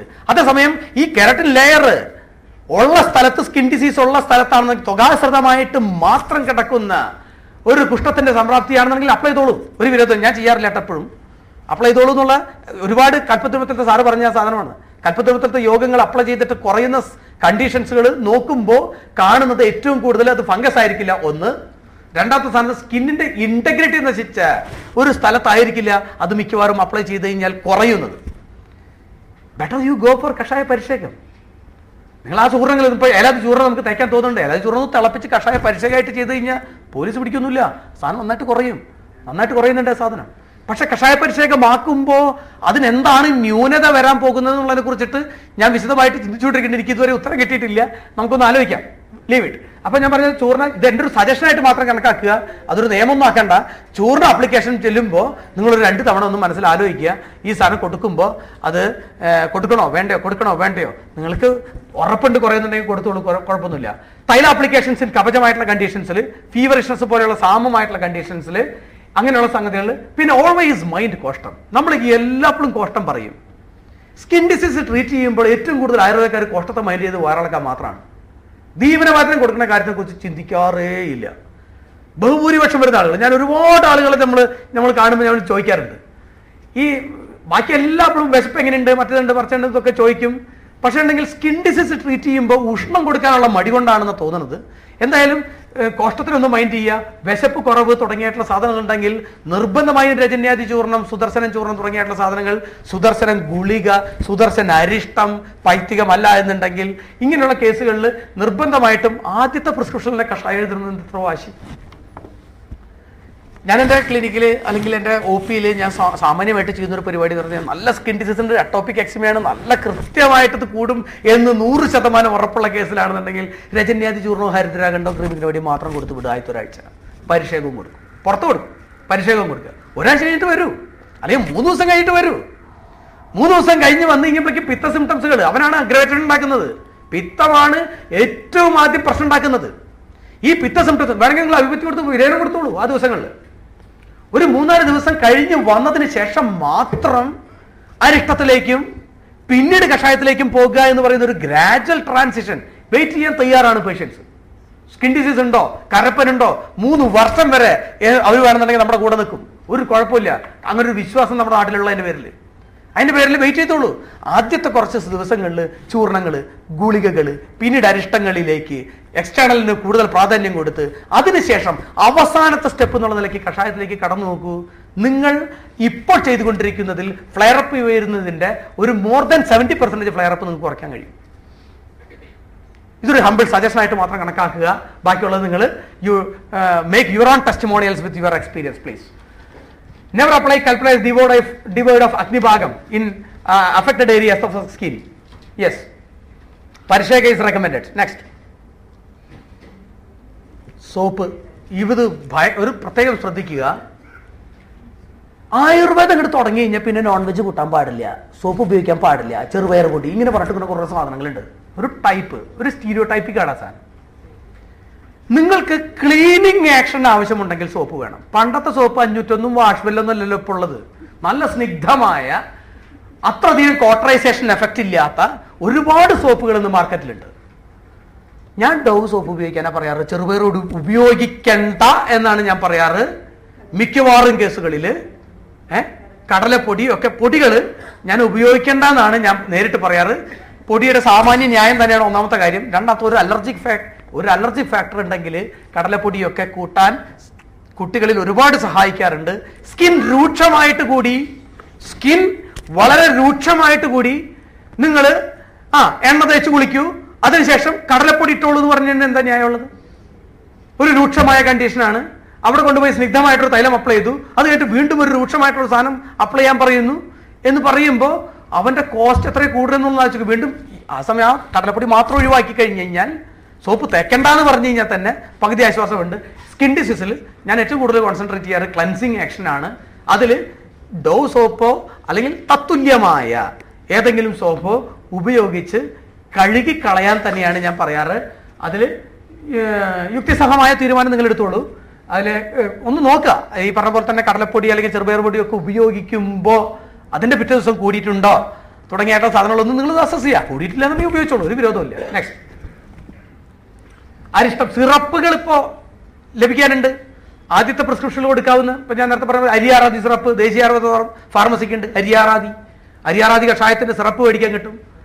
ഒരുപാട് സിറപ്പുകൾ ഇറങ്ങിയിട്ടുണ്ട്. സിറപ്പുകൾ കുറെ കൂടി സൗമ്യ പ്രകൃതിക്കാരനാണ്. നെക്സ്റ്റ്,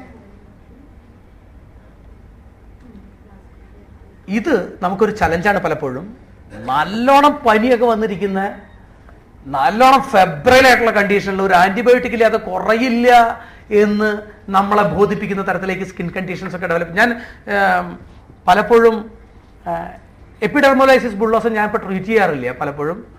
അതുമാതിരി തന്നെ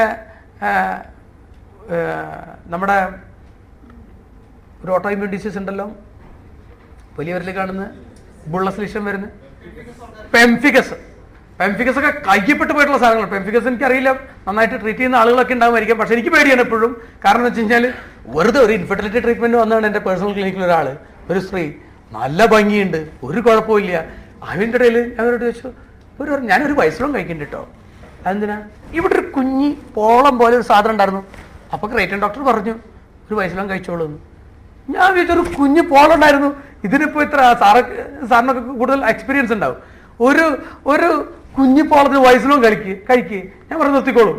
ഒരാഴ്ച കഴിഞ്ഞു, ഡോക്ടറെ സാർ എവിടെയുള്ളത്? ഞാൻ കോട്ടക്കില്ല, എനിക്കെപ്പോൾ അങ്ങോട്ട് വരണം എന്നാണ്. എന്താ നോക്കുമ്പോൾ കാറിൽ എടുത്തു കൊണ്ടുവന്നു. ശരീരം മുഴുവൻ ഈ സാധനം അങ്ങോട്ട് പൊന്തിയിട്ട് അവിടെ കൊണ്ടുപോയി. പിന്നെ നമ്മൾ ആദാവയവ വിസർപ്പേഷു ഹിതലംഘന രൂക്ഷണം നമ്മൾ പണി തുടങ്ങി. അകത്തേക്കുള്ള മരുന്നുകളൊക്കെ ഇത് പറഞ്ഞ റെസ്ട്രിക്ട് ചെയ്തു. ഓരോ ദിവസം ചെല്ലുന്നൂറ് കൂടാൻ തുടങ്ങി. പേടിയായി. എനിക്കറിയില്ല, എൻ്റെ ഒരു അജ്ഞത കൊണ്ടായിരിക്കാം. എനിക്ക് സക്സസ്ഫുൾ ആയിട്ട് മാനേജ് ചെയ്യാൻ കഴിഞ്ഞില്ല. തിരിച്ച് പേറ്റന്റ് ഡോക്ടറെ അടുത്തേക്ക് മറ്റേ ജഗതിരയിലും മറ്റേ പട്ടിയിലും ബോംബ് കൊണ്ടെടുത്തിട്ട് തിരിച്ചു വന്നില്ല എന്ന് പറഞ്ഞതുപോലെ തിരിച്ച് ക്രൈറ്റൻ ഡോക്ടറെ അടുത്തേക്ക് വിടേണ്ട വന്നു. ഞാൻ പറഞ്ഞ അങ്ങനത്തെ ചില ഡിസീസുകളുണ്ട്.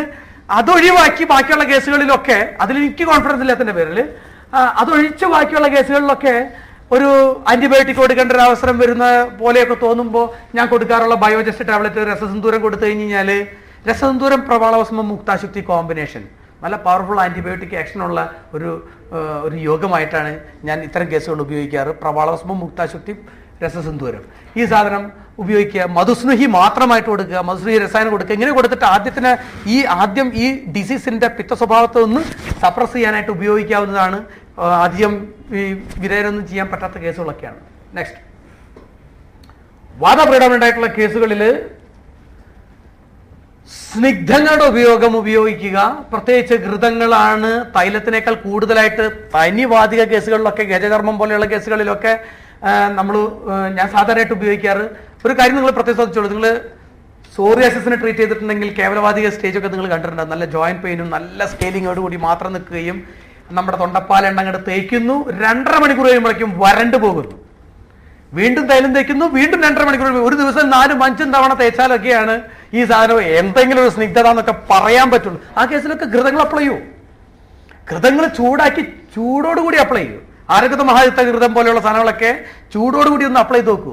ആ സാധനത്തിൽ ഒരു ദിവസത്തിൽ ഒരൊറ്റ തവണ മാത്രം അപ്ലൈ ചെയ്താൽ മതി, സ്നിഗ്ധത നമുക്ക് ലഭിക്കാൻ കഴിയുന്നതാണ്. അപ്പോൾ ബെറ്റർ ഒരു കാര്യം മനസ്സിലാക്കുക. നമ്മുടെ ആചാര്യൻ വാദത്തിന് പറഞ്ഞിട്ടുള്ളത് വ്യംഗ്യാർത്ഥം വെച്ച് നോക്കുക. അല്ലെങ്കിൽ നിങ്ങൾ ചെയ്തുകൊണ്ടിരിക്കുന്ന പണികൾ ആലോചിച്ച് നോക്കുക. നിങ്ങൾ വാദത്തിനല്ല ട്രീറ്റ് ചെയ്യുന്ന കഫത്തിനാണ്.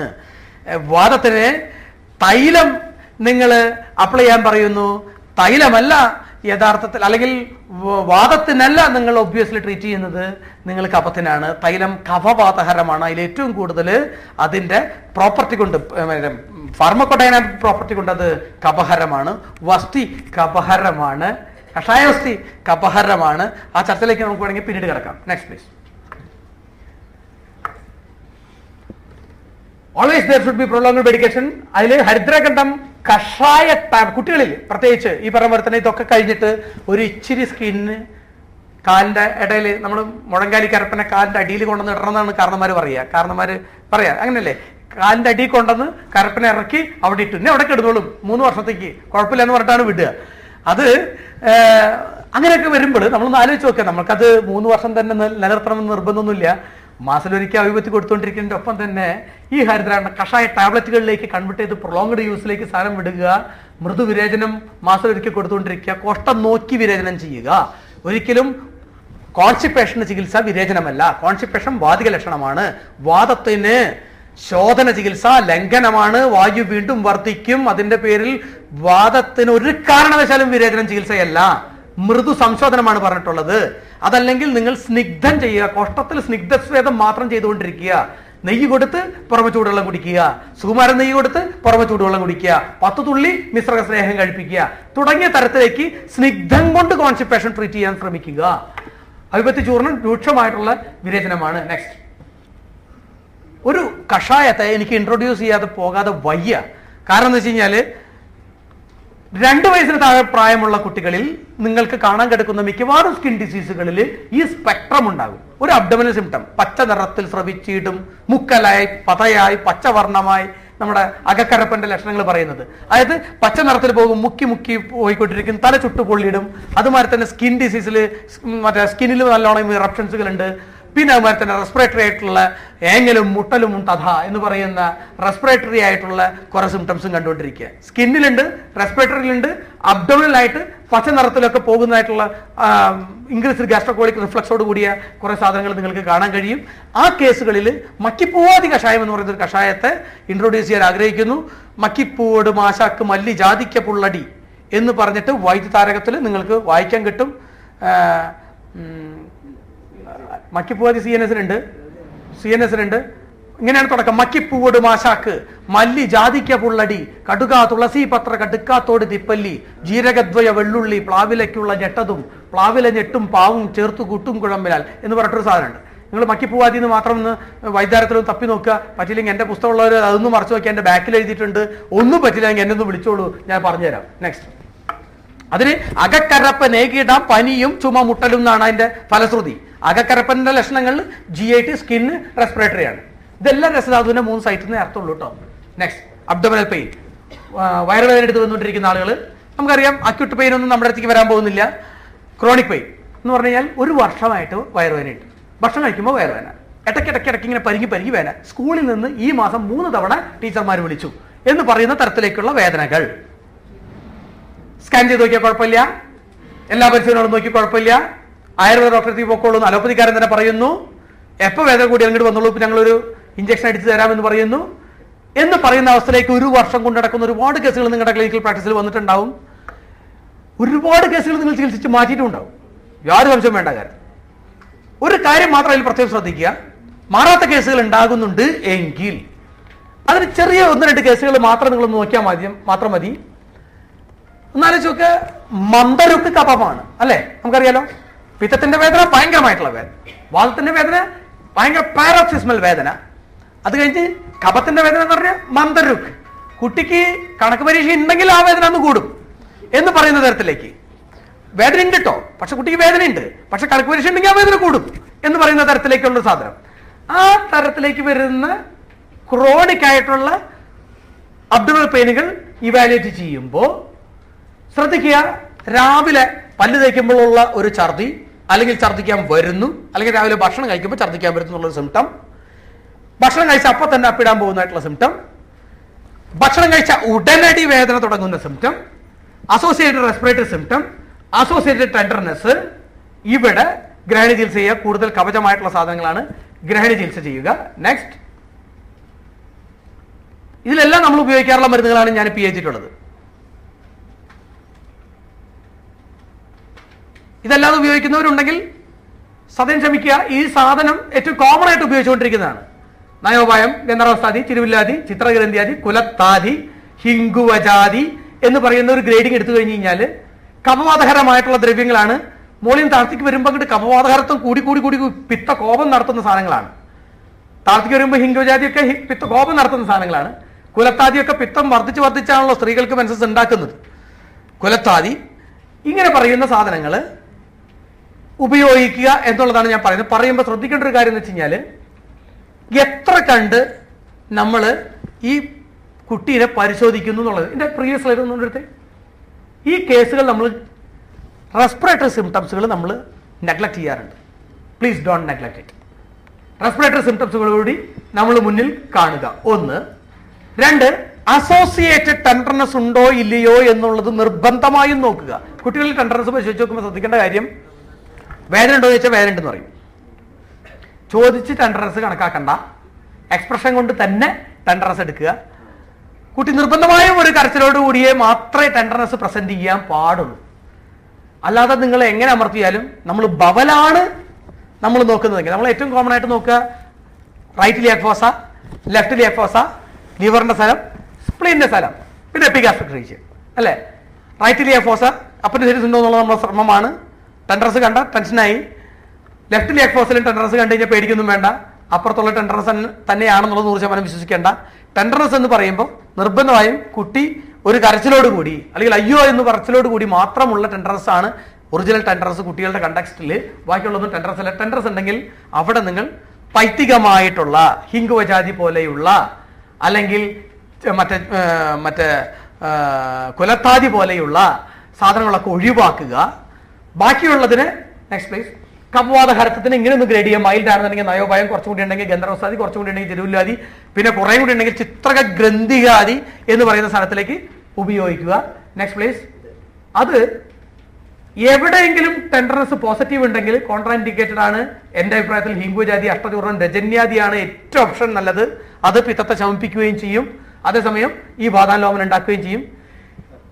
ചിത്രകാതി എന്ന് പറയുന്ന ഒരു കഷായം ഉണ്ട് നമ്മുടെ SNA-ക്കൊക്കെയുള്ള നമ്മുടെ ചിത്രകേന്ദ്ര ഷഡ്ധരണത്തിന്റെ യോഗം. ചിത്രകാതി കുറച്ചും കൂടി സാമപിത്തത്തിലേക്ക് നല്ലതാണ്. നേരത്തെ പറഞ്ഞ കേസുകളിലൊക്കെ കാപാപിത്ത ഹരത്വം ആവശ്യമുള്ള കേസുകളിലൊക്കെ ഇത്രയെങ്കിലും ടെൻഡർനെസ് ഉണ്ടെങ്കിലൊക്കെ പ്രത്യേകിച്ച് ദുസ്പർശ പാനകത്തിന് കൊടുക്കുക. പാചനാമൃതം കുറേയും കൂടി നല്ല കപപിത്തഹരമായിട്ടുള്ള ഡ്രഗുകളാണ്. അപ്പോൾ ടെൻഡർനെസിന്റെ ഗ്രേഡ് നോക്കിക്കൊണ്ട് വേണം നിങ്ങൾ ചികിത്സിക്കാൻ. ടെൻഡർനെസ് ഉണ്ടെങ്കിൽ താഴെ പറഞ്ഞ സാധനങ്ങൾ ഒഴിവാക്കുക. ടെൻഡർനെസ് ഇല്ലെങ്കിൽ കപവാതഹരം, കപവാതഹരത്തിൽ തന്നെ ഗ്രേഡ് ഇടുക.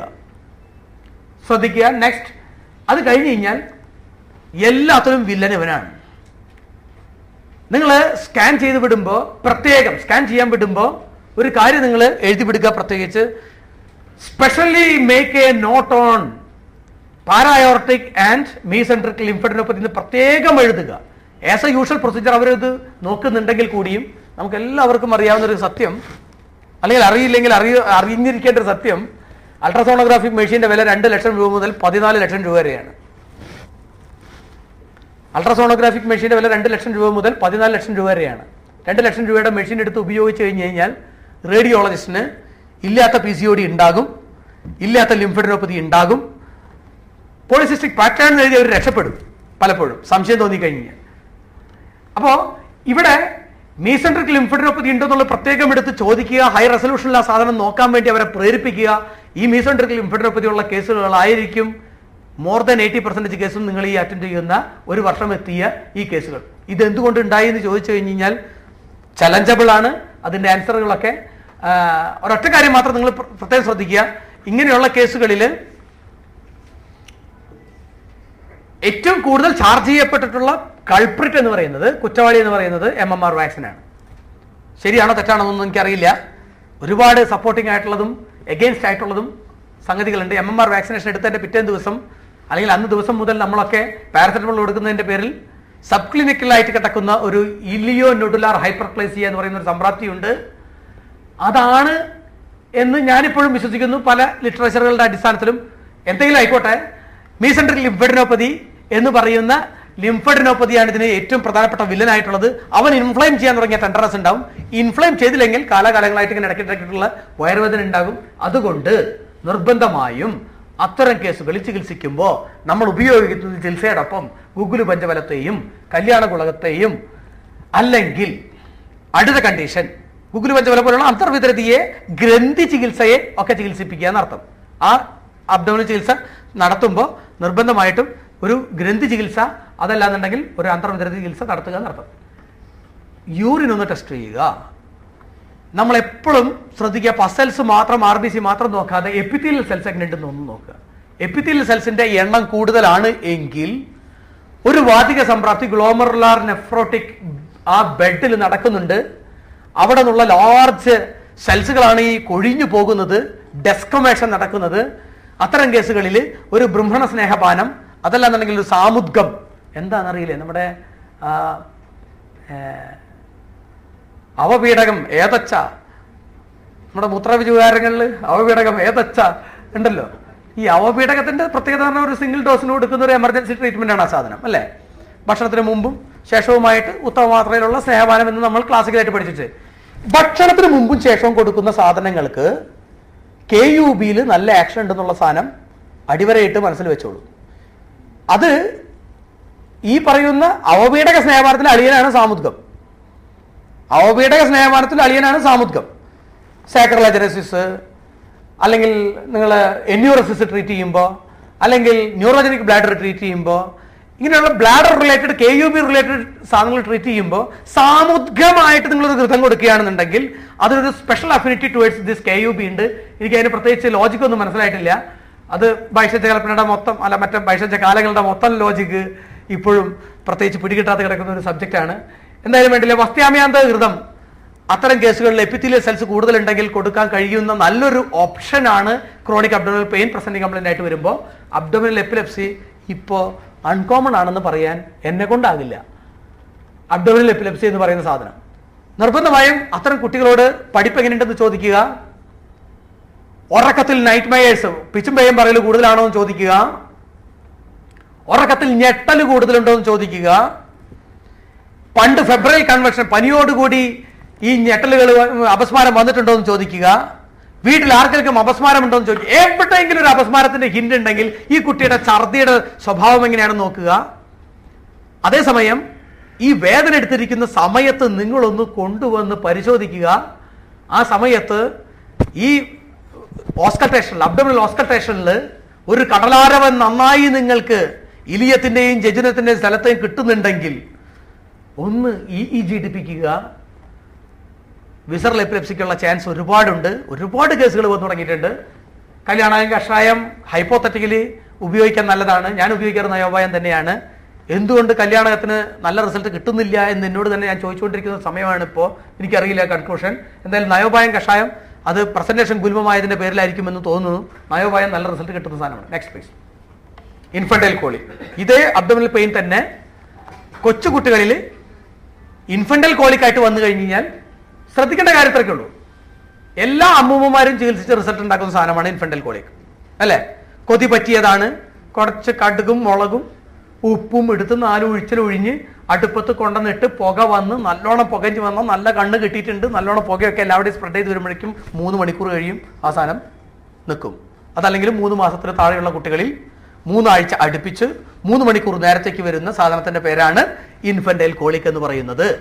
അത് ഓട്ടോമാറ്റിക് ആയിട്ട് ആ സാധനം പോകും. യാതൊരു സംശയമുണ്ട്. അയമോദ വെള്ളം കുടിച്ചാൽ കുറയും, ധനന്തരം കുടിച്ചാൽ കുറയും. ഇതുമാതിരി നിങ്ങൾ എന്ത് തന്നെ കൊടുത്താലും കുറയും. ശ്രദ്ധിക്കേണ്ട കാര്യം ഇത്രയ്ക്കേ ഉള്ളൂ. ഈ 3 മണിക്കൂർ സമയത്ത് പാരൻസും നിങ്ങളും അല്ലെങ്കിൽ ഡോക്ടർമാരായ അമ്മമാരും ഉണ്ടാക്കുന്ന പാനിക് സിറ്റുവേഷൻ ആണ് ഇതിലത്തെ ഏറ്റവും വലിയ അപകടം. അയമോദ വെള്ളം കൊടുത്തു, അല്ലെങ്കിൽ അഷ്ടകുറം കൊടുത്തു, അല്ലെങ്കിൽ എന്തെങ്കിലും സാധനം കൊടുത്തു, മാറുന്നില്ല. കുട്ടി കരച്ചിൽ ഇങ്ങനെ ഗ്രാഫ് മുകളിലേക്കാണ്, തൊട്ടത്തിരുന്നു, അവിടെ പോകുന്നു, ഇവിടെ പോകുന്നു, സ്ഥലം കളിക്കുന്നു, അടുത്ത് കൊടുക്കുന്നു. ഇനി ഇടുന്ന ഓരോ മരുന്നും ഇൻഫന്റൈൽ കോളിക്കിനെ കൂട്ടിക്കൊണ്ടിരിക്കും. അത് പ്രത്യേകം ശ്രദ്ധിക്കുക. ഒരു മരുന്ന് നിങ്ങൾ കൊടുത്തു കഴിഞ്ഞാൽ നിർബന്ധമായിട്ട് ആ സാധനം 3 മണിക്കൂറിനുള്ളിൽ ആക്ഷൻ ഉണ്ടാകും. പിന്നെ ഇട്ടുകൊണ്ടിരിക്കുന്ന ഓരോ മരുന്നും ഇൻഡൈജഷൻ ഉണ്ടാക്കും, ഇൻഫന്റൈൽ കോളിക്കിനെ കൂട്ടും, 3 മണിക്കൂർ കൊണ്ട് കുറയില്ല, ആ സാധനം നീട്ടിക്കൊണ്ടിരിക്കും. ബെറ്റർ ഏറ്റവും നല്ല പരിപാടി എന്ന് പറയുന്നത് നിങ്ങൾ അയമോദ വെള്ളം കൊടുത്തോളൂ, അപ്രൈറ്റ് അല്ലെങ്കിൽ ധന്വന്തരം കൂടിയെ തിളപ്പിച്ചിട്ടിട്ട് വെള്ളം കുടിപ്പിച്ചോളൂ. ആ കുടിപ്പിച്ചതിന് ശേഷം അപ്രൈറ്റ് പൊസിഷനിൽ കുട്ടി നിർത്തി നിങ്ങളുടെ വീട്ടിൽ വല്ല കാറോ അല്ലെങ്കിൽ സ്കൂട്ടറോ അല്ലെങ്കിൽ എന്തെങ്കിലും ഒരു സാധനം ഉണ്ടെങ്കിൽ ആ സാധനം ഓൺ ചെയ്ത് റേസ് ചെയ്ത് പിടിച്ചു നോക്കിക്കോളൂ. കുട്ടി അത് ശ്രദ്ധിച്ചുകൊണ്ടിരുന്നോളും. കുറച്ച് കഴിഞ്ഞാൽ കുട്ടി സാധനം കാമായിക്കോളും. ഏതെങ്കിലും ഒരു സ്പെഷ്യൽ ഒബ്ജക്റ്റിലേക്ക് പ്രത്യേകിച്ച് ആ കുട്ടിയുടെ കോൺസെൻട്രേഷൻ മാറ്റിക്കഴിഞ്ഞാൽ മാറുന്ന ഒരു സാധനമാണ് ഇൻഫന്റൈൽ കോളിക് എന്ന് പറയുന്നത്. 3 മണിക്കൂർ വെയിറ്റ് ചെയ്തതിന് ശേഷം മാത്രം അടുത്ത മെഡിക്കേഷനിലേക്ക് അടക്കുക. അതല്ലാന്നുണ്ടെങ്കിൽ ഒരു ഛർദി പ്രതീക്ഷിക്കുക. ഈ പോയ സാധനങ്ങൾ മുഴുവൻ ഒറ്റ പെടയാണ് പിന്നെ ഛർദിയായിട്ട്. അത് പിന്നെ നിങ്ങളെ എല്ലാവരെയും ആശുപത്രിയിൽ എത്തിക്കും. Leave it. Next please. പടസ്വേദം. അതിൽ പ്രത്യേകം ശ്രദ്ധിക്കേണ്ട കാര്യം പടസ്വേദം. നല്ല ഒരു തോർത്തുമുണ്ട്, കോട്ടൺ തോർത്തുമുണ്ട്, നന്നായിട്ട് അയൺ ചെയ്തിട്ട് നല്ല ചൂട്ടോടുകൂടി ആ കുട്ടിയുടെ വയറ്റത്ത് വെച്ചിട്ട് ഇങ്ങനെ കമത്തിപ്പെടുത്തിക്കുക. അതാണ് ഇതിന്റെ പടസ്വേദം എന്ന് പറഞ്ഞ സാധനം ചെയ്യാൻ നോക്കുക. Okay. Next, chronic vomiting, regurgitation, rumination, GERD. ഇതെല്ലാം കൂടി ഒറ്റ ഹെഡിങ്ങിലാണ്. അതായത് മുകളിലേക്കുള്ള പ്രവൃത്തി എന്നർത്ഥം. ഇത് റിക്കറന്റ് ആയിട്ട് ഒക്കെ വരുമ്പോൾ ജർഡ് കുട്ടികളിൽ അത്ര കോമൺ ഒന്നല്ല. പക്ഷേ ഉണ്ടെങ്കിൽ റീഗർജിറ്റേഷൻ കോമൺ ആണ്. റൂമിനേഷൻ കേട്ടോ. റൂമിനേഷൻ എന്ന് പറഞ്ഞു കഴിഞ്ഞാലേ ഒരു 2ാം ക്ലാസ്സിന് മുകളിൽ 5ാം ക്ലാസ്സിന് താഴെയുള്ള കുട്ടി ഇങ്ങനെ 11 മണിക്കൊക്കെ ഇങ്ങനെ ക്ലാസ്സിൽ ഇങ്ങനെ ഇരിക്കുന്നുണ്ടാവും. ഇങ്ങനെ ഇളക്കിക്കൊണ്ടിരിക്കും. ടീച്ചർ പിടിക്കും. എന്താടാ നീ തിന്നുകൊണ്ടിരിക്കണേ? ഒന്നുമില്ല. വായ തുറക്കടാ. തുറന്നു നോക്കിയപ്പോൾ ഒരു ലൊക്കേഷണം. ഇതെപ്പോൾ തിന്നു? ഞാൻ തിന്നിട്ടില്ല. ഇവൻ അങ്ങനെ പറയുള്ളൂ, മറുപടി അത്രേ പറയുള്ളൂ. ഇതെപ്പോൾ തിന്നു? ഞാൻ തിന്നിട്ടില്ല. നീ അലുവ തിന്നോ? അത് കാലത്ത് തിന്നതല്ലേ, അത് കാലത്ത് തിന്നതല്ലേ. വീട്ടുകാരെ വിളിപ്പിക്കുന്നു, 3 തവണ കാണുമ്പോഴേക്കും വീട്ടുകാരെ വിളിപ്പിക്കുന്നു, ചോദിക്കുമ്പോൾ കാലത്ത് അലുവ കഷ്ണം കഴിച്ചു പോന്നിട്ടുണ്ടെങ്കിൽ 11 മണിയാകുമ്പോൾ അവനെ എടുത്തിട്ട് ഇത് ചവച്ചുകൊണ്ടിരിക്കുകയാണ്. ഇത് ആദ്യമായിട്ട് പോകുന്നത് ഒരു ജർഡിന്റെ ഭാഗമായിരുന്നു. ആദ്യമായിട്ട് വന്ന് ജർഡിന്റെ ഭാഗമായിട്ട് സാധനം പുറത്തേക്ക് വന്നപ്പോൾ അവന് കൊള്ളാം, ടേസ്റ്റ് കൊള്ളാം സാധനം. പിന്നെ ഇത് ഇമിറ്റേറ്റ് ചെയ്യാൻ തുടങ്ങും. പിന്നെ പതുക്കെ ഈ സാധനം ഹാബിച്വലായി മാറുന്ന കണ്ടീഷനാണ് റൂമിനേഷൻ. ഈ എല്ലാ കേസുകളിലും റൂമിനേഷൻ, ജർഡ്, വോമിറ്റിംഗ്, ക്രോണിക് വോമിറ്റിംഗ്, കുറെ കാലമായിട്ടുള്ള ഛർദി, ഇതിലെല്ലാ കേസുകളും നിർബന്ധമായിട്ട് റെസ്പിറേറ്ററി സിംറ്റംസ് നോക്കുക. റെസ്പിറേറ്ററി കംപ്ലൈന്റ് കൊണ്ട് ഒരു കോഴ്സ്. 2 ഓട്ടൈറ്റിസ് മീഡിയ, ചെവി നിർബന്ധമായിട്ട് പരിശോധിച്ച് നോക്കുക. ക്രോണിക് വോമിറ്റിങ്ങുകളിലൊക്കെ ഓട്ടൈറ്റിസ് മീഡിയ, ആ ബൾജ് ചെയ്ത് നിൽക്കുന്ന സാധനത്തെ ഒന്ന് ശാലാക്കിങ്കാരുണ്ടെങ്കിൽ കൃത്യമായിട്ട് മനസ്സിലാകും. ബൾജ് ചെയ്ത് നിൽക്കുന്ന ഓട്ടൈറ്റിസ് മീഡിയ ഉണ്ടോ നോക്കുക. ഹെഡ് ഏക്ക് അസോസിയേറ്റ് ചെയ്തിട്ടുണ്ടെങ്കിൽ ഒരു കാര്യം പ്രത്യേകം ശ്രദ്ധിക്കുക, കുട്ടികളിൽ എപ്പോഴും മൈഗ്രെയിൻ പ്രസന്റ് ചെയ്യുക വോമിറ്റിംഗ് ആയിട്ടാണ്, അല്ലാതെ ഹെഡ് ഏക്ക് ആയിട്ടല്ല. Cyclic vomiting with maternal positive family history of migraine. അമ്മയ്ക്ക് മൈഗ്രെയിൻ ഉണ്ടാവുക, കുട്ടിക്ക് സൈക്ലിക് വോമിറ്റിംഗ് ഉണ്ടാവുക എന്ന് പറഞ്ഞാൽ യാതൊരു സംശയം വേണ്ട, അത് മൈഗ്രെയിൻ്റെ പ്രസന്റേഷൻ കുട്ടികളിൽ ഭയങ്കര വ്യത്യാസമാണ്. ഒരു ദിവസം ഒരു കുട്ടി ഉണ്ട്, കുട്ടി ഇങ്ങനെ വന്നു കഴിഞ്ഞാൽ ക്ലാസ്സിൽ നിന്ന് ചിലപ്പോൾ ഇങ്ങനെ നടക്കും, സോംനാബുലിസം പോലെ. അങ്ങനെ നടന്നങ്ങോട്ട് കുറച്ചങ്ങോട്ട് പോകും. കുറച്ചങ്ങോട്ട് പോകുമ്പോൾ ടീച്ചർമാർ തട്ടി വിളിക്കുമ്പോൾ കുട്ടിക്കൊന്ന് ഉറങ്ങണം. ഉറങ്ങിക്കഴിഞ്ഞാൽ കുട്ടി ഓക്കെ ആവും. ക്ലാസ്സിലേക്ക് പോകാനായിട്ട് രാവിലെ സാധനങ്ങളൊക്കെ എടുത്ത് തയ്യാറാക്കുന്നതിനിടയിൽ നേരെ അടുക്കളയ്ക്ക് പോകുന്നു, കൊടുവാൾ എടുക്കുന്നു, വെട്ടുവത്തി എടുക്കുന്നു, ഈ സാധനങ്ങളൊക്കെ ഇതിനുള്ളിൽ വെക്കുന്നു. കുട്ടി പോകാൻ നിൽക്കുന്ന നേരത്ത് അമ്മ തട്ടി ഒരു ഭാഗത്ത് കിടത്തുന്നു. കുറച്ച് കഴിയുമ്പോൾ കുട്ടി ഉറങ്ങി എഴുന്നേറ്റ് കഴിഞ്ഞാൽ കുട്ടി ഓക്കെ ആവുന്നു. അക്യൂട്ട് കൺഫ്യൂഷണൽ സ്റ്റേജ് എന്നാണ് ഇതിന്റെ medical terminology. Acute confusional stage hypothyroidism, epilepsy, കഴിഞ്ഞ 3ാമത്തെ DD മൈഗ്രെയിനാണ്.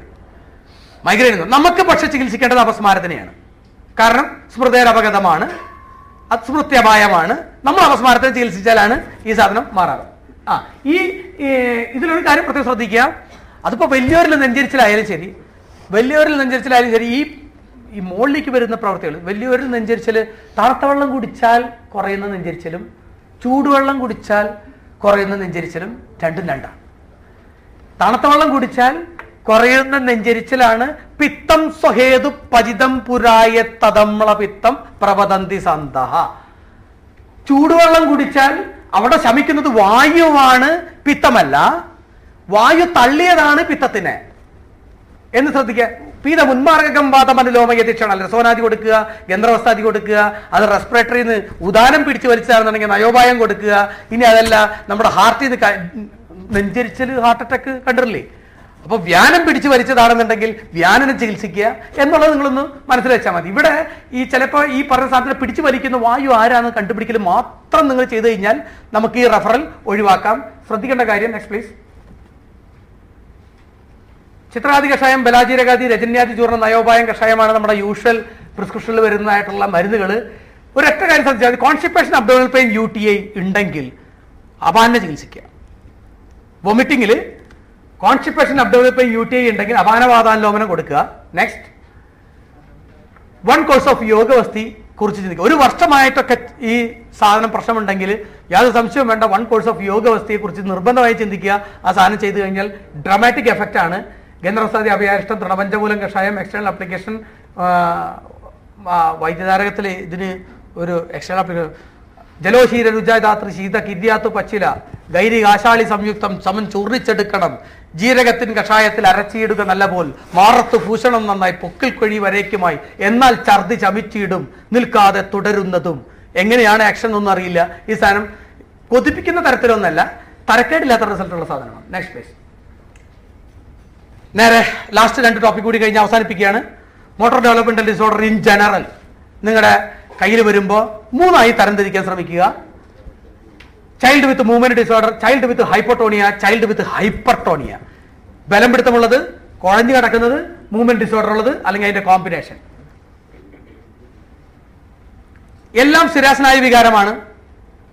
സ്ഥിരാസ്നായുവിലുള്ള കഫത്തിന്റെയും വാദത്തിന്റെയും സ്ഥാനസംശ്രയം നടന്ന സ്തബ്ധത്വം, ശ്ലഥാംഗത്വം, ശൈഥില്യം, കുബ്ജത്വം തുടങ്ങിയ ലക്ഷണങ്ങളാണ് അതുകൊണ്ട് ഇത് സിരാസ്നായു മധ്യമരോഗമാർഗത്തിന്റെ ഭാഗമായതിന്റെ പേരിൽ ഈ സാധനത്തിന് ശോധനം ചെയ്ത് കളഞ്ഞ് കഫത്തിന് പാദത്തിനൊക്കെ എടുത്ത് കളയാമെന്നുള്ള പേടിയൊന്നും അങ്ങനെയുള്ളൊരു മോഹമൊന്നും വേണ്ട.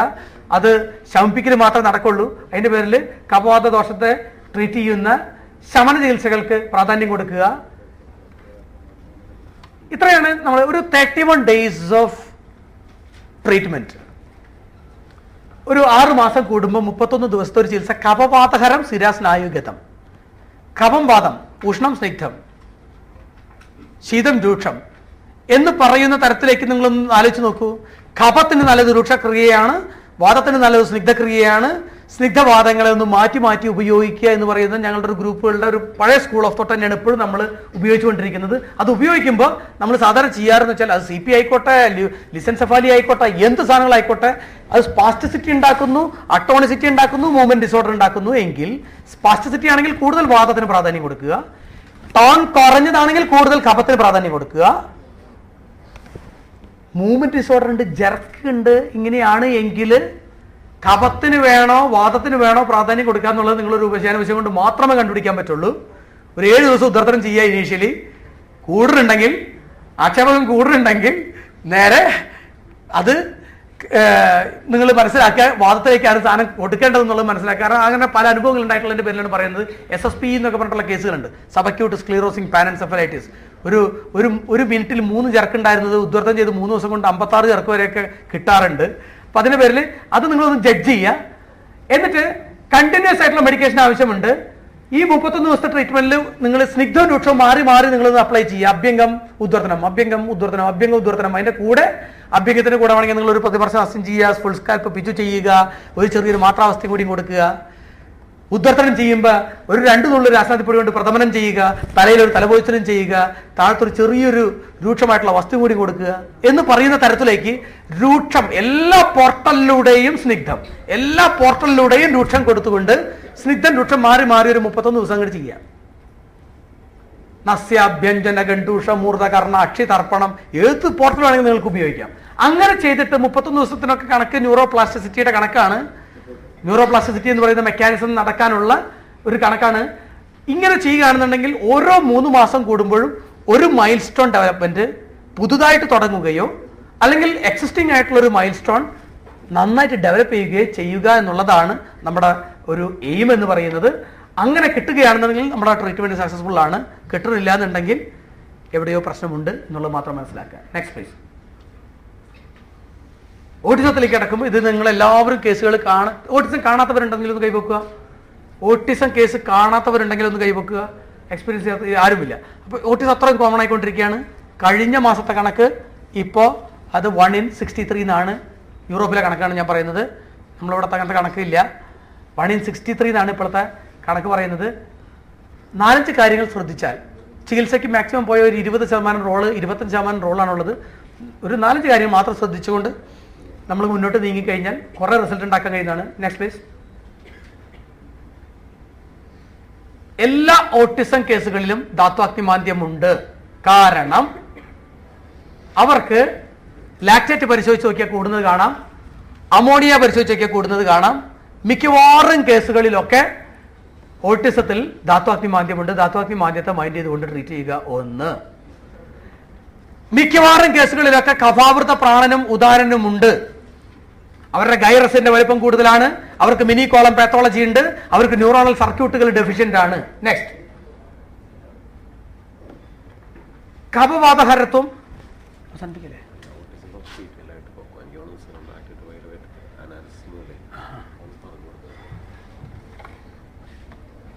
എല്ലാ കേസുകളിലും കഫവാത ലക്ഷണങ്ങൾ കാണാറ് ഇങ്ങനെയാണ്. സ്പീച്ച് ഇല്ല, സോഷ്യൽ കോണ്ടാക്ട് ഇല്ല, സോളോ പ്ലേ ആണ്, വോമിറ്റിംഗ് ഇടയ്ക്കിടയ്ക്ക് ഉണ്ടാവും, കോൺസ്റ്റിപ്പേഷൻ ഉണ്ടായിക്കൊണ്ടിരിക്കുന്നു. ഇങ്ങനെ കഫവാതഹരത്വം നമ്മുടെ മനസ്സിൽ നന്നായിട്ട് വെക്കുക. ധാതുഗത അഗ്നിമാന്ദ്യം എന്ന് പറയാൻ കാരണം എന്ന് വെച്ച് കഴിഞ്ഞാൽ ലീക്കി ഗട്ട് സിൻഡ്രോം എന്ന് പറയുന്ന ഒരു സംഭവമുണ്ട്. കുട്ടികളിൽ ഏറ്റവും കൂടുതൽ കാണുന്നതാണ് dysbiosis, leaky gut syndrome. Leaky gut syndrome എന്ന് പറഞ്ഞാൽ ഇത്രയ്ക്കേ ഉള്ളൂ. നമ്മളിങ്ങനെ ഭക്ഷണം കഴിക്കുന്നു, കാർബോഹൈഡ്രേറ്റ് ചെല്ലുന്നു, പ്രോട്ടീൻ ചെല്ലുന്നു, ഇതൊക്കെ അമിനോ ആസിഡുകളായിട്ടും അതുപോലെ തന്നെ നമ്മുടെ മോണോസാക്രൈഡ് ആയിട്ടും വേണം അബ്സോർബ് ചെയ്യാൻ, അല്ലേ? നമുക്ക് എല്ലാവർക്കും അറിയാം. മോണോസാക്രൈഡ് ആയിട്ട് വേണം അബ്സോർബ് ചെയ്യാൻ, അല്ലെങ്കിൽ അമിനോ ആസിഡ് ആയിട്ടാണ് അബ്സോർബ് ചെയ്യുന്നത്. ഡൈസാക്രൈഡ് ആയിട്ടിരിക്കുന്ന ഒരു അവസരത്തിൽ അമിനോ ആസിഡ് ആവുന്നതിന് മുമ്പ് ഈ സാധനങ്ങളുടെ അകത്തേക്ക് കയറി കഴിഞ്ഞാൽ അതിന്റെ പേരാണ് ലീക്കി ഗട്ട് സിൻഡ്രം. അപ്പോ അവിപക്വം, അസംയുക്തം ആയിട്ടുള്ള അപരിണിതമായിട്ടുള്ള സാധനം അകത്തേക്ക് കയറി അവൻ എൻഡോമോർഫിൻ പോലെയാണെന്നാണ് പറയുന്നത്. മോർഫിൻ പോലെയാണ്, പെത്തിഡിൻ പോലെയാണ്, തലച്ചോറിനെ പെട്ടയ്ക്കാനുള്ള സാധനമാണ്. അവൻ ചെന്ന് എന്തുണ്ടാക്കുന്നു? തലച്ചോറിന് പ്രശ്നം ഉണ്ടാക്കുന്നു. ഓട്ടിസം കുട്ടികളിൽ നിർബന്ധമായിട്ട് നിങ്ങൾ കോട്ടത്തര ചികിത്സിച്ചാൽ മാത്രം മതി അതിന്. 2, കാർബോഹൈഡ്രേറ്റിന്റെ മെറ്റബോളിസത്തിലും പ്രോട്ടീന്റെ മെറ്റബോളിസത്തിലും ഇവിടുന്ന് കടന്നതിന് ശേഷം ബഹിരോഗമാർഗത്തിൽ എത്തിയതിനു ശേഷം എവിടെയൊക്കെയോ വെച്ചിട്ട് ചില അനോക്സിക് കണ്ടീഷൻ ഉണ്ടായതിന്റെ ഭാഗമായിട്ട് വെറുതെ ആവശ്യമില്ലാണ്ട് ഇങ്ങനെ അമോണിയ ഇങ്ങോട്ട് കൂടിക്കൊണ്ടിരിക്കുക, ലാക്റ്റേറ്റ് ഇങ്ങനെ കൂടിക്കൊണ്ടിരിക്കുക. അതായത് അപരിണിതമായ കാർബോഹൈഡ്രേറ്റിന്റെ, അപരിണിതമായ പ്രോട്ടീന്റെ എൻഡ് പ്രോഡക്റ്റ് ആയ അമോണിയ, ലാക്റ്റേറ്റ് ആൻഡ് പൈറുവേറ്റ് ഒന്ന് എക്സാമിൻ ചെയ്ത് നോക്കുക, കൂടിക്കൊണ്ടിരിക്കുകയാണ്. ഈ സാധനങ്ങൾ ഹൈപ്പർ അമോണിയമിക് സിൻഡ്രം എന്ന് പറയുന്ന തലച്ചോറിന് പ്രശ്നം ഉണ്ടാക്കിക്കൊണ്ടിരിക്കുന്നു. ധാതുഗതമായിട്ടുള്ള അഗ്നിമാന്ദ്യത്തെയും വിഷത്തെയും ട്രീറ്റ് ചെയ്യുന്നു. ക്ലിയർ? കോഷ്ടഗതമായിട്ടുള്ള മറ്റൊരു പ്രത്യേകത എന്ന് പറയുന്നത് ഡിസ്ബയോസിസ്. എനിക്കും നിങ്ങൾക്കും ഒക്കെ കോടാനക്കോടി ബാക്ടീരിയകൾ നമ്മുടെ ശരീരത്തിലുണ്ടെന്ന് നമുക്ക് എല്ലാവർക്കും അറിയാം. നമ്മുടെ കമൻ സെൽസ്. ഞാൻ എന്ന് പറയുന്ന വ്യക്തി 60 കിലോ ഉണ്ടെങ്കിൽ 58 കിലോ ആണ് എന്റെ ഭാരം, ബാക്കി 2 കിലോ എന്റെ ശരീരത്തിലുള്ള ബാക്ടീരിയയുടെ ഭാരം എന്നാണ് കണക്ക് പ്രകാരം പറയുന്നത്. ആന്റിബയോട്ടിക് കഴിക്കുമ്പോൾ അതിൽ 20% ചത്തുപോകും. രണ്ടാമത് വരുന്നുണ്ടെങ്കിൽ 6 മാസം പിടിക്കും എന്നാണ് കണക്ക്. ഈ ബാക്ടീരിയയാണ് യഥാർത്ഥത്തിൽ നമ്മുടെ സീറോട്ടോണിൻ പ്രൊഡ്യൂസ് ചെയ്യുന്ന സാധനം. സീറോട്ടോണിൻ എന്ന് പറയുന്നത് നമ്മുടെ ബിഹേവിയറിനെ പ്രൊഡ്യൂസ് ചെയ്യുന്ന സാധനം. അതിന്റെ പേരിലാണ് നിന്റെ മുഖത്ത് നോക്കിയിട്ട് നിനക്ക് എന്താ മൂലക്കുരുവിന്റെ അസഹ്യത ഉണ്ടോ എന്ന് ചോദിക്കുന്നത്. അല്ലെങ്കിൽ വയറിളക്കം വരുമ്പോൾ അല്ലെങ്കിൽ വയറുവേദന വരുമ്പോൾ നമ്മൾ വളരെ അസഹിഷ്ണുക്കളായിട്ട് മാറുന്നതിന്റെ കാരണം അതിന്റെ പേരിലാണ്. ഈ സീറോട്ടോണിന്റെ അളവിൽ വ്യത്യാസം വരുന്നു. ഈ ഡിസ്ബയോസിസ് കൊണ്ട് കോളനിക് ബാക്ടീരിയകളുടെ എണ്ണത്തിലുള്ള ഭയങ്കരമായിട്ടുള്ള പ്രശ്നം സംഭവിക്കുന്നു. അവിടെയാണ് നമ്മൾ മിനറൽ വാട്ടർ കുടിക്കണം എന്ന് പറഞ്ഞുകൊണ്ട് നടക്കുന്നത്. കുളത്തിലെ വെള്ളമൊന്നും പറ്റൂല എന്ന് പറഞ്ഞുകൊണ്ട് നടക്കുന്നത്. സ്റ്റെറിലൈസ് ചെയ്ത് കഴിക്കാൻ പാടുള്ളൂ എന്നൊക്കെ പറയും. ഇത് ഓട്ടിസം കുട്ടികളിൽ വളരെ അധികമുണ്ട്. അതിന്റെ പേരിൽ എന്താണെന്ന് വെച്ച് കഴിഞ്ഞാൽ അവിടെ താനിരിക്കുന്നിടത്ത് താനിരുന്നില്ലെങ്കിൽ ഡാഷ് കയറിയിരിക്കും എന്ന് പറഞ്ഞതുപോലെ ഫംഗസും ഈസ്റ്റും ഒക്കെ കയറിയിരുന്നു കൊണ്ട് ഈ കോളനിൽ ഇരുന്നു കൊണ്ട് പ്രശ്നങ്ങൾ ഉണ്ടാക്കിക്കൊണ്ടിരിക്കുന്നു. പിന്നെ മറ്റൊരു പ്രത്യേകത എന്ന് പറയുന്നത് പാല് കുടിക്കുമ്പോൾ കുട്ടിക്ക് വയറിളക്കം വരുന്നു അല്ലെങ്കിൽ കോൺസ്റ്റിപ്പേഷൻ വരുന്നു. ഗോതമ്പ് കഴിക്കുമ്പോൾ കുട്ടിക്ക് വയറിളക്കം വരുന്നു അല്ലെങ്കിൽ കോൺസ്റ്റിപ്പേഷൻ വരുന്നു എന്ന് പറയുന്ന ഗ്ലൂട്ടൻ സെൻസിറ്റിവിറ്റി അല്ലെങ്കിൽ കേസിൻ സെൻസിറ്റിവിറ്റി എന്ന് പറയുന്ന പ്രശ്നം ഉണ്ടാകും. ഗ്ലൂട്ടനും കേസിനും ഇൻഡസ്റ്റൈനിൽ വന്നിട്ട് ഇലിയത്തിന്റെ അവിടെ ഇരുന്നിട്ട് ഇൻഫ്ലെയിംഡ് ഉണ്ടാക്കിയിട്ട് ഒരു പിത്തഗുൽമ സംപ്രാപ്തി സെറ്റപ്പ് ചെയ്യുന്നു. അപ്പൊ പിത്തഗുൽമത്തിനെ ചികിത്സിക്കുക, വിഷത്തെ ചികിത്സിക്കുക, ധാതുഗതമായിട്ടുള്ള അഗ്നിമാന്ദ്യത്തെ ചികിത്സിക്കുക, കോഷ്ടഗതമായിട്ടുള്ള ആമത്തെ ചികിത്സിക്കുക, കഫാവൃതമായിട്ടുള്ള പ്രാണനെ ഉദാഹരണം ചികിത്സിക്കുക എന്നുള്ളത് മാത്രം നിങ്ങൾ കയ്യിൽ വെച്ചാൽ ഓട്ടിസത്തിൽ ചികിത്സയ്ക്ക് പ്രാധാന്യത്തിലുള്ളതിൽ നിങ്ങൾക്ക് നന്നായിട്ട് ട്രീറ്റ് ചെയ്യാൻ കഴിയും. കാരണം ചികിത്സയ്ക്ക് ഒരു മാക്സിമം വരാൻ പോകുന്നത് ഒരു 20-25% റോളാണ്. ബാക്കിയുള്ളത് മുഴുവൻ മറ്റുള്ളവരുടെ കയ്യിലാണ്. ഓക്കെ, ഇതൊന്നും മനസ്സിൽ വെച്ചാൽ മതി. 5 നിയമങ്ങൾ മാത്രം. കഫാവൃത പ്രാണോദാനൻ നമ്പർ 1. നമ്പർ 2 പിത്തഗുൽമം. നമ്പർ 3 കോഷ്ടഗതമായിട്ടുള്ള അഗ്നിമാന്ദ്യം ആമം. നമ്പർ 4 ധാതുഗതമായിട്ടുള്ള അഗ്നിമാന്ദ്യം ആമം. നെക്സ്റ്റ് വിഷം എന്ന് പറയുന്നത്. മേദ്യത്തിനൊക്കെ അവസാനം റോൾ കൊടുക്കുക. മേദ്യത്തിന് നിങ്ങൾ ഏത് മേദ്യത്തിന് എടുത്താലും ഗുരു സ്നിഗ്ധം ശീതമാണ്. ഗുരു സ്നിഗ്ധം ശീതം എന്ന് പറഞ്ഞാൽ ഈ സാധനങ്ങളൊക്കെ കൂട്ടുന്നതാണ്. അതുകൊണ്ട് കല്യാണകൃതം കൊടുത്തു കഴിഞ്ഞ് കഴിഞ്ഞാൽ ആദ്യത്തെ 2 ദിവസം ഒക്കെ ആവും. 3-ാമത്തെ ദിവസം ഇപ്പൊ കുട്ടി കട്ടിലിന്റെ മുകളിലാണെന്നാ പറയാ. അതിന്റെ പേരിൽ അത് പ്രത്യേകം ശ്രദ്ധിക്കുക. നെക്സ്റ്റ്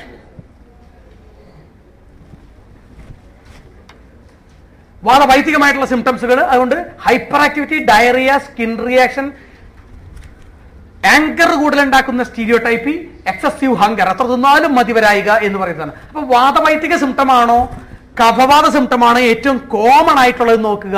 എന്നിട്ട് ആമചികിത്സ അതിന്റെ കൂടെ യോജിപ്പിക്കുക. വാദപിത്ത സിംറ്റംസ് ആണ് ഏറ്റവും കൂടുതലുണ്ടെങ്കിൽ വാദപിത്തഹരം പ്ലസ് ആമചികിത്സ. കഫവാദഹരമാണ് കഫവാദ സിംറ്റംസ് ആണ് ഏറ്റവും കൂടുതലെങ്കിൽ കഫവാദഹരം പ്ലസ് ആമചികിത്സ. നെക്സ്റ്റ് കേവലവാതകമായിട്ടുള്ള ലക്ഷണങ്ങൾ അത് മാത്രമായിട്ടൊന്നും കിട്ടാറില്ല. കേവലവാദികമായിട്ട് നമ്മൾ അട്രിബ്യൂട്ട് ചെയ്യാൻ കഴിയുന്ന ലക്ഷണങ്ങൾ lack of attention, sensory integration problem. അതായത് വിസിലിന്റെ മറ്റേ കുക്കറിന്റെ വിസിലിന്റെ ശബ്ദം കേൾക്കുമ്പോഴേക്കും ചെവി വെത്തിപ്പിടിക്കുക, ഏതെങ്കിലും ഹോണടി കേൾക്കുമ്പോഴേക്കും ചെവി വെത്തിപ്പിടിക്കുക, എപ്പോഴും നമുക്ക് കെട്ടിപ്പിടിച്ചുകൊണ്ടിരിക്കണം. അല്ലാന്നുണ്ടെങ്കിൽ നമ്മുടെ കൈയിന്റെ അടിയിൽ ഒന്ന് കിളിയാക്കുമ്പോഴേക്കും കുട്ടി ഭയങ്കരമായിട്ടുള്ള റിയാക്ഷൻ കാണിക്കുക.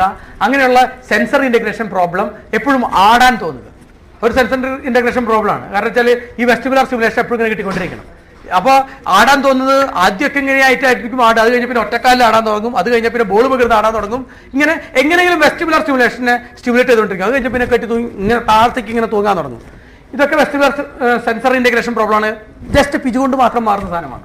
ക്രാങ്കിനെസ് ഏത് നോക്കി കഴിഞ്ഞാലും ഭയങ്കരമായിട്ടുള്ള ഇറിറ്റബിൾ ആയിട്ട് കാണുക, സ്റ്റീരിയോ ടൈപ്പ്. നെക്സ്റ്റ്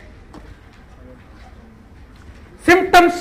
ഇതിൽ ഞാൻ ഹൈപ്പോത്തസിസുകൾ മാത്രമേ പറയുന്നുള്ളൂ, കാരണം ഇതിനൊരു കൃത്യമായിട്ടുള്ള ചികിത്സ എന്ന് പറഞ്ഞിട്ട് ഞാൻ എനിക്ക് നിങ്ങളുടെ മുമ്പിൽ പറയാനൊന്നുമില്ല. Symptoms increases with സ്നിഗ്ധം. ശീതം സ്നിഗ്ധം കൊണ്ട് ഏറ്റവും കൂടുതലായിട്ട് കൂടുന്ന ലക്ഷണങ്ങളാണ് ഏറ്റവും കോമൺ ആയിട്ട് ഓട്ടിസത്തിലുള്ളത്. അതുകൊണ്ട് ഘൃതങ്ങൾ എഴുതുന്നതിന് മുമ്പ് ഒന്ന് ആലോചിക്കുക. ഉഷ്ണം സ്നിഗ്ധം കൊണ്ടും വളരെയധികം കൂടാറുണ്ട്. പഞ്ചഗവ്യ ഘൃതം പോലെയുള്ള സാധനങ്ങൾ കൊടുക്കുമ്പോഴും വളരെയധികം കൂടാറുണ്ട്. ഇൻക്രീസസ് വിത്ത് അത്യുഷ്ണ രൂക്ഷ ട്രീറ്റ്മെന്റ്സ്. ഹിംഗോജാതി പോലെയുള്ള സാധനങ്ങളാണ് കൊടുക്കണമെന്നുണ്ടെങ്കിൽ ആമവാദത്തിൽ കൊടുക്കണമെന്നുണ്ടെങ്കിൽ അപ്പോഴും കൂടാറുണ്ട്. നെക്സ്റ്റ് അങ്ങനെ വരുമ്പോഴാണ് ഞാൻ നേരത്തെ പറഞ്ഞ സാമപിത്തത്തിന് ചികിത്സിക്കേണ്ടത്. ഉഷ്ണം ശീതം ഉഷ്ണം അല്ലെങ്കിൽ ശീതം ഏതാണ് എടുക്കുക? നേരെ രൂക്ഷത്തെ മാത്രം കൈ പിടിക്കുക, സ്നിഗ്ധത്തെ കളയുക ആദ്യ കാലഘട്ടങ്ങളിൽ. വിഷഹരമായിട്ട് നമ്മൾ നിർബന്ധമായിട്ടും ട്രീറ്റ്മെന്റ് കൊടുക്കുക. ദീപനം പാചനം കൊടുക്കുക. പിത്തഗുൽമഹരം, ധാതുഗത ആമപാചനം, ദെൻ കഫാവൃത ഉദാനൻ പ്രാണൻ. നെക്സ്റ്റ് ഇതില് കഫാവൃത ഉദാനൻ പ്രാണൻ എന്ന് പറയുന്ന സാധനത്തിന് മാത്രമേ നമുക്ക് കിടത്തി ചികിത്സ ആവശ്യമുള്ളൂ. ഈ ഗൈറൽ തിക്കനിങ്ങും മിനി കോളം പാത്തോളജിയും ഈ തലച്ചോറുമായി ബന്ധപ്പെട്ടതായിട്ടുള്ള കുറച്ച് സാധനങ്ങൾക്ക് അതും സ്നിഗ്ധം അനുപശ്യമാവാറാണ് പതിവ്. എന്നിരുന്നാൽ കൂടിയും ഒരു 7 ദിവസത്തെ തലപൊതിച്ചിൽ, ഒരു 7 ദിവസത്തെ തക്രധാര, ഒരു 7 ദിവസത്തെ ഫുൾ സ്കാൽപ്പ് പീച്ചു, ഇത് മാത്രമേ ചെയ്യാറുള്ളൂ. ശരീരത്തിൽ കറസ്പോണ്ടിങ് ആയിട്ട് തലപൊതിച്ചത് കൊടുക്കുന്ന സമയങ്ങളിൽ ഉദ്വർത്തനം ചെയ്യുക. മറ്റേ 7 ദിവസം തക്രധാര ചെയ്യുന്ന സമയങ്ങളിൽ അഭ്യംഗം ചെയ്യുക. അത് കഴിഞ്ഞ് പിജു കൊടുക്കുന്ന സമയങ്ങളിൽ അഭ്യംഗം കണ്ടിന്യൂ ചെയ്യുക. ഇത് സെൻസർ ഇന്റഗ്രേഷൻ പ്രോബ്ലത്തിനെയും കഫാവൃത പ്രാണന്റെ ലക്ഷണങ്ങളെയും കഫാവൃത ഉദാഹരണ ലക്ഷണങ്ങളെയും നന്നായിട്ട് മാനേജ് ചെയ്യപ്പെടും. 14 ദിവസത്തെ ട്രീറ്റ്മെന്റ് ആശുപത്രിയിൽ ആവശ്യമുള്ളൂ. ബാക്കി 7 ദിവസത്തെ പിജു ഒക്കെ വീട്ടിൽ വെച്ച് ചെയ്യാനായിട്ട് പഠിപ്പിച്ചിട്ട് കൊടുക്കുക. ബാക്കിയുള്ള സമയം മുഴുവൻ ഇതിലേക്ക് കോൺസെൻട്രേറ്റ് ചെയ്യുക. നെക്സ്റ്റ് കഫാവൃത പ്രാണനിൽ ഏറ്റവും എഫക്റ്റീവായിട്ട് ഇതിനേക്കാളൊക്കെ ചെലവ് ചുരുങ്ങിയ ഒരു സാധനം ധൂപന ചികിത്സയാണ്.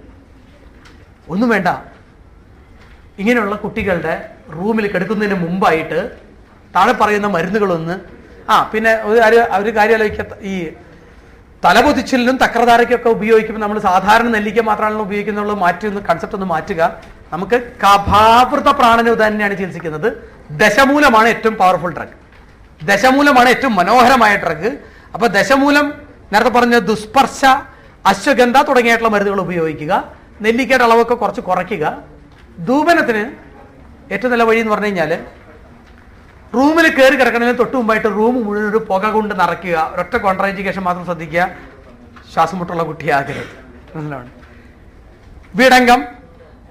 വിടങ്കം അതായത് വിഴാലരി, പലങ്കഷ, നിംബപത്രം, വജ, കുഷ്ടം, ഹരിതകി. ഏതാ യോഗം എന്നുള്ളത് നിങ്ങൾക്ക് എല്ലാവർക്കും മനസ്സിലായിട്ടുണ്ടോ? പലങ്കഷ, നിംബപത്രം, വജ, കുഷ്ടം, ഹരിതകി. അതുകൂടാണ്ട് വിടകം,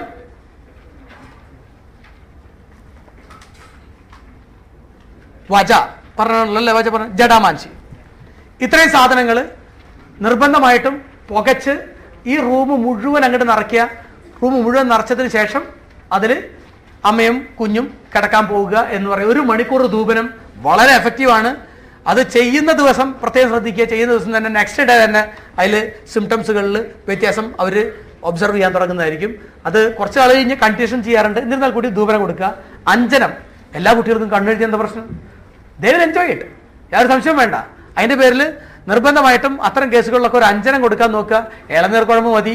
അതൊന്നും പറ്റില്ല എന്നുണ്ടെങ്കിൽ നമ്മുടെ പണ്ടത്തെ കൺമഷി ഉപയോഗിക്കാറില്ലേ, നമ്മുടെ തിലതൈലം ഓട്ട് കിണ്ണത്തിന്റെ അടിയിൽ വെച്ചിട്ട് ആ അഞ്ജനം നിങ്ങൾ കൊടുക്കാൻ നോക്കുക.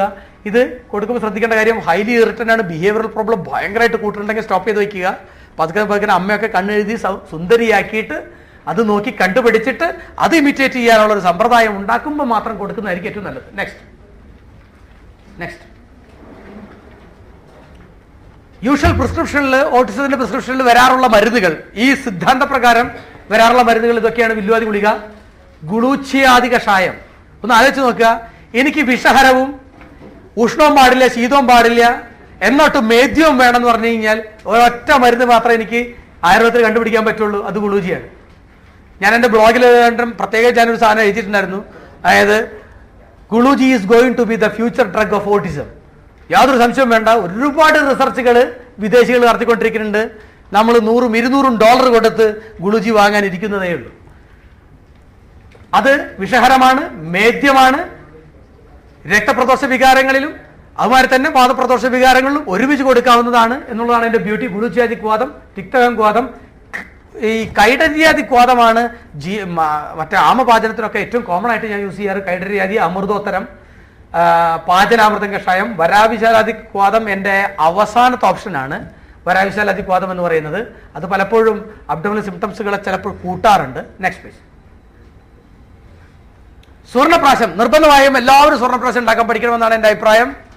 ഒരു പ്രോജക്റ്റായിട്ട് നിങ്ങൾ എല്ലാവരും നിങ്ങളുടെ ഡിസ്പെൻസറികളിൽ സ്വർണ്ണപ്രാശം കൊടുക്കുന്ന ഒരു ശീലം ഉണ്ടാക്കണമെന്നാണ് എൻ്റെ അഭിപ്രായം. 2 വയസ്സിന് താഴെയുള്ള എല്ലാ കുട്ടികളും സ്വർണ്ണപ്രാശം കഴിക്കുന്ന കുട്ടികളാകണം കേരളത്തിൽ എന്നുള്ളതാണ് എൻ്റെ സ്വപ്നം. വളരെ സിമ്പിളാണ്. ഹസലിലൊക്കെ നിങ്ങൾക്കറിയാം, കർണാടകയിലൊക്കെ നിങ്ങൾക്ക് കേട്ടിട്ടുണ്ടാവും. സ്പെഷ്യൽ ബസ് ഇടും, അവിടെ പൂയം നക്ഷത്രത്തിൽ മാത്രമേ കൊടുക്കുള്ളൂ. അത്രയ്ക്ക് അങ്ങോട്ട് ആർഭാടാക്കട്ടെ എന്നാണ് എൻ്റെ അഭിപ്രായം. ദിവസം കൊടുക്കുക എന്നുള്ളതാണ് ഞാൻ ചെയ്യുന്നത്. പൂയ നക്ഷത്രം അവർ കൊടുക്കാൻ കാരണം എന്ന് വെച്ച് കഴിഞ്ഞാൽ അതിൽ വേറൊരു മസാലയുണ്ട്. ആ മസാലയുടെ പേര് റിലീജിയൻ എന്നാണ്. അതിൻ്റെ പേരിൽ വേണ്ട, അതില്ലാതെ തന്നെ ഡെയിലി കൊടുക്കാവുന്ന തരത്തിലേക്ക് സ്വർണ്ണപ്രാശം ഉണ്ടാക്കുക, നമ്മൾ എല്ലാവരും ഉണ്ടാക്കുക. അത് ഒന്നൊന്ന് ആലോചിച്ച് നോക്കും. നമ്മുടെ പഞ്ചായത്തിലുള്ള എല്ലാ കുട്ടികളും ദിവസം രാവിലെ വന്ന് 1 മാസം അടുപ്പിച്ച് വായിൽ തുള്ളിമരുന്നും മേടിച്ച് പോകുന്ന ഒരു സീൻ ആലോചിച്ച് നോക്കൂ. പോളിയോ ഒക്കെ അങ്ങിരിക്കും. മനസ്സിലാവണ്ട? 300 മില്ലി തേനെടുത്താൽ അതിൽ 5 ഗ്രാം വയമ്പിന്റെ സൂക്ഷ്മചൂർണം ചേർത്ത് 1 ക്യാപ്സൂൾ സ്വർണ്ണഭസ്മത്തിന്റെ ചേർത്തിട്ട്, സ്വർണ്ണഭസ്മത്തിന്റെ ക്യാപ്സൂൾ കോട്ടക്കലാശാലയ്ക്ക് ഉണ്ട് 50 മില്ലിഗ്രാം. സ്വർണ്ണഭസ്മം ചേർത്ത് കഴിഞ്ഞാൽ 6 മണിക്കൂർ നേരം അത് അരച്ചുകൊണ്ടിരുന്നു കഴിഞ്ഞാൽ അത് നിർമ്മലാനന്ദഗിരി പറയുന്ന പോലെയുള്ള, സ്വാമി നിർമ്മലാനന്ദഗിരി പറയുന്നത് പോലെയുള്ള സസ്പെൻഷനായിട്ട് മാറും. അത്ര ഞാൻ ആ സൈഡിലേക്ക് കിടക്കുന്നില്ല. എന്തായാലും ഒരു 6 മണിക്കൂർ നേരമെങ്കിലും ആ സാധനം നന്നായിട്ട് അരച്ചുകൊണ്ടിരിക്കുക. നല്ലൊരു എമൾസിഫൈങ് ആയിട്ടുള്ള ഒരു ആക്ഷൻ അതിന് കൊടുക്കുക. അത് കഴിഞ്ഞാൽ അത് നല്ല ഡ്രോപ്പറുകളാക്കി മാറ്റുക. ഞങ്ങളുടെയൊക്കെ വാർഡിൽ സ്ഥിരം ചെന്ന് കൊടുക്കുന്ന ഒരു സാധനമാണ് ഈ സാധനം. 2 തുള്ളി നമ്മുടെ കുട്ടികൾക്ക് കൊടുത്തുകൂടൊന്നുമില്ലെങ്കിൽ 2 തുള്ളി ഡെയിലി ആണ് നമ്മൾ സ്വസ്ഥയിൽ കൊടുക്കുന്നത്. ആതുരല്ലേ ഓട്ടിസം കേസുകളിൽ പരമപ്രധാനമായിട്ടുള്ള ഒരു രസായനം എന്ന് പറയുന്നത് സ്വർണ്ണമാണ് വരാൻ പോകുന്നത്. ഏറ്റവും വിഷകരമായിട്ടുള്ളതാണ്. അതിൻ്റെ പേരിൽ അവരിൽ 10 ഡ്രോപ്പാണ് ഡെയിലി നമ്മൾ കൊടുക്കുന്നത്. ഈ 300 മില്ലി ഉണ്ടാക്കി കഴിഞ്ഞ് കഴിഞ്ഞാൽ ഏകദേശം 2.5 മാസത്തേക്കുള്ള സാധനമാണ് ഒരു കുട്ടിക്ക് ഉണ്ടാവും. ഏത് 10 ഡ്രോപ്പ് കൊടുത്തു കഴിഞ്ഞ് കഴിഞ്ഞാൽ. ഇങ്ങനെ ഒരു സ്വർണ്ണപ്രാശത്തിന്റെ സംസ്കാരം ഉണ്ടാക്കിയെടുക്കാനായിട്ട് നമ്മൾ ശ്രമിക്കണമെന്നാണ് മെഡിക്കൽ ഓഫീസർമാരുടെ എൻ്റെ റിക്വസ്റ്റ്. ഓട്ടിസത്തിൽ പരമപ്രധാനമായ രസായനമായിട്ട് ഞാൻ ഉപയോഗിക്കുന്നത് ഈ സാധനമാണ്. 300 മില്ലി തേൻ 6 മണിക്കൂർ അരയ്ക്കുക എന്നുള്ളത് മനസ്സിൽ വെക്കുക. ഇതിൽ പ്രത്യേകം ശ്രദ്ധിക്കുക. ഇത് ഞാനൊരു അടുത്ത് പോയി ക്ലാസ് എടുത്തിട്ട് മെഡിക്കൽ ഓഫീസർമാരൊരു ഭാഗത്തും തുടങ്ങിയിട്ടുണ്ടായിരുന്നു കേട്ടോ. കുറ്റിയാടിയിൽ അവര് 6 മണിക്കൂർ അരയ്ക്കുക എന്നുള്ളത് മറന്നു 6 മണിക്കൂർ ചൂടാക്കി. സാറേ ഇതിപ്പോ കട്ടായ സാധനമാണല്ലോ, ഒന്ന് ആലോചിച്ച് നോക്കണേ. തേൻ ചൂടാക്കാൻ പാടില്ല എന്നുള്ള നിയമമൊക്കെ നമ്മുടെ കയ്യിൽ ഉണ്ടായിട്ടാണ് ഈ പറയണത്. ലീവ് രക്തം ചുരുക്കം. ഈ പറഞ്ഞത് മുഴുവൻ ഒരു പ്രത്യേക സിദ്ധാന്തത്തിന്റെ പുറത്താണ്. ജ്വര പാരസെറ്റമോൾ ന്യായം വിട്ട് ആ സിദ്ധാന്തം ഉണ്ടാക്കുന്നതിന് ഒരു എളുപ്പ വഴിയുണ്ട്. അഷ്ടാംഗ സംഗ്രഹം സൂത്രസ്ഥാനം 19ാമത്തെ അധ്യായത്തിലും അഷ്ടാംഗഹൃദയ നിദാനസ്ഥാനം വാദവ്യാധി നിദാനത്തിലും പറയുന്ന 3 ശ്ലോകങ്ങൾ മാത്രം. പിത്തം ത്വജിസ്ഥിതം കുര്യാത് വിസ്ഫോടകം അസൂരിക രക്തേ വിസർപ്പം ദാഹം മാംസേ മാംസ്പാക ഗോദനം എന്ന് പറയുന്നു തുടങ്ങുന്ന ശ്ലോകം. ശ്ലേഷ്മ ത്വജിസ്ഥിതം, ശ്ലേഷ്മ ത്വക്കിലിരുന്നാൽ രക്തത്തിലിരുന്നാൽ മാംസത്തിലിരുന്നാൽ എന്തുണ്ടാകുന്നു, വായു രക്തത്തിലിരുന്നാൽ മാംസത്തിലിരുന്നാൽ എന്തുണ്ടാകുന്നു എന്ന് പറയുന്ന ഒരു ഡിസീസ് അണ്ടർസ്റ്റാൻഡിങ് മാത്രം നമ്മുടെ കയ്യിലിരിക്കട്ടെ. ത്വക്കിലിരുന്ന് കഴിഞ്ഞാൽ വാദം വരുന്ന ക്രാക്കഡ്സിൻ ഉണ്ടാവും, പിത്തം വരുന്ന വെസിക്കുലർ റിലേഷൻ ഉണ്ടാകും. പിത്തം മജ്ജയിലിരുന്ന് കഴിഞ്ഞാൽ നിങ്ങൾക്കൊന്നും മാനേജ് ചെയ്യാൻ പറ്റാത്ത ജോണ്ടിസ് ഉണ്ടാകും. വായു രക്തത്തിലിരുന്ന് കഴിഞ്ഞാൽ മൈഗ്രെയിൻ ഉണ്ടാകും. വായു ആമാശയത്തിലിരുന്ന മൈഗ്രെയിൻ ഉണ്ടാകും. കഫം രക്തത്തിലിരുന്നാലാണ് അയൺ ഡെഫിഷ്യൻസി അനീമിയ ഉണ്ടാകുക. അല്ലാതെ ലൈം ജ്യൂസ് കുടിക്കുമ്പോൾ അത് ആ പാണ്ഡു ഒന്നും കാമലയാകാറില്ല. പിത്തളാനി സേവേത തസ്യ കാമലാം എന്നൊന്നും പാടാറില്ല. ലൈം ജ്യൂസ് കുടിച്ചു കഴിഞ്ഞാൽ ആ അയൺ ഡെഫിഷ്യൻസി അനീമിയ ഒക്കെ നന്നാവാറാണ് പതിവ്. കൂടുതൽ നന്നാവാണ്. അത് കഫം രക്തത്തിലിരിക്കുമ്പോൾ പാണ്ഡു അമയം ശോണിതക എന്ന് പറയുന്ന സാധനമാണ്. ഇങ്ങനെ പറഞ്ഞുകൊണ്ട് മാംസത്തിൽ കഫം ഇരുന്നാൽ റാബ്ഡമയോമ ഉണ്ടാകുമെന്നും ഓസ്റ്റിയോസാർക്കോമ അസ്ഥിയിലിരുന്നാൽ ഉണ്ടാകുമെന്നും പിത്തം അസ്ഥിയിലിരുന്ന് കഴിഞ്ഞാൽ ഓസ്റ്റിയോമൈലൈറ്റിസ് ഉണ്ടാകുമെന്നും എന്ന് പറയുന്ന ഒരു അണ്ടർസ്റ്റാൻഡിങ്. ഇത് ഞാൻ ഉദാഹരണം മാത്രം. എൻ്റെ കയ്യിൽ ഒരു എക്സൽ ഷീറ്റ് ഉണ്ട്. ആ എക്സൽ ഷീറ്റിൽ 100 കണക്കിന് രോഗങ്ങളും സിംറ്റംസുകളും ഈ കോളത്തിൽ ഇട്ടിട്ടുള്ളതുണ്ട്. അത് ഇട്ടാൽ നിങ്ങൾ ബോറടിക്കുന്നുള്ളതിൻ്റെ പേരിലാണ് ഉദാഹരണം എടുത്തിട്ടുള്ളത്. അതിനുള്ള സാധനങ്ങളൊക്കെ എടുത്ത് അങ്ങോട്ട് മാറ്റുക. അതിൽ ആചാര്യം പറഞ്ഞ സാധനങ്ങൾ മുഴുവൻ ഉദാഹരണങ്ങൾ മാത്രം. നമ്മുടെ ഒരു ഡിഫറൻഷ്യൽ ഡയഗ്നോസിന്റെ ടെക്സ്റ്റ് ബുക്സ് എടുത്തു കഴിഞ്ഞാൽ അതിനുള്ളിൽ ഏറ്റവും കൂടി വന്നു കഴിഞ്ഞാൽ 60 സിംറ്റമേ കാണുള്ളൂ. എന്ന് പറഞ്ഞാൽ എൻ്റെ അർത്ഥം എന്താ? 60 സിംറ്റമേ ഒരു മനുഷ്യന് പ്രസന്റ് ചെയ്യാൻ കഴിയുള്ളൂ. ഒരു ഡിഫറൻഷ്യൽ ഡയഗ്നോസിസിലെ സിംറ്റം എടുത്തിട്ട് അതിന്റെ ചാപ്റ്ററിന്റെ പേരുകൾ മാത്രം എടുത്തിട്ട് ഈ കോളത്തിലിട്ടാൽ മതി. നമുക്ക് ഇതിൻ്റെ ഉള്ളിൽ നിന്ന് ഏതാണ് ദോഷമെന്നും ഏതാണ് ധാതു എന്നും കിട്ടാൻ അത്ര വലിയ ബുദ്ധിമുട്ടൊന്നുമില്ല. എന്നിട്ട് അടുത്ത എക്സസൈസ് എന്ന് പറയുന്നത് നെക്സ്റ്റ് പ്ലീസ്. ഇതേ കോളത്തിൽ തന്നെ നിങ്ങൾക്ക് മരുന്നുകൾ കൊണ്ടുവന്നിടാം. ഇതേ കോളത്തിൽ തന്നെ മരുന്ന് കൊണ്ടുവന്നിടാം. സ്വാഭാവികമായിട്ടും കഫം ത്വക്കിലിരിക്കുമ്പോൾ അഷ്ടചൂർണം കൊടുക്കണമെന്നും കഫം രക്തത്തിലിരിക്കുമ്പോൾ മണ്ടൂര കൊടുക്കണമെന്നും കഫം മാംസമേശലിരിക്കുമ്പോൾ ഗുഗ്ഗുരു കൊടുക്കണമെന്നുള്ള അറിവ് നമുക്ക് കിട്ടാന്നുള്ളത് ഈ നമ്മൾ ഏത് ഡ്രഗ് എടുത്തു കഴിഞ്ഞാലും ഫലശ്രുതി ഉണ്ടാവില്ലേ? ഏത് സിംഗിൾ ഡ്രഗ് എടുത്താലും അതിന് ഫലശ്രുതി ഉണ്ടാവില്ലേ? ആ ഫലശ്രുതിയിൽ പറയുന്ന മുഴുവൻ രോഗങ്ങളല്ലേ? ആ രോഗങ്ങൾ ഏത് ദോഷമാണ് ദൂഷ്യമാണെന്ന് നോക്കി കഴിഞ്ഞാൽ അവിടെ കൊണ്ടുവന്നിടാനുള്ളതാണ് ആ മരുന്നെന്നാണ് അതിന്റെ അർത്ഥം.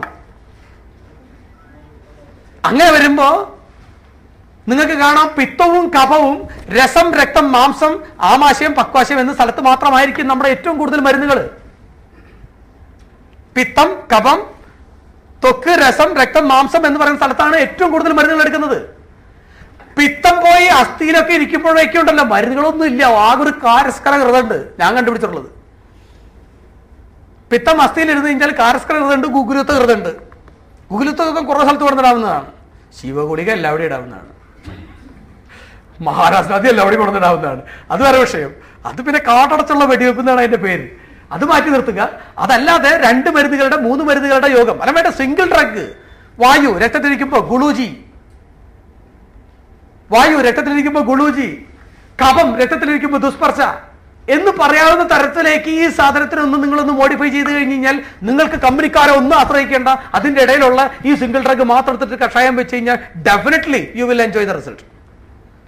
പ്രത്യേകിച്ച് കുട്ടികളിൽ ഈ 2 സ്ലോഗൻ മാത്രം, പിന്നെ സ്വർണ്ണപ്രാശത്തിന്റെ പ്രോജക്റ്റുകൾ വരട്ടെ എന്ന് മാത്രം ആഗ്രഹിച്ചുകൊണ്ട് ഞാനിപ്പോൾ തൽക്കാലം ഇത്രയും സമയം നിങ്ങളെ ഇവിടെ ഇരുത്തിയതിൽ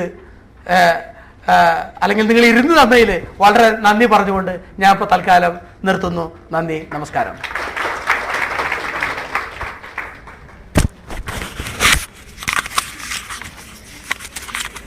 എനിക്ക് ഗ്ലാസ് വെള്ളം സംശയങ്ങളുണ്ടെങ്കിൽ